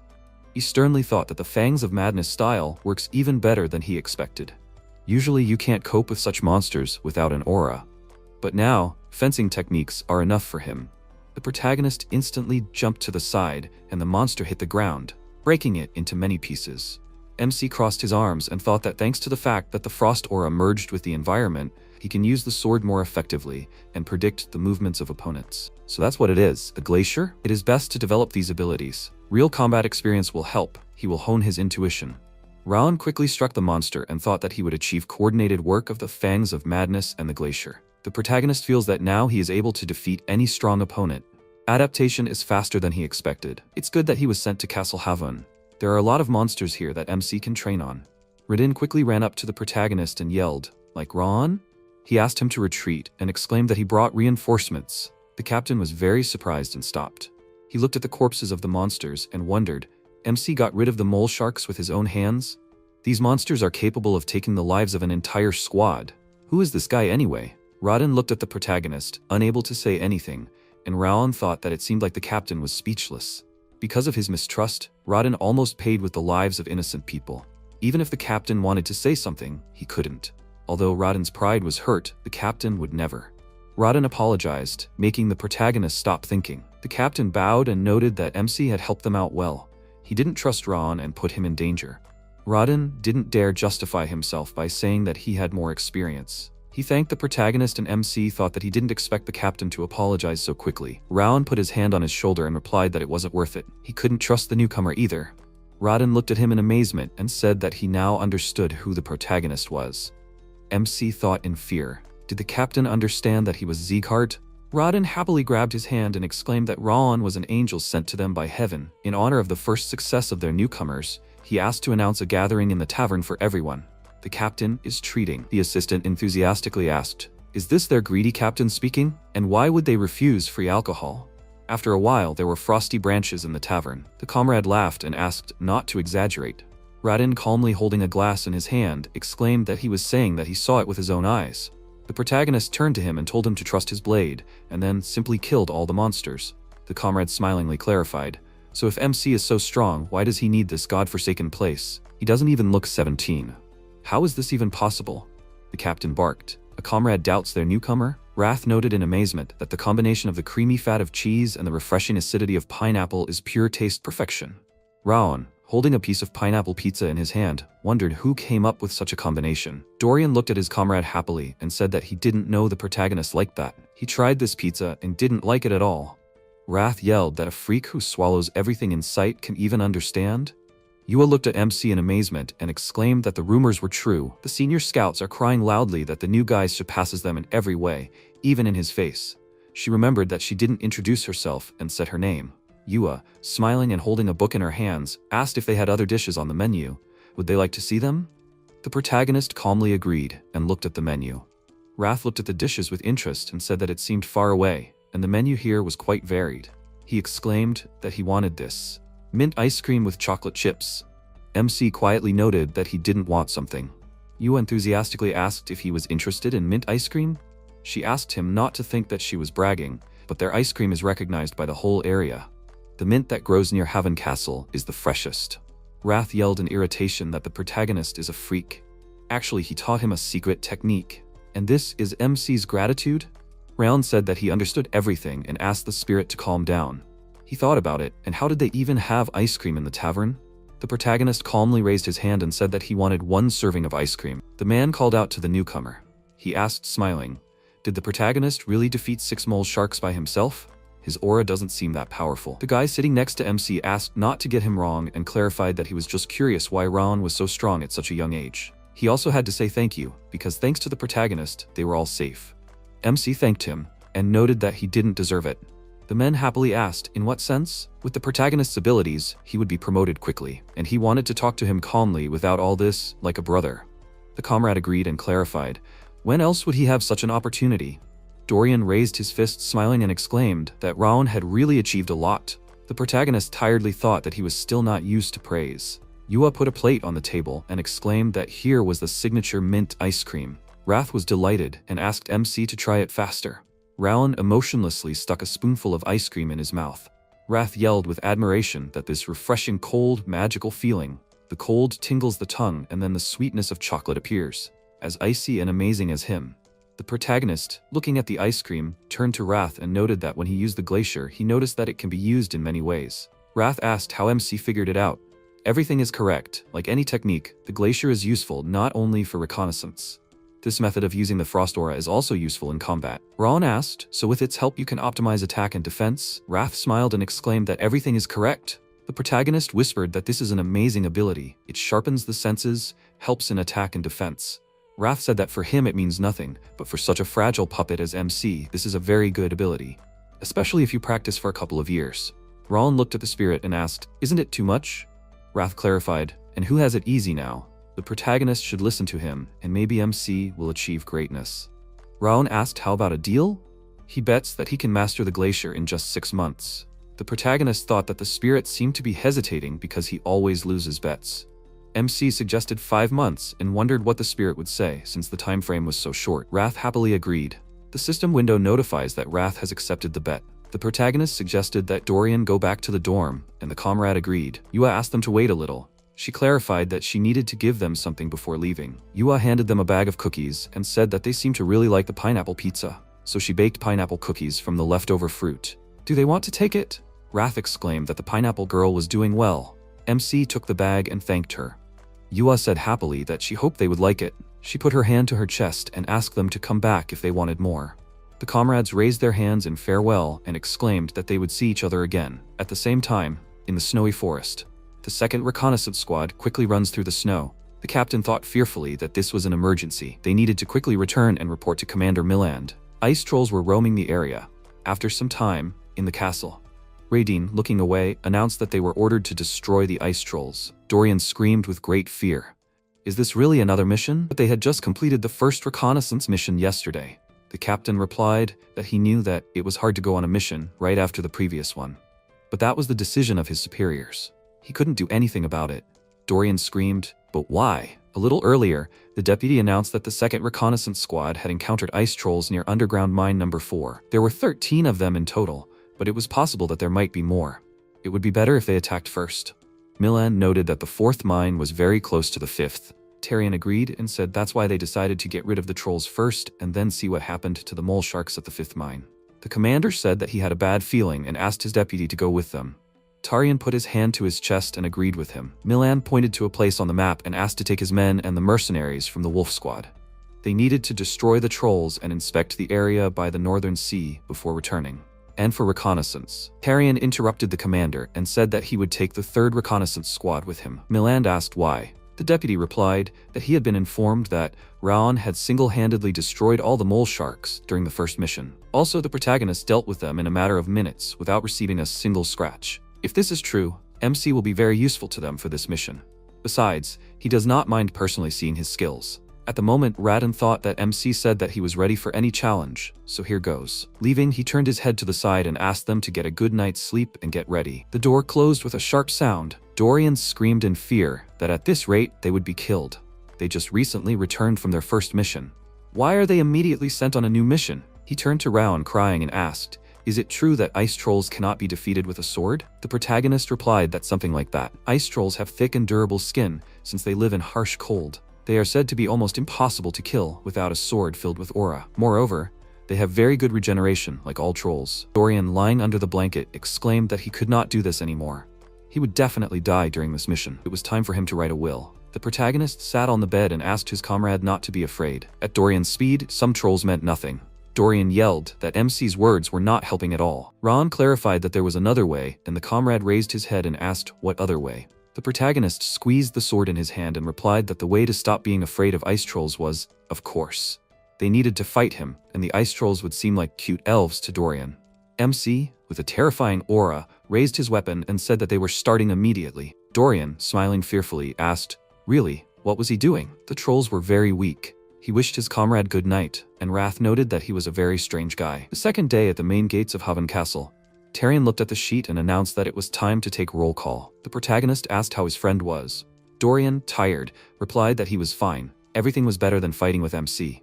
The commander of the mercenary squad, the Wolves, Beto, greeted them and asked if this was Ron. He introduced himself and said that he was glad to meet him. All of his mercenaries were eager to fight the protagonist. The commander raised his hand with a smile and clarified that he had no idea that MC was from the reconnaissance squad. Ron replied that he was also glad to meet him. Beto shook his hand and said that he was really looking forward to working together. The commander turned around raised his hand and added that he had to go. He needed to check the readiness of his guys. He just wanted to introduce himself before the mission. Wrath noted that he didn't like the commander. He would scratch his eyes out. You shouldn't trust people with eyes like that. In Wrath's opinion, such people most often turn out to be traitors. Well, somewhere around 8 times out of 10. MC clarified, that is, the spirit is 20% unsure? Rayon thought that this thought had stuck in his brain after all. He also felt uneasy when he looked into his eyes. Since they're here, they should keep an eye on Beto. Yua called out to the soldiers as she walked along the road. She smiled and held a box in her hands and apologized for being late. Yua said that she brought the food they ordered. The soldiers looked at her happily and exclaimed that she was only getting cuter every day, and her cooking was getting better. The soldier patted her on the head and added that Yua was the real pride of Haven Castle. The protagonist looked at her with a smile and thought that the soldiers loved Yua. MC thought that she was some kind of mascot for Haven Castle. Yua called out to young Master Raon. She handed him a bag and said that she and Grandpa had made jerky. She remarked that it was very tasty and asked him to take the bag. MC was surprised and asked why him. Yua replied that it was because it was his first trip. If he liked it, he should definitely buy it from them. Raon put his hand on her head and thanked her, noting that he was sure it was amazing. Yua happily agreed and asked him to drop in on them, because they had a lot of delicious things. Tarian exclaimed seriously that if everyone was ready, they needed to line up. Before leaving, they would brief the soldiers a little. They had 2 tasks.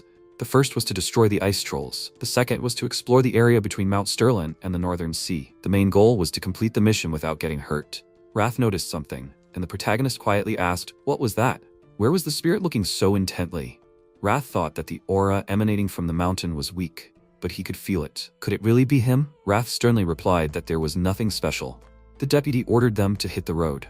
After a while, a soldier from the vanguard raised his hand and, turning to the scouts, ordered them to unpack the bags and drag them.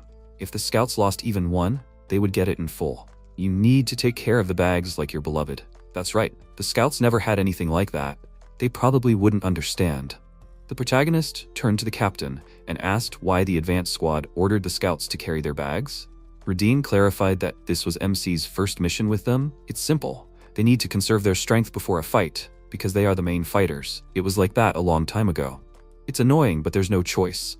They are easily replaceable scouts, no strength, no authority. All that's left is to silently do what they're told. It was worse before. Before they not only carried equipment back and forth, but also cleaned up corpses. The protagonist should understand that in places like this, strength decides everything. Yes, it's a shame, but there's no point in thinking about it. Raon calmly thought that it doesn't make sense. Even if they take on the fight, the scouts also risk their lives. Intelligence also assumes that they will be the first to step into a trap or meet the enemy unexpectedly. But with all that, they are treated like animals. The protagonist noted that he thought that at the front, all the people were one team, but it seems he was wrong. Raiden put his hand to his head and clarified that only not the attacking squad. He thinks that all this hazing comes from their commander, Edquil. The commander definitely thinks such orders are correct. Raon looked at the commander and thought, is this Edquil? The instigator of unhealthy relationships in the ranks. This guy needs to be put in his place. After some time, the deputy asked in amazement, and how to understand this? He looked at the cave and noticed that, contrary to the report, there were no ice trolls here. Radin said that this could not be. Tarian asked, did the commander definitely see them? Radin confirmed this with surprise and replied that there were 13 ice trolls on the edge of the forest. Edquil sternly crossed his arms and noted that he said, nothing can be trusted with this reconnaissance. He thinks that at least one good swordsman should accompany their sorties. Radin answered with confusion that he had definitely seen them. Tarian said that they would discuss it later, and now they needed to split into groups and look for traces of the trolls. He ordered to thoroughly search the territory and examine everything carefully. The commanders agreed with him. The reconnaissance squad was examining the area. The protagonist thought that quite a lot of time had passed, and there was no trace in the area. These people had been living here for a long time and knew their business. Even if the ice trolls left fewer traces than usual, they couldn't have evaporated, could they? Could someone really be behind this? This couldn't go on any longer. MC turned to his deputy and asked if he could try to search. Tarian paid attention to him, and Raon added that he wanted to check something quickly. Edquil sternly ordered the protagonist not to meddle in other people's business. He ordered him to better go help set up camp or something. The sun had almost set. Or does MC want to disgrace himself like those guys? The deputy ordered Edquil to stop and asked to let the protagonist try.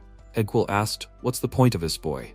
He'll just waste his time. Raon put his hand on the snow and closed his eyes. He used the glacier ability and opened his eyes. Edquil asked irritably, what is the protagonist looking at? He ordered him to stop and get down to business. MC said that he found them, and Edquil asked in amazement, "What does that mean?" Ron looked up and clarified that they were near a frozen valley, northeast of Mount Sterling. The commander barked in fury. The freak dared to joke? The protagonist means that he determined their exact location without looking?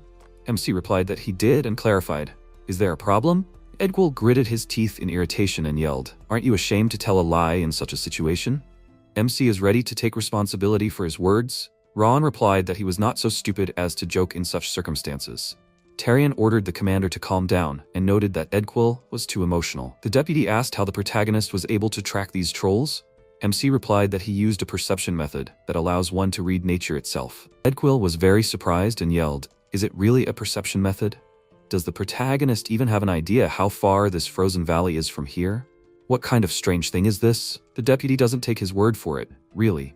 Tarion thought that at such a distance, energy perception alone is definitely not enough, especially if we are talking about a newbie in the field. But those red eyes, they tell the truth. Looking into them, you just want to believe them. Besides, if we talk about reading nature itself, only one character comes to mind: Rimmer. If the protagonist learned from him, then everything is possible. Beto said that now he was interested too. He turned to MC and asked how long the journey would take. Raon replied that it would take 30 minutes to reach the destination, perhaps another 10 to take a favorable position. Beto thought, smiling, that the protagonist had even figured out where to set up an ambush. He turned to his deputy and clarified that they had 2 hours before sunset. It seemed that they would have enough time. Maybe they should check this place? Edquil barked. Beto believes this? Did this newbie bribe them all, or what? Tarion confidently raised his hand and ordered everyone to get ready. They were climbing Mount Sterling. At night, everything here would be filled with monsters. And if Ron was right, they only had a chance to eliminate the threat. Edquil grunted in irritation. MC approached the captain and asked, had he not convinced him? Then Ron offered honest trash without excuses. Edquil sternly asked, "What about?" The protagonist smiled and replied that if the trolls really were there, their squad would begin to treat reconnaissance with respect. At the same time, they would carry their equipment, and at the same time theirs, of course, help with the routine. Edquil asked, "What if MC is wrong?" Ron raised his hand and replied that he would fulfill any requirement of the commander. Edquil turned around, agreed, and exclaimed that the protagonist would still lose, but at least he would get rid of the protagonist's conversations in his ear. Tarion asked for everyone's attention and announced that they were moving towards the frozen valley. After some time, the blue spirit from Eden, sitting in a tree, watches the soldiers. He sternly asked why they decided to go up. That was not in the plan. The blue spirit thought that they were definitely going around to get to the place where it would be easiest to ambush the trolls. Did they figure out their location? The blue spirit irritably clarified that he had covered all the tracks. How do they know that the trolls are now in the valley? In such a blizzard, even an experienced scout would not have found them. He thought that at this rate they would get to the ice trolls earlier than necessary. It was problematic. The blue spirit needed to buy time, otherwise the matter would not be possible. It was too late to lead the trolls away anywhere now. The blue spirit grinned, having thought of something, and asked, maybe it would be even better this way? After some time, Edquil asked in confusion, how was this possible? There really were trolls here. He clenched his teeth in rage and thought that this could not be. How did the protagonist manage to spot them at such a distance? MC wondered if the commander had forgotten about their deal. After the battle, everyday issues would fall on Edquil's squad. He was the captain. The captain would not go back on his words, would he? Edquil exclaimed with rage. That this smug. The deputy ordered them to stop and clarified that it was hard to believe, but they were surprisingly lucky, because thanks to Raon's abilities they have found the trolls. It's time to do their job. Tarion ordered all units to prepare for battle, and the soldiers raised their weapons. The deputy confidently asked the soldiers to load the small arms. He shouted with fury for everyone to open fire. Many arrows pierced the trolls' bodies. Tarion yelled that their attack was delayed. He ordered not to give the trolls a chance to recover. If they hesitate, the trolls will start to regenerate. You need to aim for the neck or heart. Leave no one alive. The deputy ordered the left side to hold the line. MC watched the fight in amazement and thought that from their coordinated movements it was immediately obvious that they were battle veterans. They skillfully used the formation to hold back the ice trolls, but this Beto, he is completely different when he fights. Just now the commander was calm, but now his look has changed. Could it be that that strange feeling arose because of Beto's true nature breaking through to the surface? Dorian called out to his comrade and asked why the protagonist was standing still. MC is usually the first to run into the thick of things. Why is Raon so passive today? The protagonist replied that their mission was to protect the scouts. They should stay where they are, and besides, he had a different enemy now. Dorian was very surprised and asked what that meant. Rodden ordered the scouts not to get any closer and only support the rear. The captain waved his sword and asked the swordsman to block the trolls' onslaught and the crossbowmen to distract them. Raden smirked and thought that the fight was going well. Having set up an ambush, they gained an advantage. The trolls never recovered. They were completely disoriented. And all thanks to that newbie, Rayon. When they return, he would have to pay him back with a mug. Raden felt a terrifying aura and quickly turned his head to the side, thinking that it was a feeling. He looked at the trolls and thought that this was a warrior and shaman of the ice trolls. The warrior jumped up with the intention of attacking, and the captain wondered how they could do it. Raden froze, raising his sword, and thought that he would not dodge. Beto instantly stood in front of the captain and attacked the warrior. Tarion ordered Raden to pull himself together and noted that otherwise the captain would die. Raden agreed in surprise, and Beto joyfully exclaimed that these were more serious fighters. A stream of ice rose in front of the captains. The deputy snorted in irritation. Looking at the troll, he thought that the shaman was supporting them with magic from behind. Fighting him is difficult. Tarion ordered not to slow down. Edquil and the attack squad must help Beto. The reconnaissance squad must strike the shaman. The captains agreed with him, raising their swords. Raiden turned his head to the side and asked, "Is everything clear to the scouts? They need to reload their crossbows." Before Raiden could finish speaking, the blue spirit used ice arrows. Many arrows flew towards the scouts. The protagonist instantly swung his sword and destroyed them. He sternly noted that the enemy had finally shown itself. The blue spirit laughed and said that it was a child who could block his magic, and the deputy, who was very good at assessing the situation and giving the right orders, was surprising. Teriel roared with fury. He thought, why would the trolls move so strangely? And it was all the blue spirit. The blue spirit used the curse of the ice shadow demon to create a magic seal above his head and asked the deputy not to swear. The blue spirit noted that he would not leave any of them alive. The captains felt something and coughed. They instantly knelt down, and Edquil exclaimed that a sharp cold had pierced them, and his body stopped obeying him. The blue spirit said terrifyingly that in the name of their great plan for revival, today he would send them to the next world. He smiled with a mask on his face and ordered them to die. Suddenly Raon swung his sword and attacked him. The blue spirit screamed in confusion. How could MC move under his curse? The protagonist replied that he couldn't understand. He had lived his whole life with a much more terrible frost curse. MC used the fangs of madness and the wild dance of fangs and dealt a powerful blow to the enemy. He landed on the ground and said that those who rely only on curses are powerless in close combat. Edquil asked in amazement, did the curse dissipate? How did the protagonist break free from the curse that even the deputy couldn't handle? Terial decisively exclaimed that the fight was not over yet. He ordered to finish off the trolls while they had not yet regrouped. The soldiers agreed with the deputy. After some time, Teriel, looking at the blue spirit, asked, is he disappointed? He still couldn't kill a single person. The deputy ordered the blue spirit to speak now and asked, why did they attack them? Then he will show mercy and kill the blue spirit quickly. The blue spirit laughed and replied that he did not need mercy. It was in their interests to kill him quickly. After all, from the very beginning, he was simply distracting the forces of Castle Haven. The soldier pointed to the side and asked to look at the castle. The blue spirit clarified that since this happened, he would give them a gift. Thanks to their pathetic mercy, Castle Haven will fall in this battle. Powerful explosions were heard near the castle. Edquil looked at him in fear and asked Lord Tarion to look at this. Smoke was billowing from Castle Haven.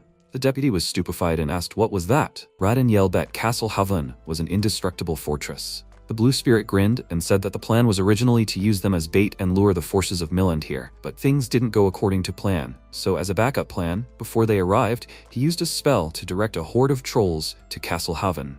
They must have already destroyed everything there. Tarion punched the blue spirit in the face with great rage. He ordered the blue spirit to shut up and yelled that Castle Haven will not fall because of a couple of trolls. The protagonist thought that Tarion was right. Even if the elite troops of the castle are here now, Commander Milland and his army are still inside. Castle Haven cannot be taken by some damned ice trolls. The blue spirit laughed madly. He asked, what if there are more than just a couple of trolls there? The ground shook under the soldiers' feet. Edquil looked down in surprise and exclaimed that the ground was shaking. Beto yelled, is this an earthquake? MC thought in fear that this is not an earthquake. This just can't be. The blue spirit asked, did the deputy really underestimate his training so much? All this time, Tarion obeyed him. He laughed and ordered Tarion to watch his beloved castle collapse. This is the price for their arrogance. They must know despair. The deputy instantly swung his sword and killed the enemy. Edquil called out to him, and Tarion ordered to tell all units that they immediately return to Castle Haven. After some time, the castle is engulfed in flames. Milland exclaimed that the evacuation of the locals is a priority. He ordered the first squad to put out the fire, and the second to block the ice trolls. Tarion turned to the commander and said that the elite squad has returned. Milland said that they were attacked by a horde of ice trolls. Did the deputy find anything unusual during the sortie? Tarion confirmed it and clarified that there was something, which is why they returned. This ambush is the work of the Blue Spirit. The commander seriously said that he suspected something was wrong. It turns out that the Blue Spirit is behind all this.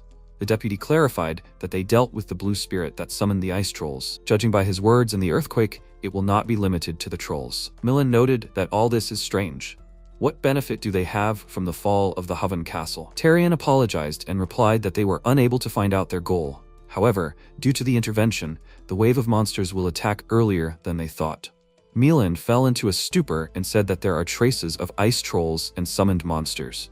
As well as the earthquake, there is a high probability that this will provoke a wave in their direction. The soldiers asked in fear, is the castle already in chaos because of the trolls, and now a wave of monsters? This is the end, they will all die. Raon, looking at them, thought that the situation is heating up. The soldiers are losing their composure. It will be difficult to fight in such conditions. Milan angrily ordered them to calm down. Why are they crying? Have soldiers ever lost to monsters? Castle Havan is an iron fortress that protects the continent. If they give up, the people of the continent, their families and friends, who will protect them? Commander clenched his sword in his hand with determination and said that they could handle it. They could handle it before, and they could handle it now. He ordered the soldiers to collect their thoughts and grip their swords tighter. Not for themselves, but for those dear to them. The soldiers confidently agreed with the commander. MC thought it was good. The commander changed the soldiers' mood with just a few words. That's what an experienced commander means. Milan ordered the units that had not received orders to ensure the protection of the inhabitants and the clearing of the territory. Everyone else followed him to the castle walls. He ordered Raon and Dorian to help the rear units. Tarion turned to the commander and asked if he should take these two to the walls. The commander asked in surprise, was the deputy serious? The main blow will be aimed precisely at the walls. No matter how talented these guys were, one wrong move and they're dead. The deputy noted that he understood the commander's concern, but this boy, Raon, overthrew the Blue Spirit with one blow. Milan was stunned, and Tarion added that Dorian had returned from the battle without a scratch. Even if they were impressive to look at, they should not be underestimated. The deputy asked to trust him this time. Milan agreed and ordered them to climb the castle walls and defend it with them. Raon confidently agreed and exclaimed that he was ready. After some time, the commander turned to the scouts and asked, what about the enemy's movements? Is there any news? The scout turned his head to the side in fear and replied that everything was serious. This situation with the wave. Milan interrupted him and asked, what else is there? He looked at something with great fear and exclaimed that it was the same. Beto turned to Edquil and asked if the commander had ever seen anything like this. The comrade, with beads of sweat running down his face from horror, replied that it was the first time. Raon looked at what was happening and remembered the past. Rumor said that finally, Castle Havan in the northeast for the protagonist. A battlefield where every day you have to fight monsters that rush from the northern sea and Mount Sterlin. This place is called Hell on Earth because there is no time to even sheath your sword. It will be difficult for everyone, but especially for MC. A horde of trolls stands in front of the castle walls. Milan asked how many people there were in the wave. The deputy replied that they counted about 1,000 monsters, but judging by the length of the stream, there were probably tens of thousands of them. This is the first time he has seen such a number. Raon thought that the deputy was right. Even with his intuition, the protagonist cannot count them, so this is what the defense of Havan is like. The commander turned to MC and asked, does Raon understand what waves are meant? The protagonist confirmed this and replied that he had heard about it. Monster waves are mass invasions that take hundreds of lives. That is why reconnaissance missions are organized here, to prepare for them and at least slightly reduce losses. Destroyed walls can be restored, new gates can be put up instead of broken ones, but the dead cannot be brought back or replaced. Milan asked the protagonist to try to protect as many soldiers as possible. This is his task. MC answered decisively that he understood everything and a loud roar was heard. The commander noted that there was no more time for talking. He ordered the soldiers to raise their swords and said that he understood that the scale of this wave was frightening. But all this is nothing new for Havan Castle. They can handle it. As always, they will stand and win. Milan raised his sword and exclaimed that after the battle, they will all celebrate the victory together. Shield bearers and spearmen should stand at the walls and archers should cover. The commander swung his sword madly and ordered to attack. The trolls roared furiously, and many arrows flew in their direction.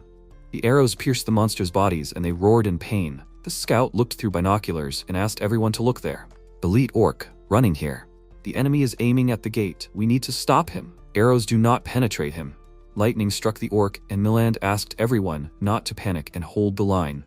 He will protect the gate. The soldier ordered his comrade not to panic and exclaimed that the commander is with them. The soldiers screamed that the enemies are climbing the walls. We need to stop them and not let them get over. We need to throw them off with aura as soon as they get closer. The orc raised his axe in rage while standing on the wall. The soldier fell to the floor in fear and screamed that the orc had climbed. He asked for help. MC quickly struck the enemy, and the orc fell to the floor. Raon asked if the soldier was injured. The soldier disagreed and, getting to his feet, thanked him. The protagonist looked to the side and thought that this was real hell. It seems that he has already killed several hundred, but there are no fewer of them. Muland ordered everyone to get ready and exclaimed that the demolition man is coming from the right. MC looked to the side, and a powerful explosion immediately thundered. Raon clenched his teeth tensely as he stood on the floor and wondered, are there even explosive monsters here? What about the soldiers? He noticed a loud scream. The soldiers were lying on the floor with multiple wounds. The protagonist fearfully knelt down and thought, were they thrown off the wall by the explosion?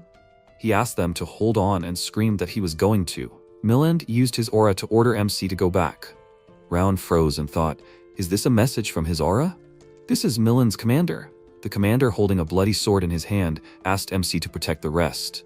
They can't be distracted, otherwise the foundation will collapse. Muland asked the protagonist to accept the loss. Raon looked down and thought that it was rational. If you leave the walls for the wounded, the defense may collapse. The protagonist looked at the many wounded, and he tensely pressed his lips. MC squeezed the sword in his hand and thought that he was not a commander. His job is to prevent the soldiers from dying. He quickly jumped down and landed on the ground. Wrath called the protagonist a madman and asked, did MC even think before jumping? Did he really think he could protect everyone? Raon replied that it would be difficult, but he would strain all his senses and try. A huge orc approached the protagonist. Wrath roared, MC is a complete fool to make decisions based on emotions. Only death awaits him. Raon squeezed Requiem in his hand and thought that this was true, although in all fairness, it would be worth retreating. But he swore an oath in this life not to be a killer, but to become a swordsman.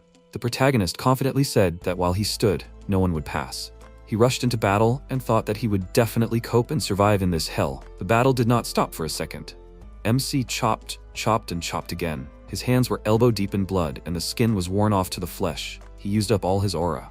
In his palms there was only the feeling of the sword, cutting through flesh over and over again, and in his eyes, only a crimson veil of blood. Raon screamed with rage and ran at the enemy. He approached the orc and raised his weapon. Time passed, and in the bloody night sky the moon began to set. And when dawn appeared on the horizon, there was not a single monster left in front of the protagonist.